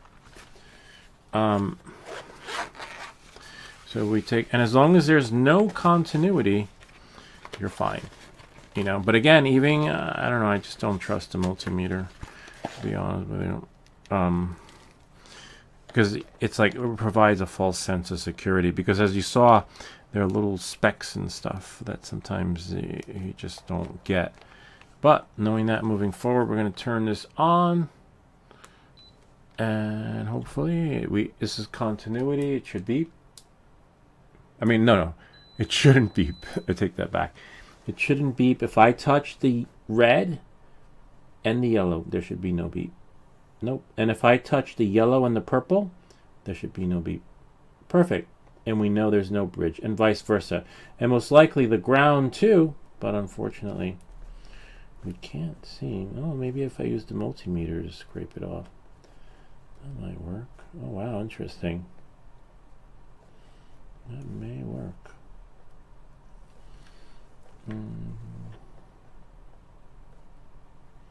Maybe on the edge one. Oh wow. It's got this strange coating on it. So we're just going to scrape off that strange coating.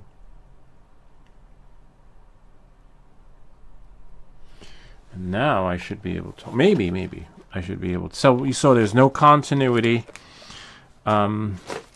Why it's like messed up that way, I don't know, but it's fine.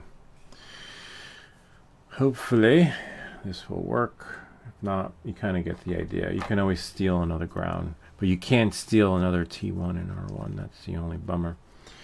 But if we can get it, clean that off a little bit, and now move this out of like a really different angle.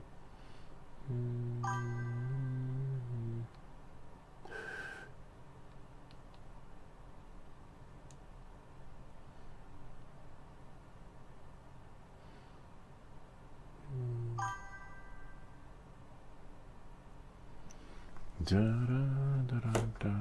What did he say? I was going to. Oh my gosh, it's here. I see on the Ring camera. Oh my god, that's so good. At least now you know. Well, good luck. And hopefully this video helped you. Remember the ground. Stay grounded. And I don't know. I guess that's it. That's all we can do. That's the way the cookie crumbles, man. What's that? Oh, it's Tom. Hey, Tom, what's up? Tom's one of our viewers / subs, too. And you want to make sure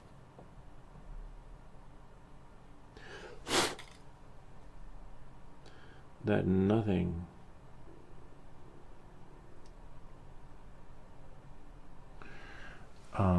no remnants is hanging around from the solder work pen. Sometimes you need a new one, you know.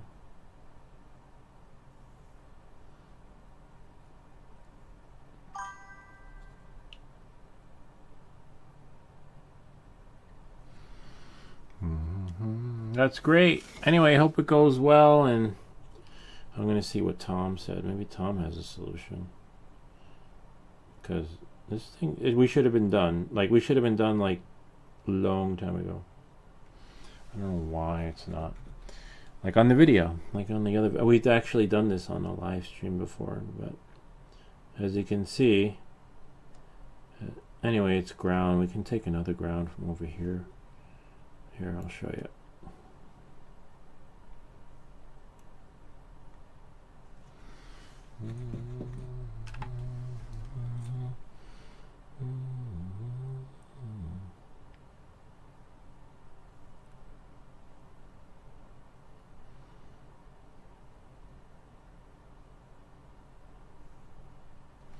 I don't know. Anyway, we got 3 wires on except for the ground. You get the idea. Hopefully you have better luck than we did. But I'm glad that, let's see, maybe Tom has a solution. Hope all is well. I got my trust certificate online. I noticed that it says to community-based organization safety guidelines. Is there where did it go? Oh, I see. Adhering to community COBs, which is community-based organization guidelines. Is there an easy one to join nearby? No, you just follow the guidelines. Like there is no. It's whatever. Like, oh, probably for you it would be Croton on the Hudson. Hold on. The guys that fly their drones near Croton Point Park. That would be your community-based guidelines / organization. And then that's it.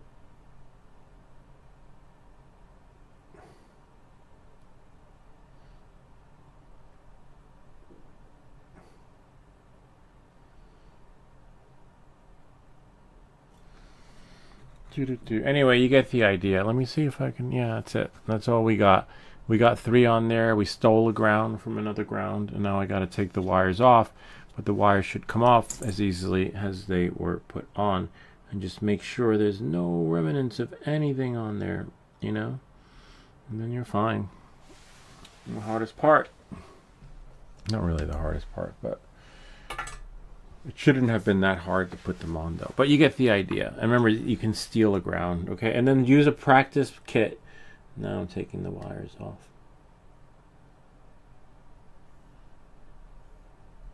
And there we go. There's one. Yay. And then I haven't flown this one in a while, though.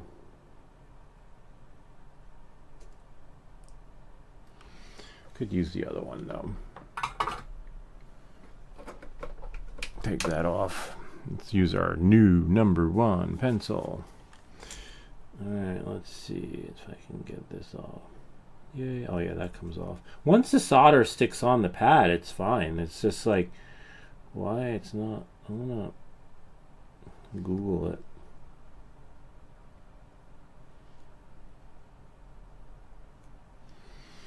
I'm gonna Google it. Definitely need to clean up this mess so that I can, whatchamacallit, get ready for the radio. And you'll see when we build the radio how easy it's going to be. Everything just sticks on. Just, I'm not sure why.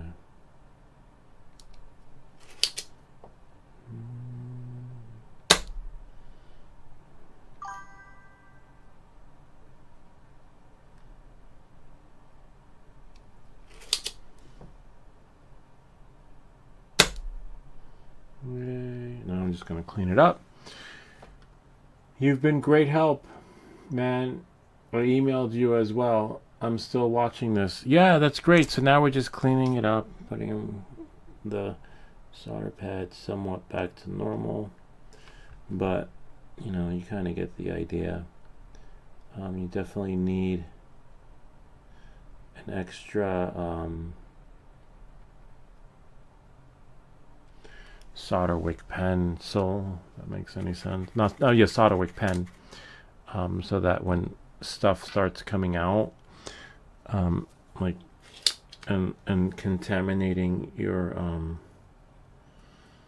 board, just bust out the new one, clean this one out, and then you know, rinse and repeat, and then that's it. That's the way the cookie crumbles, man. And then now I'm just cleaning up this one. Sometimes you need more solder or solder wicker, but nah, solder wicker is alright.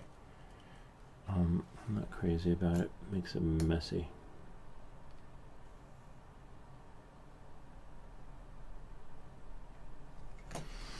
Sometimes a flatter soldering iron tip works the magic, or a bigger one. Sometimes the tip's just too fine, you know.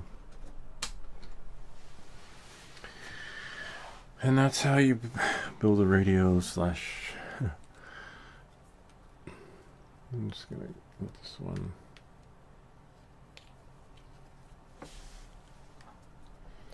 Three.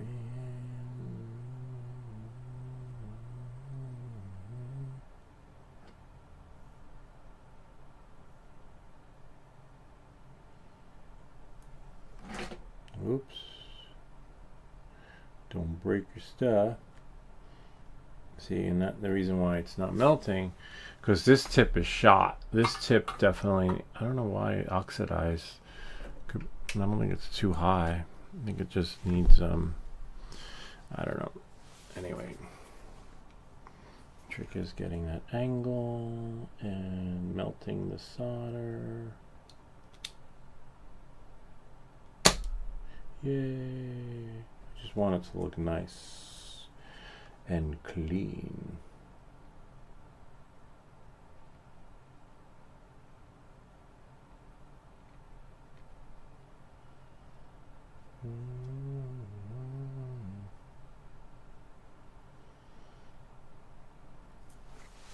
Getting it at that angle. No, I'm just cleaning it up. That's why you need more solder to melt solder. So that, oh wow, stuff just works the way it's supposed to. And you saw how we took that one part off in the beginning when we were testing it, right? And that's how it should be. I don't know why this is not, you know, could be a defunct experience. It is defunct. Yay.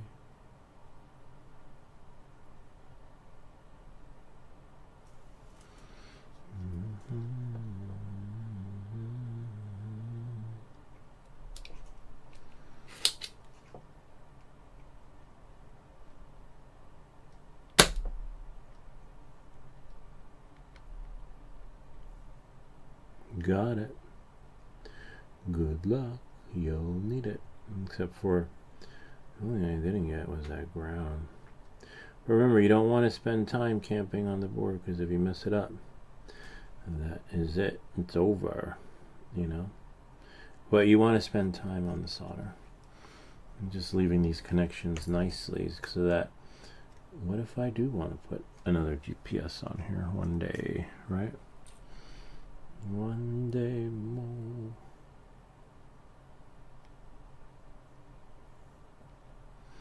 And then all I got to do is find the ground, right? Find the ground if I got one.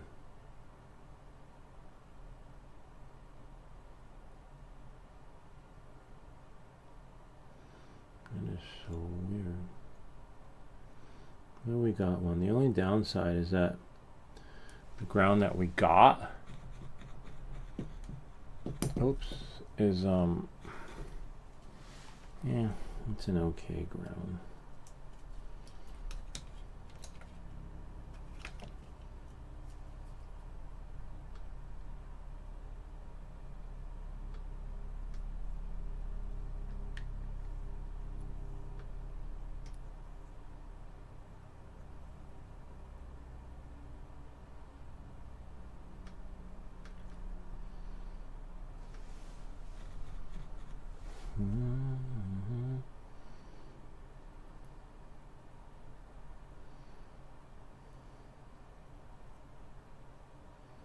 It's so weird. I got to stick it on a T6, but for some reason it's not sticking on the ground.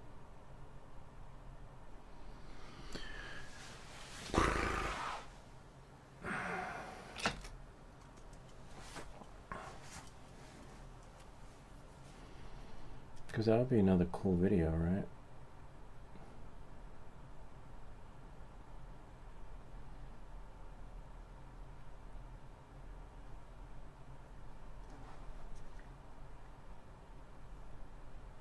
Hey, Ziggy, if the solder's not sticking on the pad, what should I do?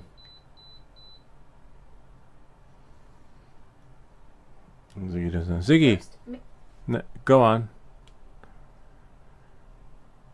Next, clean the tip if it's oxidized. Use a wet brass sponge or tip cleaner, then retin it with a bit of flex cord solder.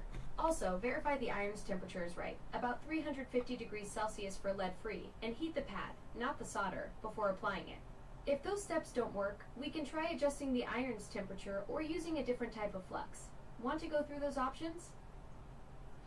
Well, the solder's melting, the pad is hot, but it's not, the solder's not sticking to the pad, and the tip is tinned. Even with the tin tip, the pad surface may still be oxidized or contaminated, so the solder won't wet it. Clean the pad with isopropyl alcohol, apply a fresh active flux, and heat it a bit longer to let the solder flow. Interesting. We'll try that. You heard you heard him? She said heat the pad. It's working on the other one though. I got a T6. I don't need a T6, but who knows, maybe we'll put a light on this one.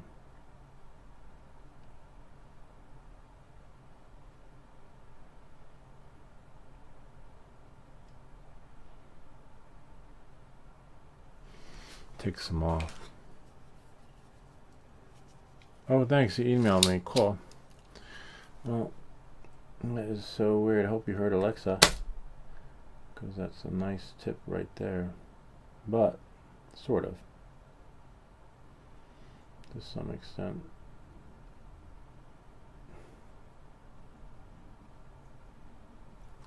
She said, heat the pad.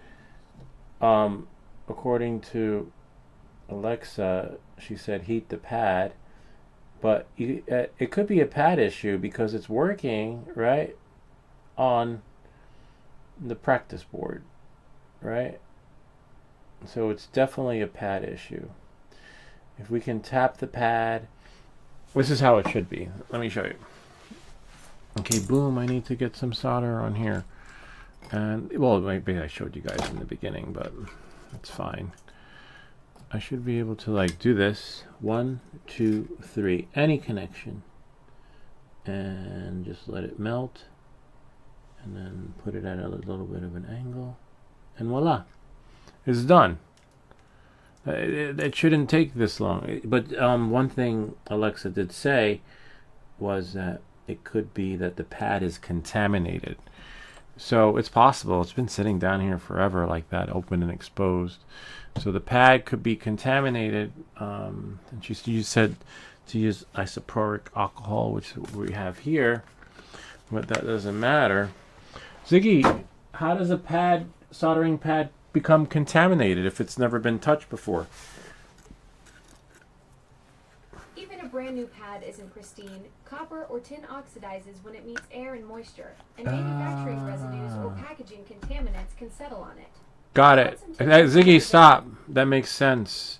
So she said even if it's sitting around for a while, it oxidizes. And that makes sense. It has been sitting down here forever.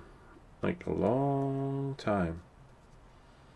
And now, yeah, at least 3 years. So it's probably oxidized. So yeah, luckily for you, you shouldn't have this problem. Because your stuff most likely hasn't been lying around. But now that makes sense. Okay, according to Ziggy, it's oxidized over time from just sitting around, which is really weird. Good thing I didn't spray it with, what do they call it? That waterproof sealant that they have for this stuff. I'm still watching this. Was great. So you heard Ziggy. You shouldn't have any problem because you see on the practice board how would you just tap it and boom, it works. Whereas here, boom, it works because now we got some pads. We got 3 pads. We got the R1, the T1, and the 5 volt, right? But we didn't get the ground. I'm trying to do the ground, but according to Ziggy, being that this board is so old, it's probably oxidized and contaminated. Why, I don't know. It's just been lying around. But, you know, things do that over time. Oxygen works, will work wonders. We need it to breathe, but it also, you know, will cause certain things to become defunct. Whereas, like, right now, I'm doing it. It's not working. Got it. Sweet, we got a ground finally. Nope, we didn't get a ground. Oh, you're killing me. Alright, almost. I thought I did, but it should stick. But according to Ziggy, it is contaminated. Because we got a T1, we got a 5 volt, we got a R1. I got a T6, which I don't need. Maybe if I put an LED on here, right? That shit don't work. Anyway, you kind of get the idea. I'm still watching this. Amazing. Great. Yeah, if I can get that ground. Some people do this and they mess it up because they don't, you know, which is, I mean, they don't, you know, it's their first time. I'm just doing like I do on the practice board. Tap the solder, melt it, and tap the solder, melt it. And if it's not sticking, I'm not camping on there because I don't want to mess it up, you know. Like it should just tap and go. But according to Ziggy, it's contaminated.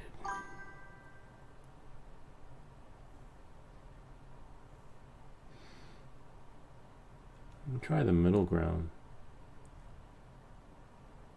Nope.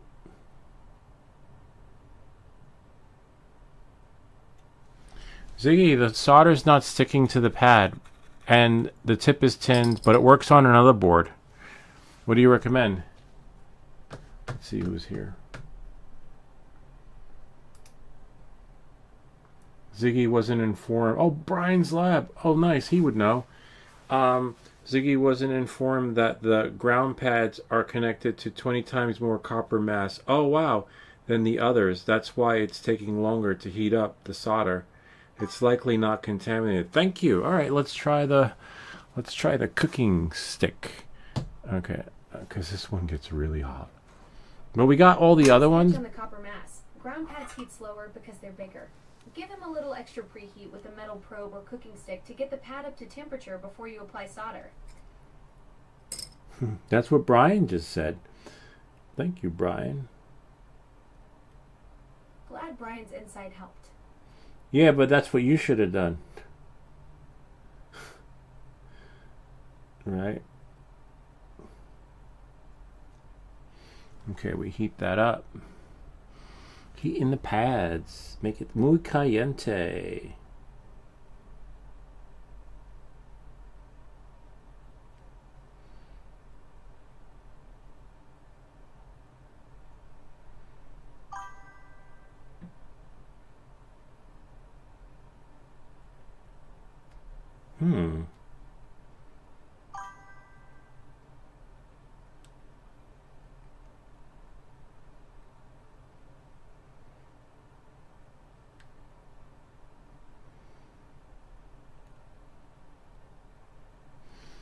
I think that this tip is oxidized. This one's definitely shot because it's not melting the solder, and I can't tin it. This one I know is good because it's brand new. So hopefully the pad got hot enough to like make the magic happen. Nope.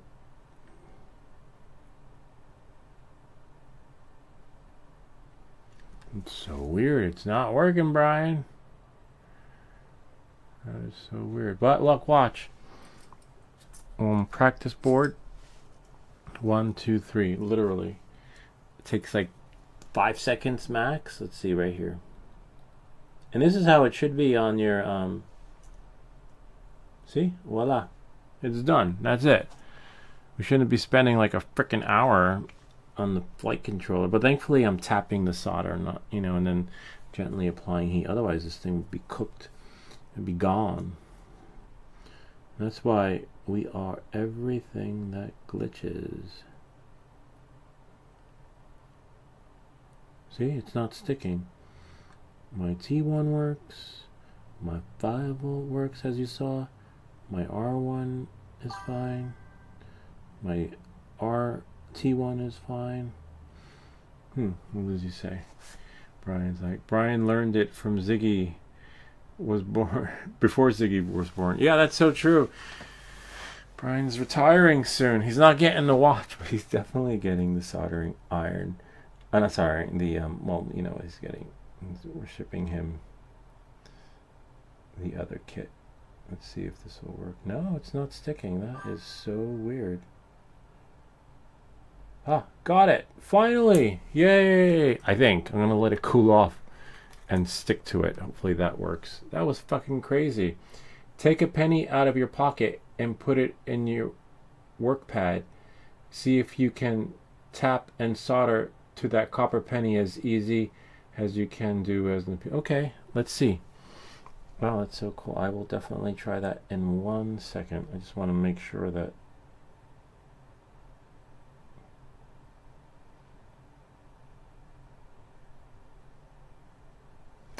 Let's try it. Let's get a penny.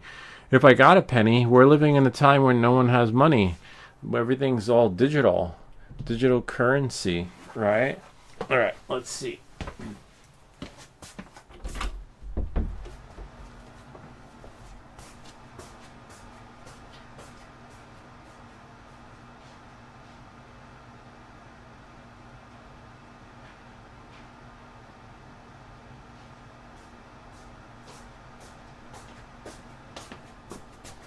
Oh, we gotta find some change.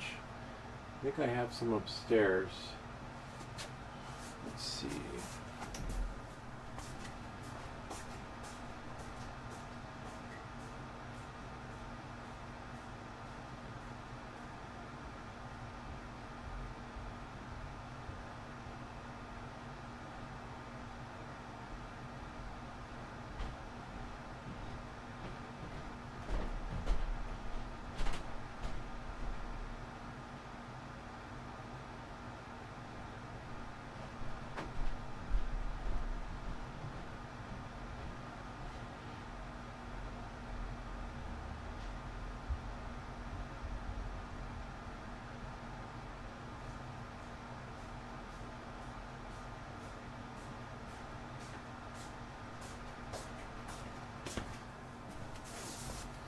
All right, we got a temp. All right, we got a penny. Okay, heads up.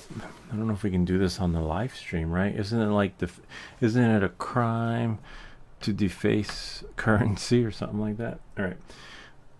Let's see. So now there's our penny, and let's see if we can make some magic happen.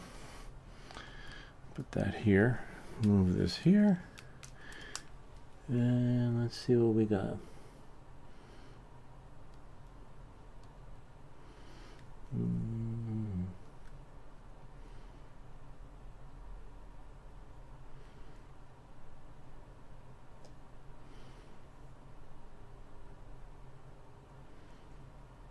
It worked. Wow, look.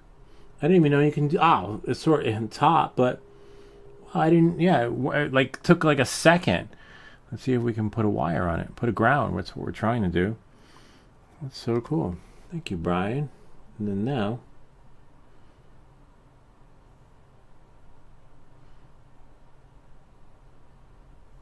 Look at that. We soldered. We made a little copper connection. We put our 2 cents in. Thank you for your 2 cents, Brian.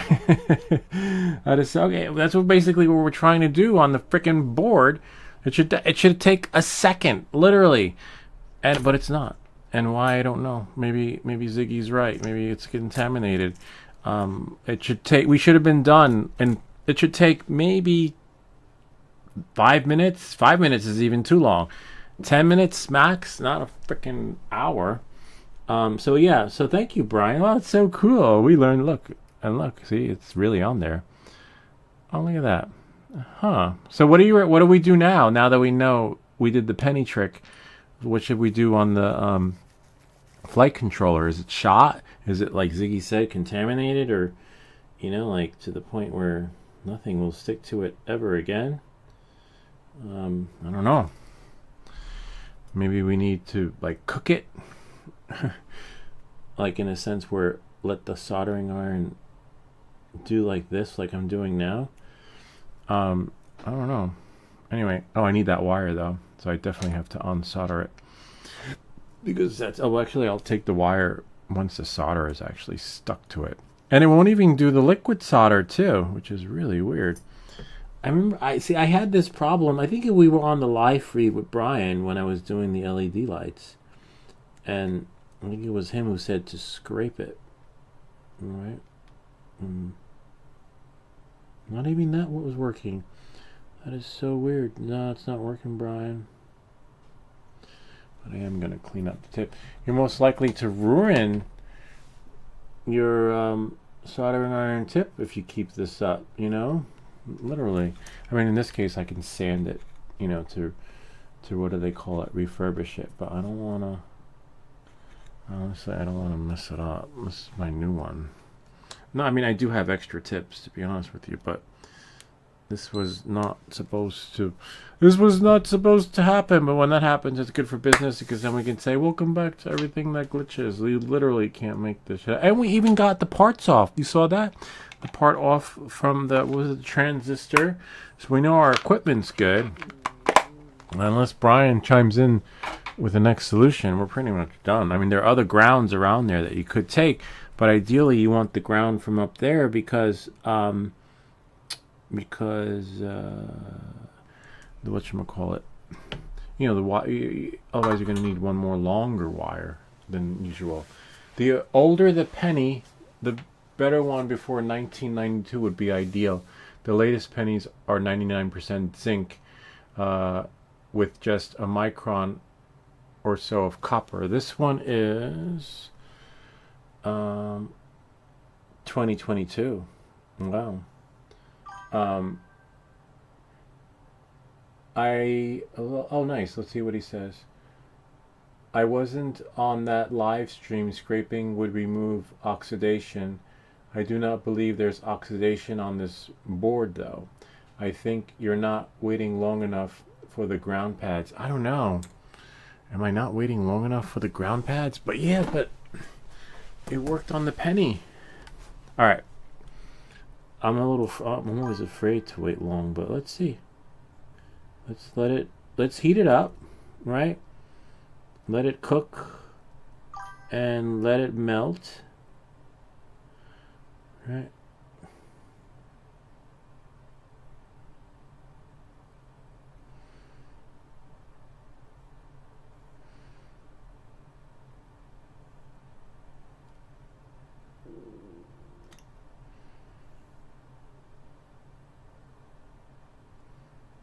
Interesting. Okay. This tip is shot though. Unfortunately, I gotta bust out another one. And this one's almost dying. But I think Brian might be on to something.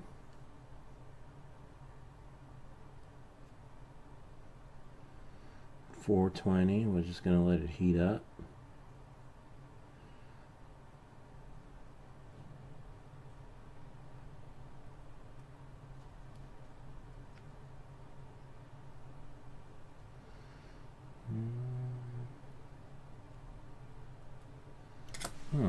Very interesting. No luck, man. I mean, we shouldn't be cooking. We shouldn't be camping. No, I'm not doing the buzzer. I have a video that shows you how to do the buzzer. The buzzer's easy. The buzzer, basically, you would use the, hold on. Oh, nice. I got some solder on the tip.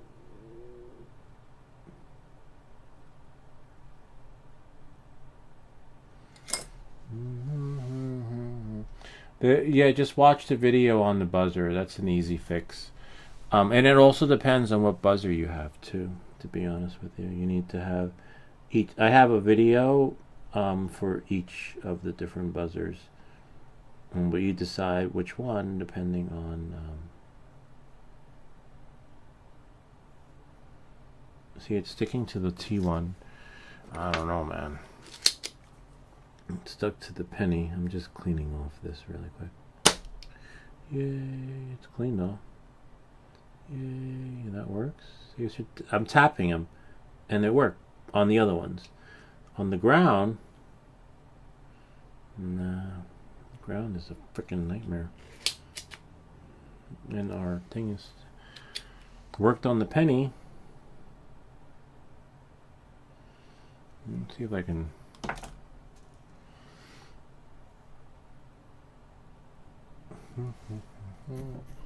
Brian's the one who introduced us to AI.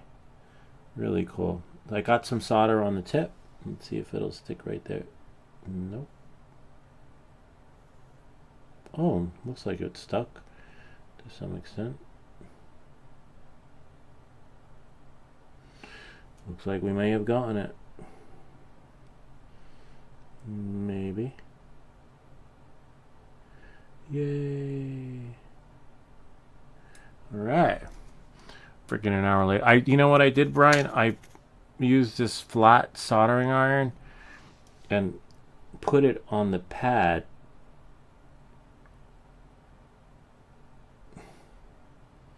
Sort of.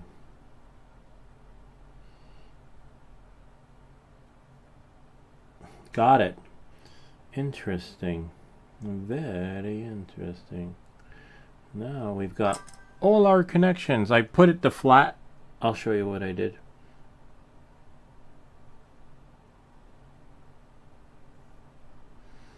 I'm going to see if this ground works though. Sweet. See? It pays to have an engineer on your channel. I'll show you what I did though. Alright. And we didn't ruin the board like a lot of those videos. You see where they freaking damage the flight controller, which is normal, it's expected. When you cake it on and you camp it on. Me, I think my biggest thing is my fear of doing what they do with those flight controllers. And I'm not, like Brian said, spending enough time on the ground. It's interesting how the ground has its designated heat temperature where it does require a longer heating experience to make the magic happen. Whereas with the other ones, The only issue we have is it being dirty, but we did not ruin it, which is great. But I'll show you what I did with the and the flight controller is in beautiful condition, because if you butcher it, you are pretty much done. And now, let's say if in a future video, it'll be like, wow, the guy did it so fast when he soldered these connections, because everything's already ready on here. You'll just notice some darkness from the flux being oxidized, but that's okay. That can be scraped off.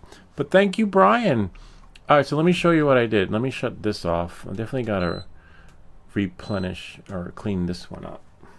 No, this one's pretty good, but definitely this is brand new. Okay, oops, don't break your stuff.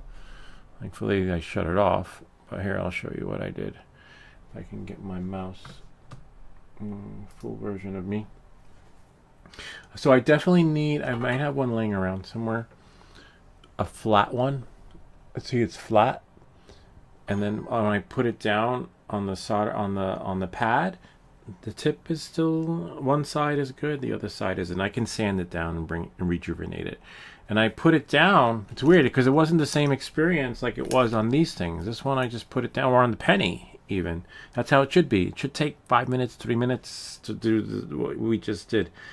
But then I put it down flat and let it, like Brian said, let it cook on there. Let it heat it up, because all the other pads worked fine. And then boom, it went. I'll show you in a second. And this one, but it's always going to be a beautiful experience on the soldering pad. Let me show you on the soldering pad, practice pad, what I did. And I did basically what Brian said to do. So thank you, Brian, for that. More temperature, more heat, but not more heat, because the temperature is already set. Don't increase the temperature to your soldering iron.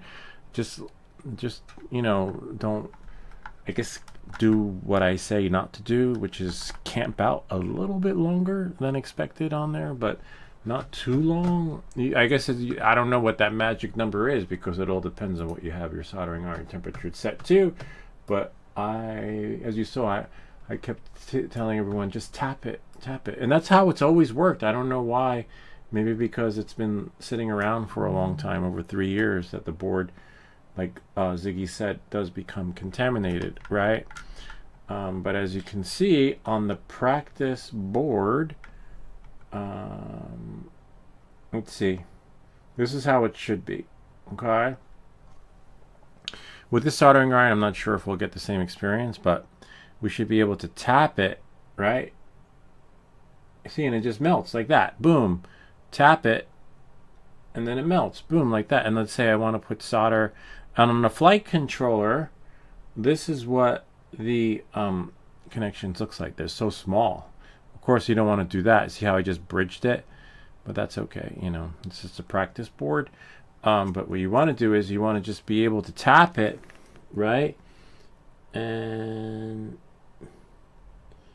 this one may not work because, oh, it will work. See, boom. See that? Tap it, and then boom. Tap it, and then boom. And then maybe we make it a little bit bigger, right? Boom. Boom. Boom. And last but least, we'll make this one bigger. Boom. See, you definitely don't want that, because that's going to create a bridge if it's too big. And let's just zoom in. Oops, watch your stuff. See? Like that. And then, so on the ground, if I left it like that, if I left it just camping out a little bit, it got hot enough, like Brian said, and then the magic happened. So I was doing that, and then after a couple seconds, then doing this, letting it work its magic, and then it stuck to it. But it wasn't sticking. See? It was like doing that. And then that, see, it should be like that. There's no, and it wasn't doing that for some reason. See? Boom. You like that, right? Kind of neat, huh? So yeah, and then as you could see, this tip right here, it's black on one side. So as you can see, the other side is tinned, but if I sand it down, it'll be okay. But as you can see, the solder sticks to it, right? And then boom, voila, on the other side. Oh wait, you can't see, huh? Looks like I'll have to do that all over again. Full version of me. I see it. Huh, but you don't see it. Hold on. Samsung me. Yay, there it goes. I'll make it bigger. Again, rinse and repeat. Again, I'll do it again. Don't worry. All right, so here we go. Again, so on that note, I still have many connects. That's why the solder practice. So here it is right here. This is probably a smaller flight controller, right? And I was using the flat one, letting it camp out for a little bit. I don't know how many seconds, but long enough to see smoke coming out. And then put the solder in, and then see, voila, boom. But it wasn't working. See? Voila. We got a little bubble there. And that's, it shouldn't take, look, we have 4 wires, right? We should be able to do this. 1, and then you have 2, and then you have 3, and then you have 4. Maybe a little bit more there. See? Voila. Whoops. We got it? Yeah, we got it. Anyway, you kind of get the idea, right? And that wasn't happening. And then over here, we should do 1. See? Boom. Boom. And it wasn't doing that. The soldering iron has this strange, not soldering, the flight controller has this strange coating stuff on it that needs to be scraped off. But Ziggy had said that it's contamination. Whoops, watch your stuff. Don't want to break my USB thing. And then that's pretty much it. Ziggy, stop. I wasn't talking to you. I was talking to Brian. See, like that. This is probably like them right there. All right, so now we should be able to see, like that. Like that. And then heat it up again to put the wires in, but that wasn't working. Anyway, now we know what not to do. But look, if we look at the tip, where is it? It's black, right? Let's see if I can zoom in on. See the tip right about is black on one side, but on the other side it's tinned. So if we sand that down, that'll make the match happen. Because look, if I take the black end of the tip, the solder might melt. See, it's not melting because more solder helps. See, it's just no matter how hot it is, it's hot as it needs to be. But because the tip is not tinned, magic's not happening. But if we turn it over, see, voila, and the solder sticks to it. So we know that our soldering tip is fine to some extent. Plus, we were using the new one, but I don't know. Anyway, you kind of get the idea. So this one definitely, at the end of this video, I'm gonna sand this down and refurbish it. I have a video that shows you how to do that, but that doesn't matter because it looks like you need to freaking have a cookout on your flight controller. But let me show you the pins, which is so cool.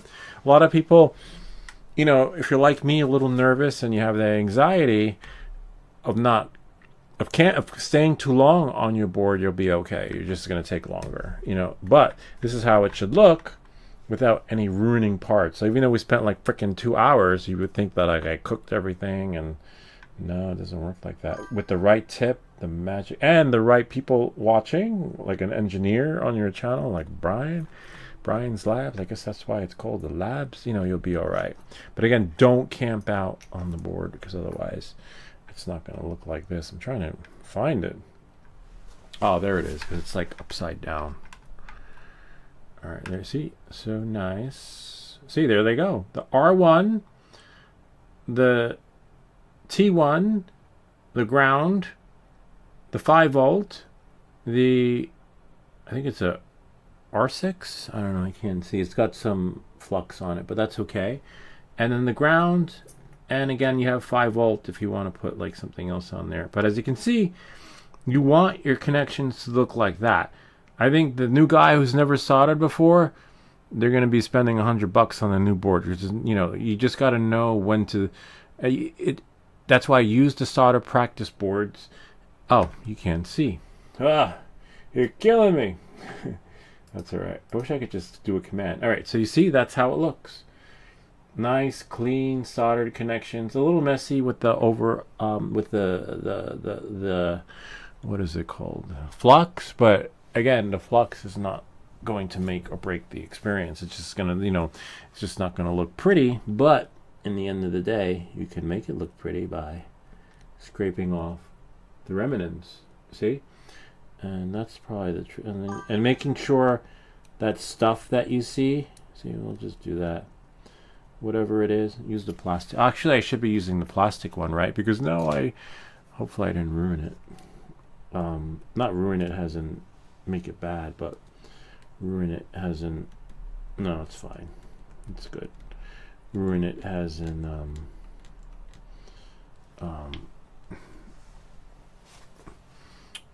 well, you get the idea. Ruin it as in, a little heat will melt everything again.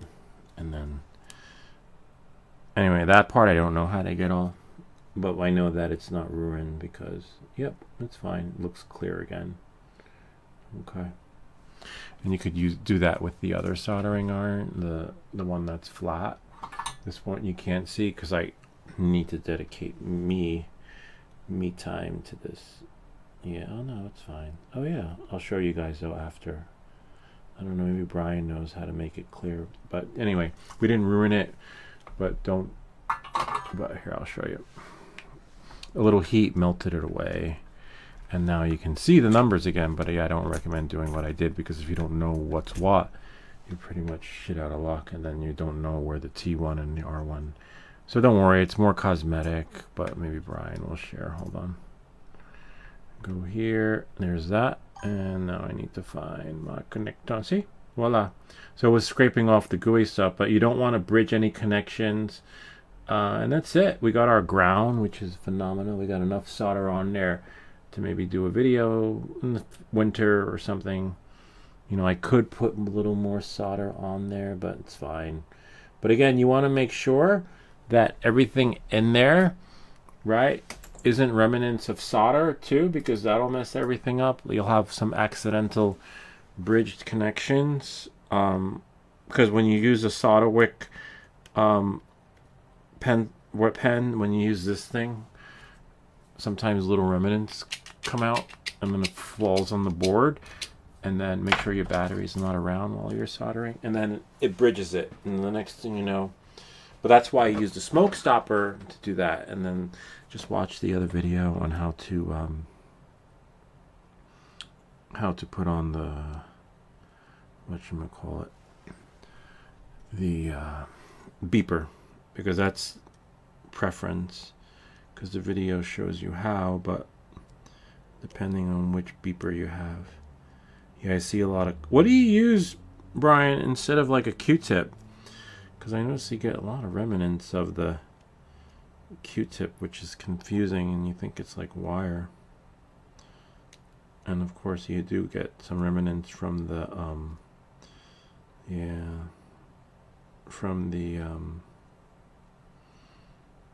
solder wick pen, which is fine. I would just run the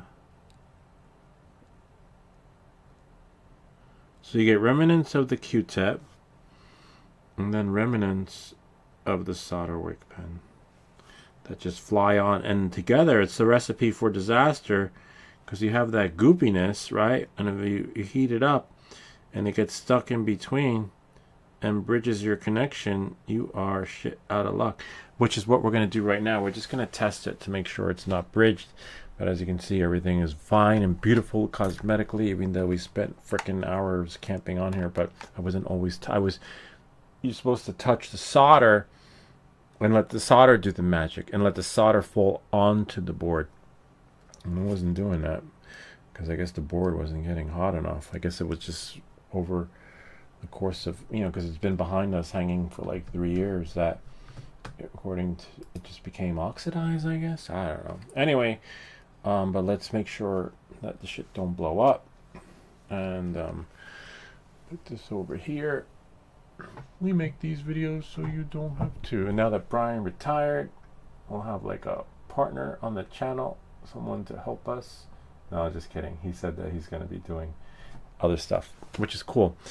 Yeah, let's make sure this isn't bridged. We can shut this off. Definitely want to charge this because in the next video we will be building radio, and that's how it should be. Same way we built the with the solder board. Boom, parts should go in. That's how it should be. Oh, we want to take a transistor out. Boom, it came out.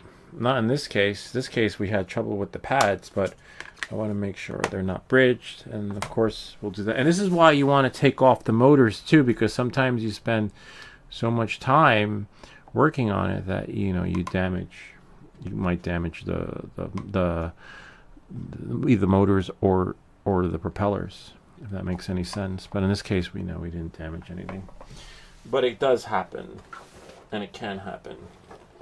And then now I just want to make sure that this oh, let's see what he says. Brian's lab says me stuff. I typically use a small plastic green, usually Scotch-Brite pad. Oh, nice, to clean the backside of the PC boards I've soldered. Okay. Doesn't Scotch-Brite exfoliate too, though? Something that doesn't, but I'll try the Scotch-Brite. I think we got them somewhere. See, here we go. And then now we're going to plug it in. And hopefully, if none of the connections are bridged, it should work. See? And we should hear a beep, beep, beep, beep, beep, beep. I don't know why it's not beeping. Anyway, you kind of get the idea. It didn't blow up, which is great. But we got power in. Oh, maybe because there's tape holding the motor. Sometimes that happens and then it won't. Oh, no wonder why. Damn it. See all that jiggling around and everything. We broke a wire, which is fine. It's fixable. These things are a pain to fix, but that's okay. We make these videos so you don't have to. This is the hardest part. So now we got to clean that up. Broke a connection from manhandling and mangling this thing. Let's plug this out. Okay. Well, thankfully we know our equipment works. This should be an easy fix, sort of. The hardest part about this fix is the wire, because we can't do this by hand. We might either need a razor. It might have broke when we were bridging the connection to like show you guys how the smoke stopper works, but that's okay. You need to know how to fix this too. So first we got to clean out in there, because that's where the remaining wire is. Once we clean that out, I'm probably going to use the other soldering iron. Whoops, don't break your stuff. The one that's more robust, supposedly. It's like oxidizing. What is your ideal temperature on your soldering iron, Brian? See, this is fine right there. So we're going to use, in this case, I think we're all right. I don't think we have to take off the propeller, even though it's ringed and dinged, but that's okay. It's dinged up, but that's fine. At least to my worries, because now we need to apply enough heat, and let dry. See? And then quickly, yay, we got it. A little piece of wire. And now we can see, that's how it should be. I don't know why this, but you know, you live and learn. And you collaborate with people that, you know, the actual engineer. See, voila. And that's it. We got plenty of solder on there. Now I just need to strip the wire.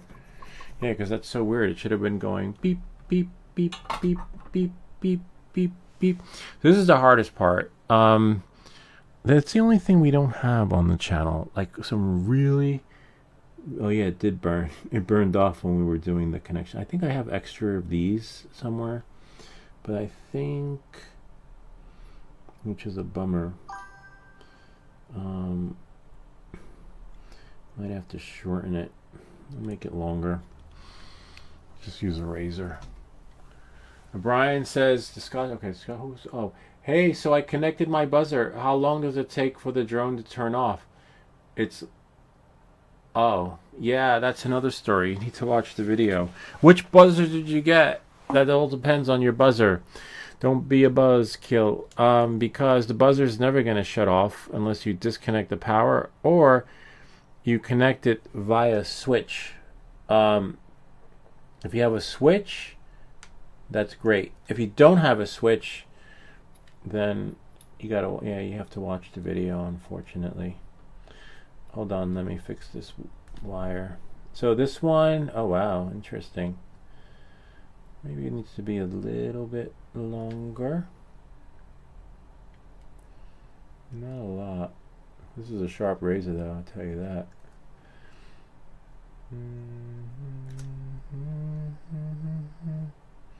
So we definitely have to tin this. Need some tinning. Oh nice, the wire's holding up on its own, which is great because now I can, let me just move that. Fix that. Fix that. I like when the wires hold themselves up because then you just run your soldering iron across it and then that's it. But I would do one thing at a time. I mean, like, well, depends. You know, if you can, great. Do the buzzer, see if it works, and then, you know, come back again, and then do the, what do they call it? The GPS, you know, like,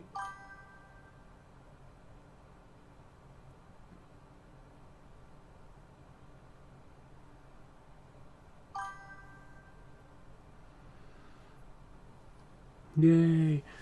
Definitely want to sand this because I should be able to use both sides, not one. But again, remember the wire broke because we were having a lesson on how the smoke stop. Oh wow, smoke stopper works. This one should be all right though.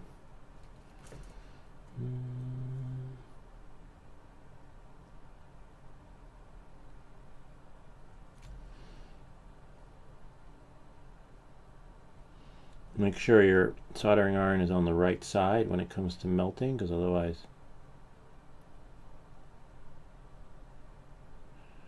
it's not going to make the magic happen.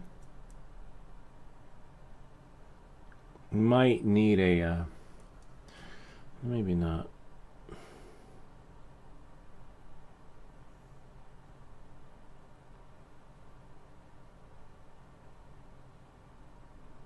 Almost got it. Got it. Sweet. See, that should be like that. 1, 2, 3. But, you know, this one's on the fritz too. Definitely need to sand this because this is a great tip. Once it's, you know, the way it's supposed to. Now, I am confident I can shut this off.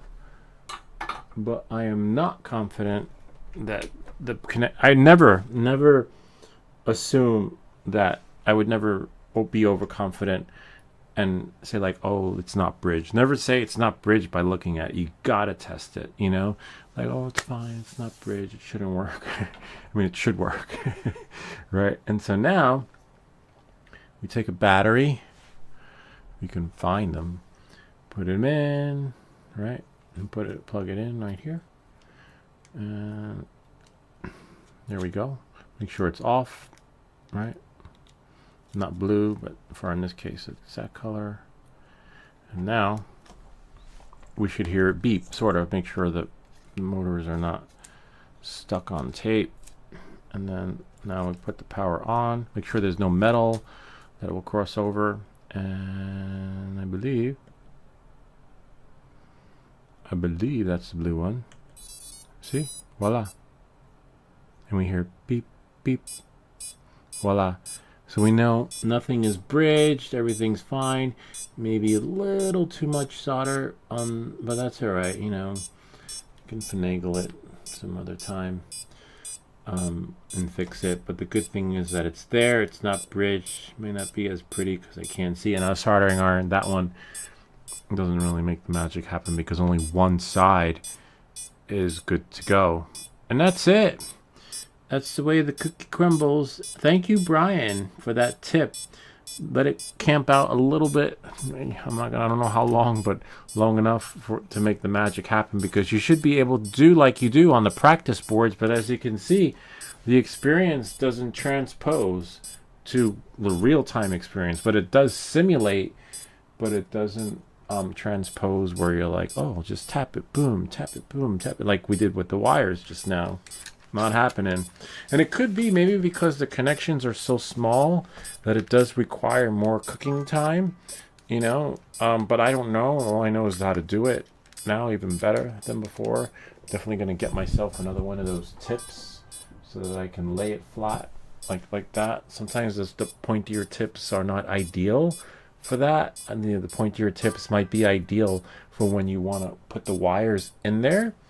But this worked. Whoops. Did you hear that? What was that? Well, we know nothing snapped. We heard a snap. Oh, I see what it was. So here's another thing. Brian's probably like, no. He's right. We shouldn't have done that. Like leave all these parts laying around while we're doing what we're doing, because I'll show you why. I'll explain to you. Brian probably sees it all already. He's like flipping out. Like, what the plug is that guy? We got our speaker here, which is magnetic. You got a capacitor stuck to it. We got our solder here on the syringe. And me stuff. And then everything's here laying around like it's one big hot mess. And of course, contaminated. The capacitor is stuck to the speaker, which is no. So even though we laid everything out nicely, this is definitely a no, to be honest with you. And at least now, maybe next time we'll test out the liquid solder, right? Look at that. That's how it should have been. It just took a second, literally, to go on to the penny. We'll leave that as a sample. I didn't know that the penny you can actually stick solder to. That's so cool. And then we have the connection for there. We have these, which are fine. What else is there? We have these capacitors. I'm just going to organize everything so that next time, you know, everything's in order. We know there's order in the chaos, but this is just fucking chaotic, man. Don't have me come to your house and fix your washing machine. Oh, because one thing led to another. I thought it would be like a simple fix. You know, it should have taken minimum 5 minutes to do what we did on the flight controller. I don't know. You live and learn. Definitely going to see about the USB-C connection. I'll put that in there. And then we have our antenna.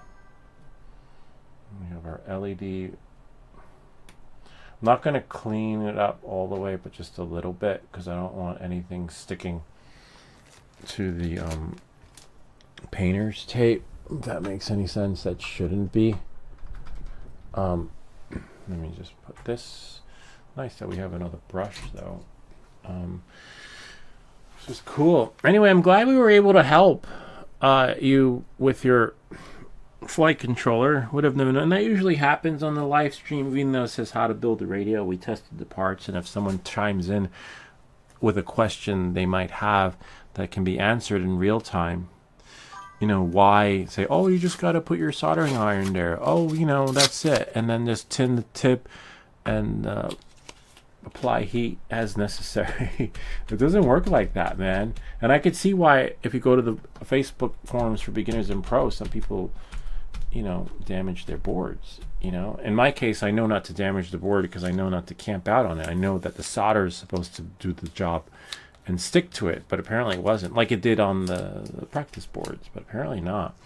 But anyway, again, this is great. And just do what Brian said to do with heating up the pad, and you'll camp out a little bit. Use the flatter part of the soldering tip brush so that it just applies the necessary heat all the way on the pad, whereas the finer, pointier tip isn't going to make the magic happen. You're just going to run into what we just ran into right now, and then you're just going to be driving yourself crazy.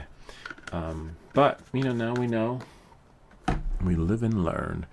And now I'm just organizing all these parts because we're going to do this. I think we could paint around here because we're going to do painting, or not today, of the Donkey Kong 3D STL file that was sent to us by Swedish Forge. We just got to finagle it, prime it with an older scent, you should experience the same thing you did with the ground pads. Oh wow, interesting. Let's try that. Well, sort of. I'm gonna, after I clean this up, we're gonna go into my jar. It's like the last of my change. I literally don't care. Whenever I go to a store and they're like $10.50, $3.72, everything's on my phone. Like, I'm like, they're like, do you have change of $1? Even when I go to the car wash, I feel bad because I never have cash to tip the guys. But apparently, the guy who owns the car wash got rid of everybody who was out there at the car wash drying your car, so that you don't have to tip anymore. And he didn't get rid of them because so that you don't have to tip. He got rid of everybody. So I think honestly, I think ICE came and picked him up. So that's why you no longer have to tip anyone at the car wash, because they are gone. But I remember back in the day when I was in school, you could like be a busboy or work Pizza Hut or Friendly's and make a good living. It wasn't a job that people did, bus tables that people did, because they weren't here legally. Back then, high schoolers had those jobs. But now they got rid of everybody at the car wash. Now nobody's got those jobs. So what people are doing is they're driving to the ShopRite store next door and detailing their cars. They're like cleaning it and getting all the wet spots off. I wash my car myself though, and I take it to the car wash once a month, once in the beginning of the season, so that it can be prepped for when I want to do it. But yeah, so there we go. Voila, we are good. But I want to see if I can find an old penny. That is a must. I don't know where the tip is for this one, but you want to make sure that there's no remnants of solder laying around, because it does fly everywhere and it does melt easily. See, little specks, right? And it will get trapped in areas in here, and then the next thing you know, can't use a smoke stopper on the radio, right? So you got to be really careful with that.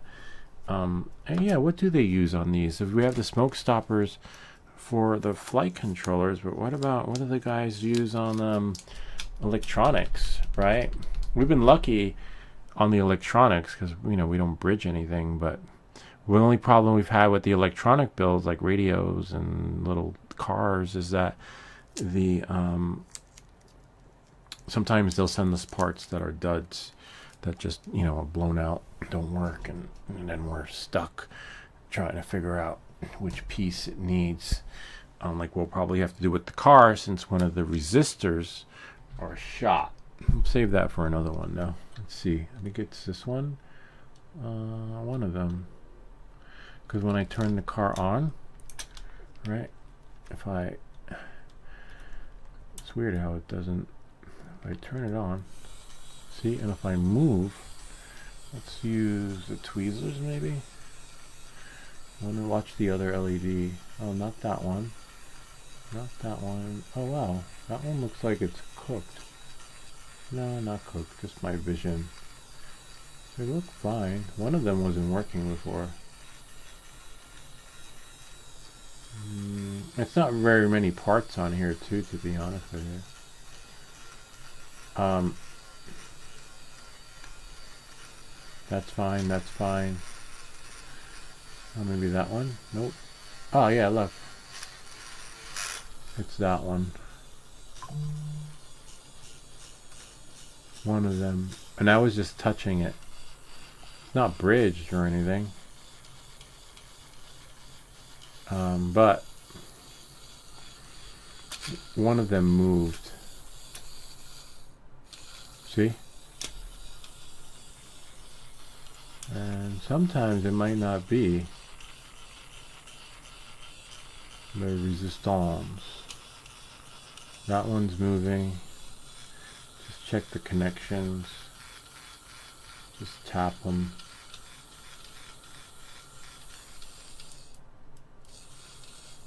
See, the light goes on. But this one should move. We use the screw. Anyway, we'll fix this on another video. It's an easy fix because we built it, but just sometimes. And both lights work. Sometimes if you take the chip out, a lot of times with these things, don't use the tweezers though. I'd recommend using. It does a hard reset. I did that one time with the radio.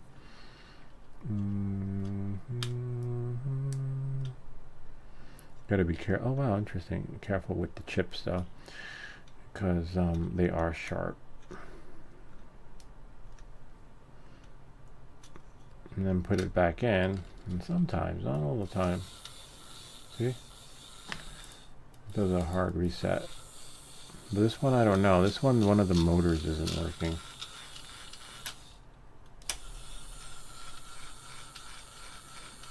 But when I had, the reason why I'm doing this is because I had moved one of the resistors and it didn't work. I mean, it worked. And sometimes turning this thing, the potentiometer, might adjust it to make the magic happen. Or maybe it's the track. Hold on.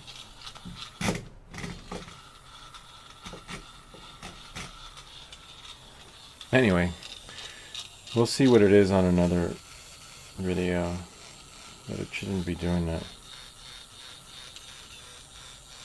Where only one wheel is spinning. Well, I want to get another, I want to try an older penny.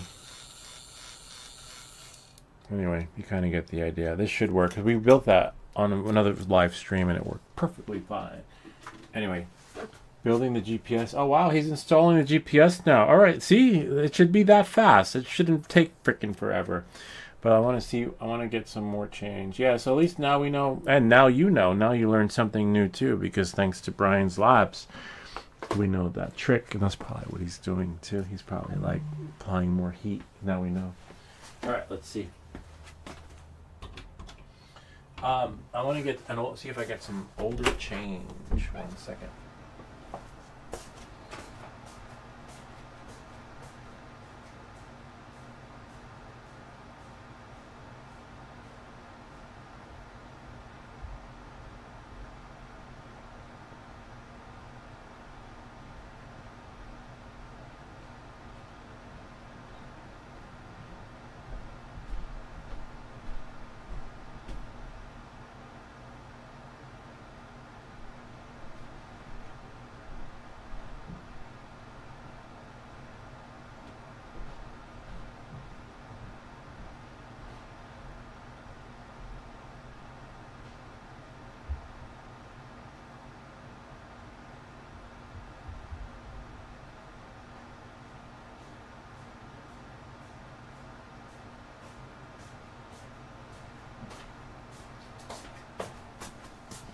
I found an old penny. Let's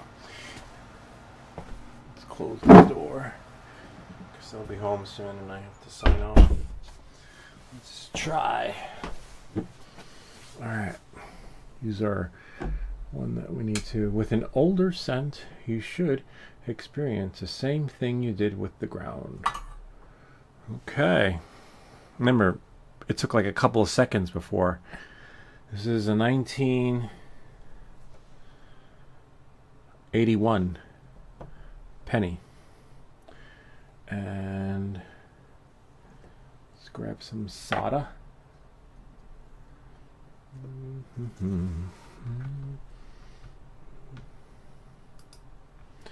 All right, wish me luck.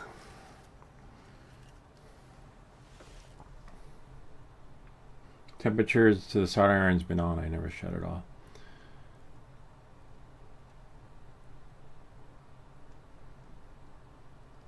Yeah, look, the solder's moving around. It's not even sticking. Now it is. Nope. See, it's moving around. What? And that's what it was doing on the board. It was just flying all over the place. Like I put it on and then it wouldn't stick. Interesting. Yeah, that explains that. Well, don't touch it because it's hot, but Yeah, it's not going to stick anyway, see? Now we'll just, I don't want to ruin this tip because I have to sand it. Sanding it down refurbishes it, so don't go out and buy a new one if you don't have the money for it. But I do have extra ones somewhere down there. But point is that, look, see, it just came right off. Like, look, there it is. It didn't stick. Yeah, it's a bummer though. If I had known that before, and I guess if what do? We camp out, like, and then just let it get hotter and hotter until it actually can stick. Let's see. Let's camp out. Let it get hot, hotter. I guess leave it longer, right? And then hopefully, I don't know. It still looks like it has. It kind of reminds me of what we had. It kind of looks like there's a coating of something on here. Yeah, it's not working. Nope. That's weird. It's not working. Yeah, this is exactly what was happening. And how do we get it to stick? Let's see. Maybe now? Now it worked. Ow, that's hot, but it's stuck now. Let me see if I can use the tweezers. Let me just clean off my tip. Yeah, that's exactly what was happening.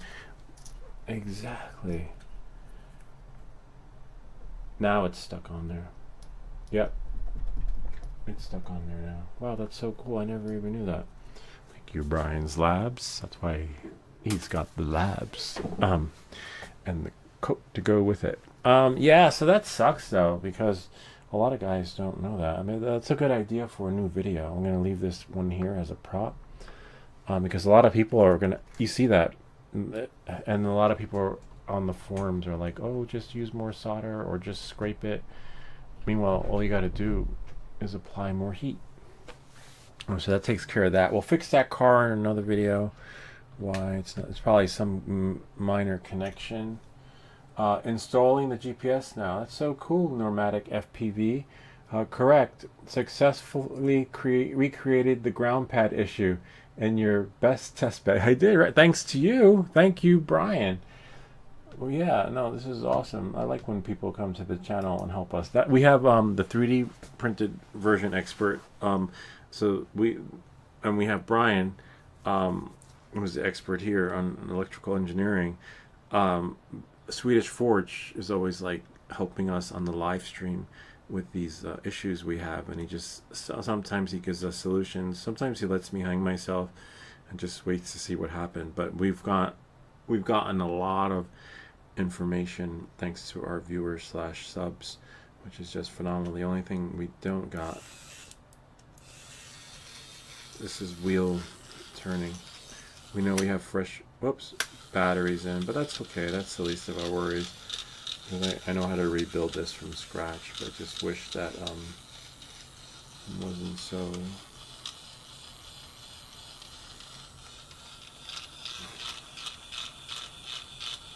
I believe the connections are working, but it's fine. I think we're done for today. And it's not that we can fix it. Ken, do you want to do a live stream with your Avata 2 flying in the field? Maybe tomorrow? If you want, or pick a day and we'll schedule it. Because remember, we have to schedule our live streams.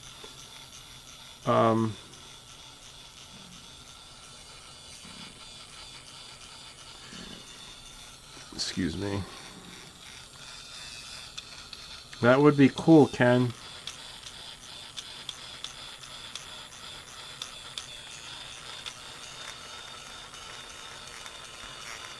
I think one of the wheels might be. I gotta run to the store for a quick errand. I'll stay connected here as long as you're streaming. No, we're not going to be streaming. I would disconnect because we're going to say goodbye, and I can always. You'll know if our next stream is going to be happening. I'm going to schedule it, so I don't want to leave you on an empty screen because I'm going to fix this on my own. But hopefully Ken can reply.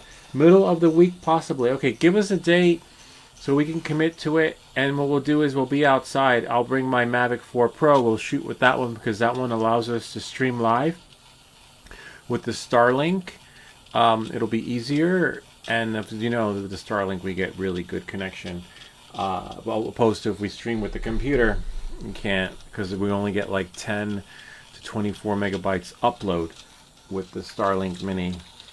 So you're never going to be able to stream what we stream right now the way we are, unless it's from a drone, which is fine because it's a drone video. We're going to be doing the Mavic 4 Pro. All right. Anyway, that's pretty much it. Thank you, Brian Slabs, for your help, because if you did not chime in, I would probably still be with my soldering iron like this right now. I was like, damn it, it's not working like I was. And then I looked up, and then Brian was here, and I was like, oh, he came up with the perfect and correct solution. Anyway, that's pretty much it. Oh, you'll be able to hear one of the songs on our intros that Swedish Forge created for us. There's the video I made, but he made a song using, of course, AI that we threw in to the channel in the video, and it just works really well. It has an intro / outro, and a channel thingy that we have going on. Brian sent me an email. Thanks for the email. So I have your address. Brian won't be getting to watch, but he'll be getting the Queets multimeter, and everything was promised in the video, which is the older version of the new unit that we have that tests your components. Hopefully, I would definitely recommend the universal remote, so you could have the experience of testing the transistors, because the universal remote does come with I guess most of the parts. You have your LEDs, transistors, capacitors, and resistor, and the other LEDs, and that should give you the full experience of the device we're sending you. I'll send you the link in the Amazon.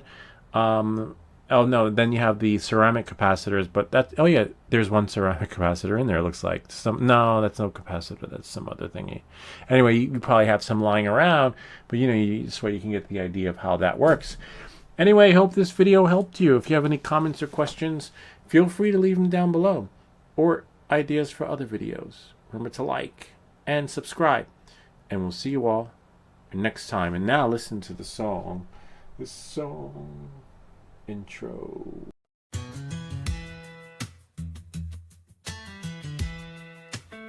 My name's How to Buy Lou, that's what they call me online. Everything that glitches, yeah, that channel's mine. Got filaments spinning in the middle of the night. Multicolor magic in the printer's light. Lego on the floor and slippers on my feet. In my little basement where the air hums to the beat. Alexa turns the lights off when I say goodnight, but I'm still wide awake watching layers stack just right. Layer by layer, watch it come alive. One more question. Don't worry, we'll play it again. Play it again, Sam. So the ground goes to the ground. The V, which is the red, goes to the voltage, which is 5 volt. And the T goes to the R1, and the R goes to the T1. And I believe you got it correct. And I'll just do right here a little cheat sheet me stuff. And there it is right there. See, ground would be ground, voltage, voltage, T, and then R1, and then R to T1. And you should have that. Do I have one laying around? I thought I had one laying around. I do, but I can't find it. But anyway, you have yours, and they all have the same connections. Anyway, that's how it is on the GPS. I'll find it. But that's it. Pause the video, watch that, and you are golden. And that's it. Good luck. And I'll send you a link to the video with the buzzers, because there's more than one way depending on your buzzer. And now, play it again, Sam. All right.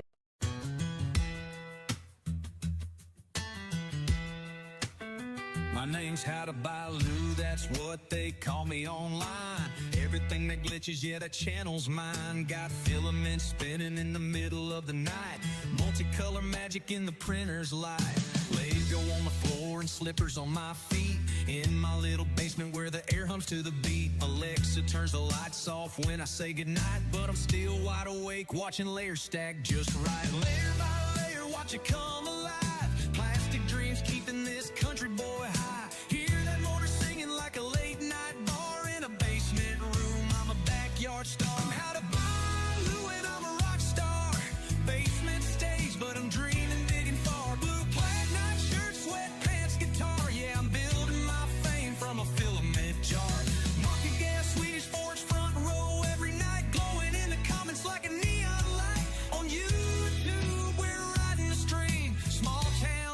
real big time dream. I'm how to buy Lou, I'm a rock star.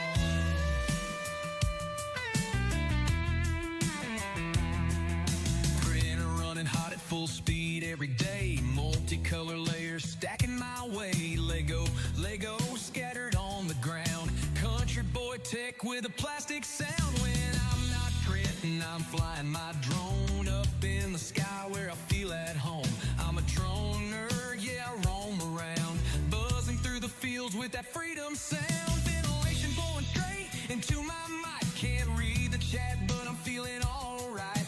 Maybe someday I'll slow it down, catch every comment from this little town. I'm how to buy Lou and I'm a rock star.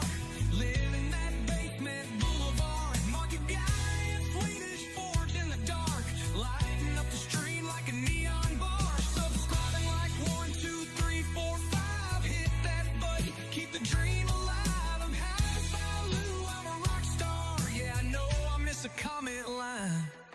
Scrolling too fast, but I'm trying to shine. From America to wherever you are, we're building this channel like a brand new car. Filament dreams and a drone in the sky. Basement king and I don't know why, but every single stream feels right.